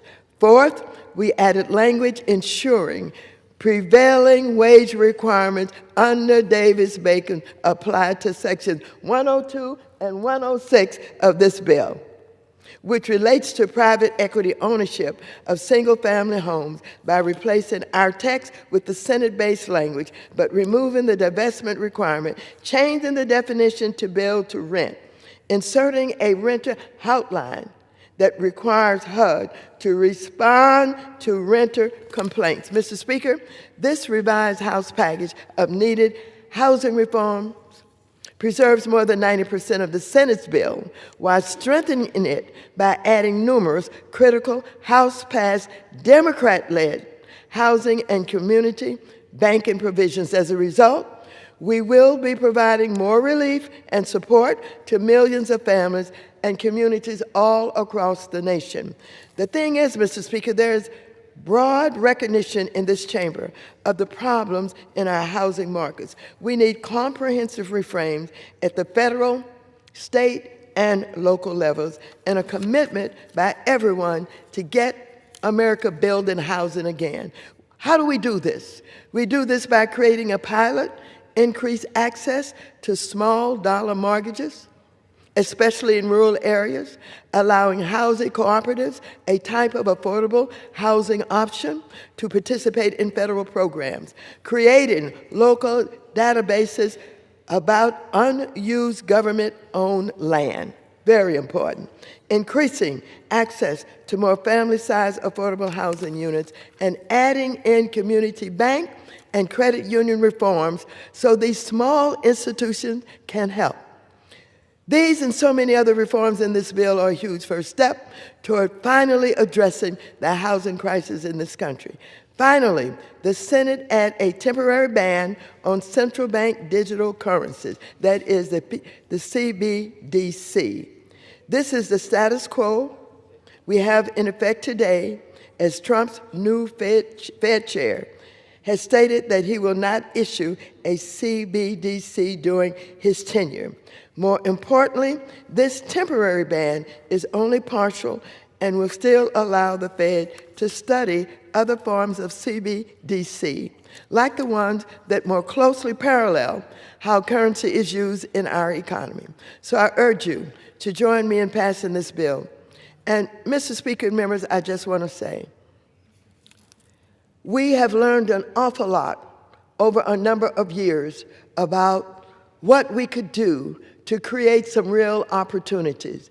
We're now using our experiences working on housing bills to interject into how we're going to be able to get more housing for all of those who are in desperate need and to get the homelessness off our streets. We've learned a lot. And you're going to hear in this bill about how we're going to learn about land that is owned by cities and counties for years that they could get rid of and don't have to do it for market value, on and on and on. And so I'm very proud, even though this has been a real labor. I want to say of love, but it's been a real labor, maybe not of love, but something that really had to be done. And so I think we've finally made these meaningful steps to our nation's housing crisis and strengthen our community banks. And so I ask everyone to please support this bill.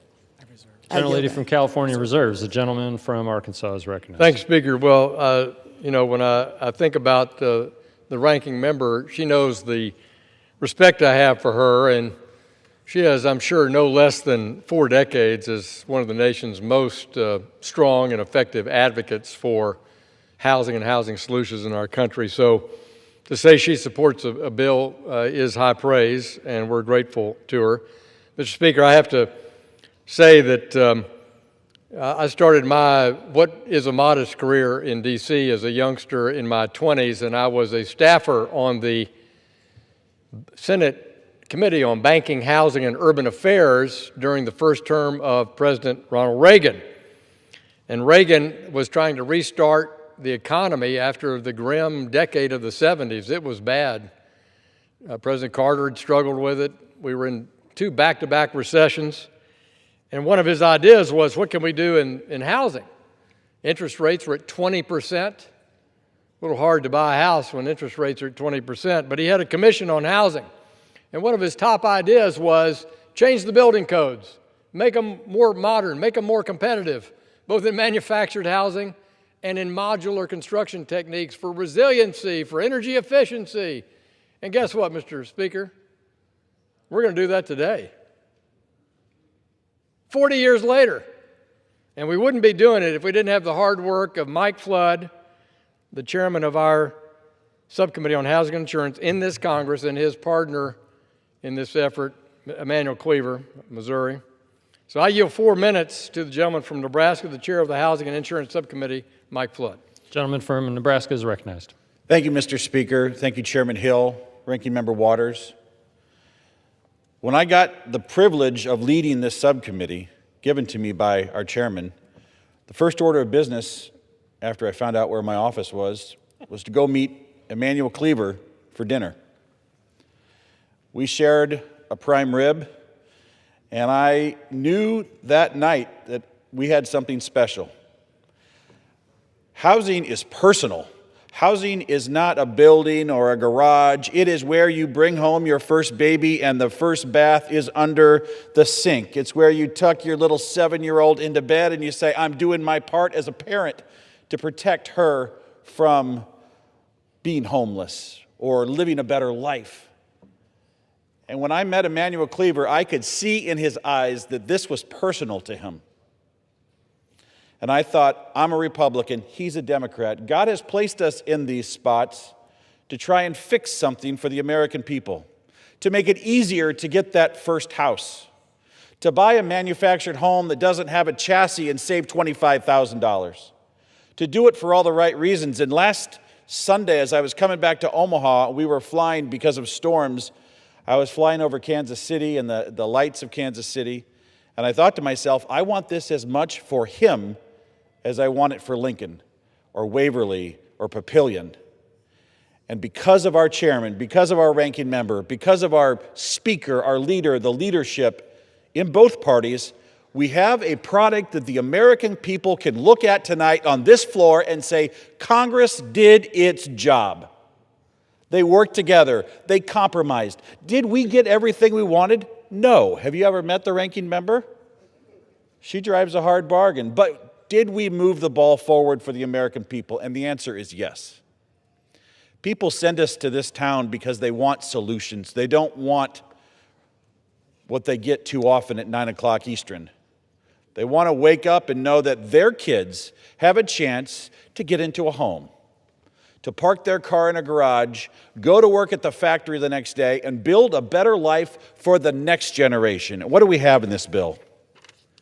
We have a bicameral, bipartisan solution.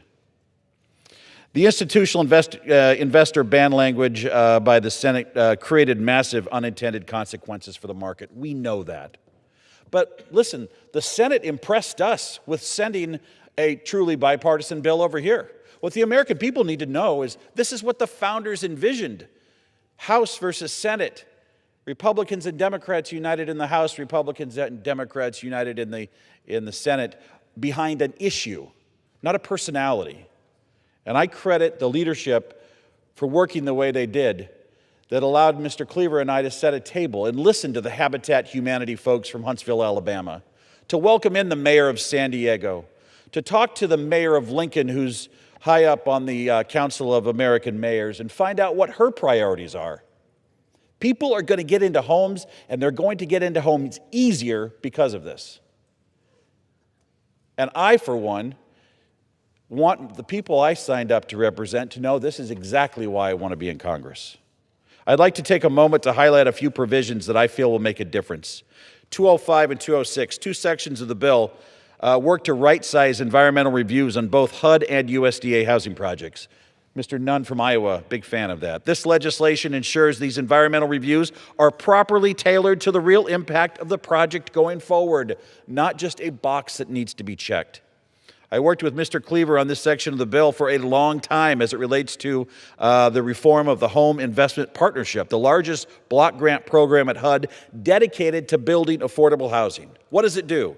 Slashes the environmental review requirements, eases labor cost burdens like the ones created by Section 3, and with that... Mr. Speaker, I yield another minute to the gentleman. Gentleman is recognized for 1 minute. I do thank the chairman. And provides greater flexibility for cities and towns across the country to utilize home dollars to promote home ownership. Sometimes it's as easy as extending the wastewater and the water system another 15 blocks.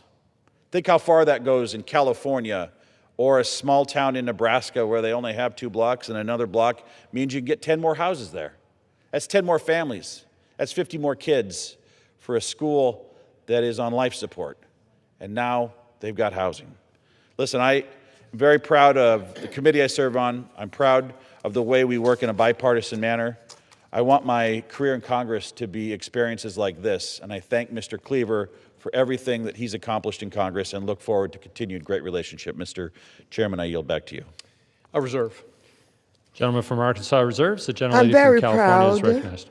to yield 3 minutes to the gentleman from Missouri, Mr. Cleaver, the ranking member of the Housing and Insurance Subcommittee and co-author of this bill, and someone who worked very hard to do some changes in the home program and ensure that for small programs that some questions were raised about, Davis-Bacon, he was right there to ensure that they were protected. Thank you so very much. Gentleman is recognized. Thank you, Mr. Speaker. Thank you, Madam Ranking Member, and Chairman Flood, and of course, Chairman Hill. I rise to support the revision of H.R. 6644, the 21st Century Road to Housing Act, introduced by Chairman Hill, Ranking Member Waters, Chairman Flood, and myself. I appreciate very much the leadership of Ranking Member Waters and Chairman Hill in negotiating this very important revision. To quote Chairman Hill, "This is how Congress is supposed to work," unquote. I cannot agree more. And I might add, this is how the vast majority of the American public would like to see us conduct business. Housing remains the single largest expense for the Americans who sent us to Washington. Rising house costs are consuming an increasing share of household income. Families are struggling to cover necessities and are increasingly unable to save enough transition into homeownership. The legislation we will be voting on is extraordinary. The underlying concept updating federal housing programs is a matter really of common sense. What sets this moment apart is not just the concept of the bill, but the bipartisan, open, and deliberative process. The process in the House has made the bill appealing legislatively and politically. It reflects a months-long and different effort to do what our constituents sent us here to do. Chairman Hill did not get everything he wanted. Ranking Member Waters did not get everything she wanted.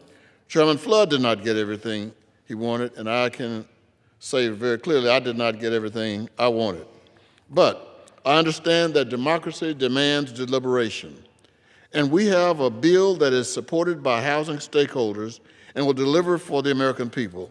I want to thank Chairman Flood for working with me to reform the home program. Chairman Flood and Representative Rose for working with me to expand access to manufactured housing. Representative Nunn for working with me to reform USDA rural housing programs. Representative Lawler for working with me on HUD oversight and to improve Section 8. And Ranking Member Warren for her partnership in working with me on the innovation piece. I also want to thank Ranking Member Warren, Chairman Scott, and the Senate, who I greatly respect. The revised bill negotiated by Chairman Hill and Ranking Member Waters is an effort to advance the priorities of the House, Senate, and the White House. The constituents in my district, like those all around this country, want to see this bill passed and signed into law. This is one of the greatest opportunities I've had since I've been in Congress. I yield. Gentlelady reserves. The gentleman from Arkansas is recognized. I thank the Speaker. I want to yield 2 minutes to the gentleman from Pennsylvania who chairs our Oversight and Investigation Subcommittee, Mr. Muser, for 2 minutes. Gentleman is recognized. Thank you, Mr. Speaker. I am very honored to rise in support of the 21st Century Road to Housing Act. I want to congratulate our full committee chairman, Chairman Hill, for his diligence and ability to find a solution to a very important issue, as well to the subcommittee chair of Housing and Insurance, my friend Michael Flood, for his words and his just his tenacity in seeing this through. Also, special thanks to Ranking Member Chairwoman Waters, and as well as the subcommittee chair, Cleaver for everything that they've done to find a solution here. America, Mr. Speaker, faces a housing shortage of well over 4 million homes, while only 1.5 million houses units are built each year. It's a big problem. We have a housing supply problem that this bill addresses that shortfall, and as importantly, expands affordability in home ownership. So home builders tell us they're costing nearly $100,000 before a shovel even hits the dirt due to overregulation, permitting, environmental reviews, zoning delays. Many can't build a home for less than $250,000. This bill cuts through the blue tape, I tend to call it, by streamlining bank financing for construction and development loans, giving banks greater flexibility to support new housing. So very important.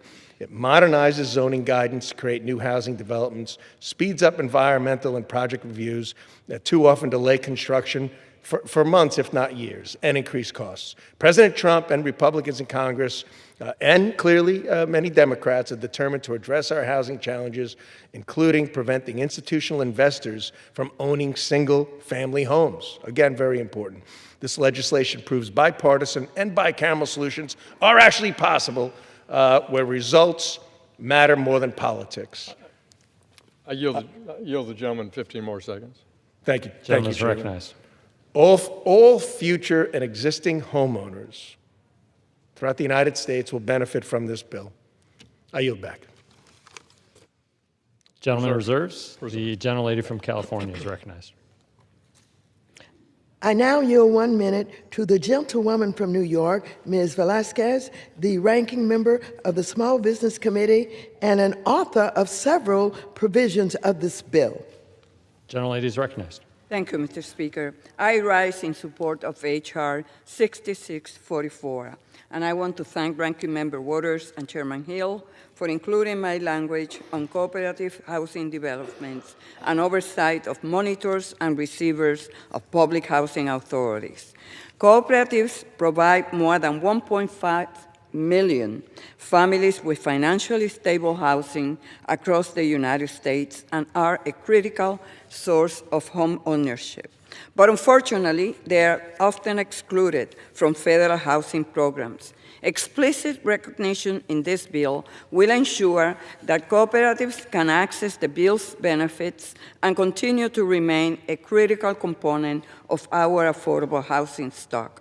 Additionally, my language requiring federal monitors and receivers of PHAs to provide annual testimony and written assessment to Congress will ensure Congress is coordinated and providing struggling PHAs with the resources they need to improve their operations and conditions. It will also help ensure effective use of the taxpayers' money.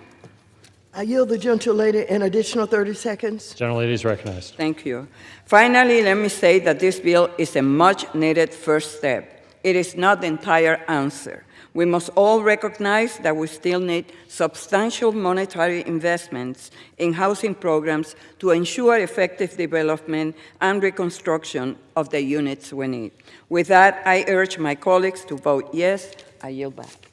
Gentlelady reserves. The gentleman from Arkansas is recognized. Mr. Speaker, we don't have additional speakers, so I would see if the gentlewoman would like to entertain a colloquy or before we close. Gentlelady is recognized. Thank you very much, Mr. Chairman. Chairman Hill, in light of very recent changes we agreed to today, I want to take a moment to make clarifications about the authority Treasury has and should use related to the provisions banning large institutional investors from purchasing single-family homes. Under our bill, the Secretary of the Treasury, in consultation with the heads of HUD, FHFA, and the SEC, may issue regulations to minimize market disruptions and negative impacts on consumers and communities. You and I both finally and firmly agree that the bill allows Treasury to do this and that Treasury must use this authority to issue regulations and clarify the following things.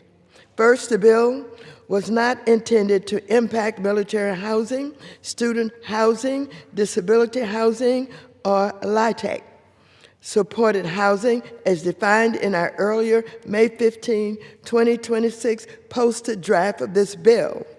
This bill was also not intended to include or impact nonprofits or community land trusts that purchase single-family homes. These entities are not-for-profit, large institutional investors. In addition, large institutional investors are still prohibited from buying properties with land contracts, again, as defined in our earlier May 15 posted draft. These contracts are not subject to landlord-tenant laws and are harmful to renters. And large institutional investors should only be allowed to purchase foreclosed federal-backed properties after individuals and approved nonprofits have been given the first chance to buy them through a 30-day first look period, as described in our earlier May 15 posted draft. Given our congressional intent, Treasury should use its authority to address these concerns and to minimize market disruption and mitigate negative impacts on consumers and communities. Mr. Chairman, I know you agree with me on all of this as we have discussed, and I would love for you to share your thoughts with our colleagues on this also. Well, I appreciate the gentlewoman yielding time, and I agree with her that throughout this process we've tried to be on the same page and be focused on that we've heard from a lot of stakeholders, from a lot of different companies, a lot of different business models that provide housing options for Americans, and you outlined a number in your comments. These include providers of housing for active duty military families, for adults with intellectual and developmental disabilities, near campus student housing, and of course the senior market. Also included are providers who are organized as nonprofits, as you noted, community land trusts, or entities engaged in federal or state affordability programs like the Low-Income Housing Tax Credit Program. We've also heard from many about tools that we use today to provide for more affordable housing, options like first look programs to give current renters a leg up on becoming homeowners. These are all valuable features of our current system that encourage, not reduce, the great availability and affordability of housing. So I agree with you that we need to make sure that in the implementation of this section that these beneficial features are not inadvertently caught up when they have done nothing to the fundamental problem that we're trying to solve today, which is this institutional investor challenge. Leveling the playing field between individual buyers and large institutional investors is the goal. I think we've achieved it in what we've drafted. These features did not cause the problem that we were here today to solve, and I'd like to thank the ranking member for working with me to ensure that the build-to-rent industry particularly is appropriately exempted in the text that we negotiated and considered today. And I commit to working with the Treasury Department and the ranking member throughout the rulemaking process on these issues. And I yield back to the gentlewoman. Mr. Chairman, is recognized. I approve of everything you've said. Thank you. General Leader Reserves, the gentleman from Arkansas is recognized. Well, thank you, Mr. Speaker. I want to say thank you to the ranking member for this long process. It was a labor of love, I think. I think it was. It was when Arkansas and LA get together, it's good things happen, you know. But I want to thank her for her diligence. I want to thank her staff for their diligence in working with my team, Ed and Shanna, Carrie. All worked very hard and collaboratively on what we did today. But Gina, I also want to thank Tim Scott and Elizabeth Warren in the Senate. I think too often, you know, we play back and forth work here, but you're actually seeing legislation, Mr. Speaker, going back and forth between the committees. This is regular order. 390 members came to the House floor a few weeks ago and voted for a housing bill that Mrs. Waters and I put forward. That's a pretty big vote in today's time. And likewise in the Senate, as Chairman Flood referenced, Mr. Scott, Ms. Warren, got 89 senators to vote for a housing bill. What does that tell us? It means that on a bicameral, bipartisan basis, we ought to have a housing bill. President Trump has attempted to spur housing and housing ownership through tax changes in the Working Family Tax Credit Act, lowering regulatory burdens so that we can do more housing across this country, and in his own State of the Union, where he pointed out we ought to have moms and dads being able to buy a house without competing against somebody for cash that's some big institutional investor. So that's the executive branch, the House and Senate. We're on the same page. Today we come to the House floor eager, to bring that to fruition, to have a win, as Chairman Flood referenced, for the American people, for greater affordability of housing and greater accessibility of housing. So I will reserve and yield to my friend from California for her closing comments. Gentleman reserves. The gentlelady's recognized. Mr. Chairman, let me just say that I appreciate your support of some of the efforts that we made because of your background in banking and your experience. You understood exactly what we were talking about when we talked about the banks being able to do smaller loans and to provide mortgages for homes that cost a lot less than the millions of dollars. And so it was because of your background and your experience that you understood right away that we want this pilot program so that we can show everybody that it is impossible to be able to have a mortgage if, in fact, you're buying a home that costs less than millions of dollars. So thank you very much. And now I yield 1 minute to Mr. Liccardo, a member of the Financial Services Committee and author of several provisions in this bill. Gentleman is recognized. Thank you, Mr. Ranking Member, and thank you to her and to the Chair for their leadership on this effort. Mr. Speaker, I rise today in support of this amendment to the 21st Century Road to Housing Act. Today, a rapidly growing number of our families, nearly 13 million, appear severely rent burdened, meaning they spend more than half of their income on housing and utilities. Our housing crisis requires many actions from this Congress, but we should start precisely where we all agree, Republicans and Democrats, on improving affordability through accelerating expansion of housing supply. This legislation, which includes 4 bills that I either lead or co-lead with my colleagues, will take important steps to cut red tape, lower costs, and boost supply of multifamily housing construction, both market rate and affordable. Let's embrace this too rare moment of bipartisanship and approve this package to expand supply. And then let's continue this momentum, rolling up our sleeves to address the affordability crisis that too many of our families are pressed by. Mr. Speaker, the rent is too damned high. I urge my colleagues to support this package. Thank you. I yield back. Gentleman's time has expired. The gentlelady's time has expired. The gentleman from Arkansas is recognized. Mr. Speaker, may I inquire how much time I have remaining? Gentleman has 4 1/4 minutes remaining. I thank the Speaker. Well, again, let me thank members on both sides of the aisle for their perseverance and for their efforts. Let me thank my friends in the Senate for their perseverance and support of the important policy of having more accessible, more affordable housing by cutting red tape, increasing capital availability to housing. And I want to think about my own constituency in Central Arkansas. The community development officers, Mr. Howard and his team at the City of Little Rock, have constantly approached me that if we could make reforms to the home program, like Mr. Flood and Mr. Cleaver have proposed, it will lower the cost per square foot of the ability to use that program by the City of Little Rock for new housing construction.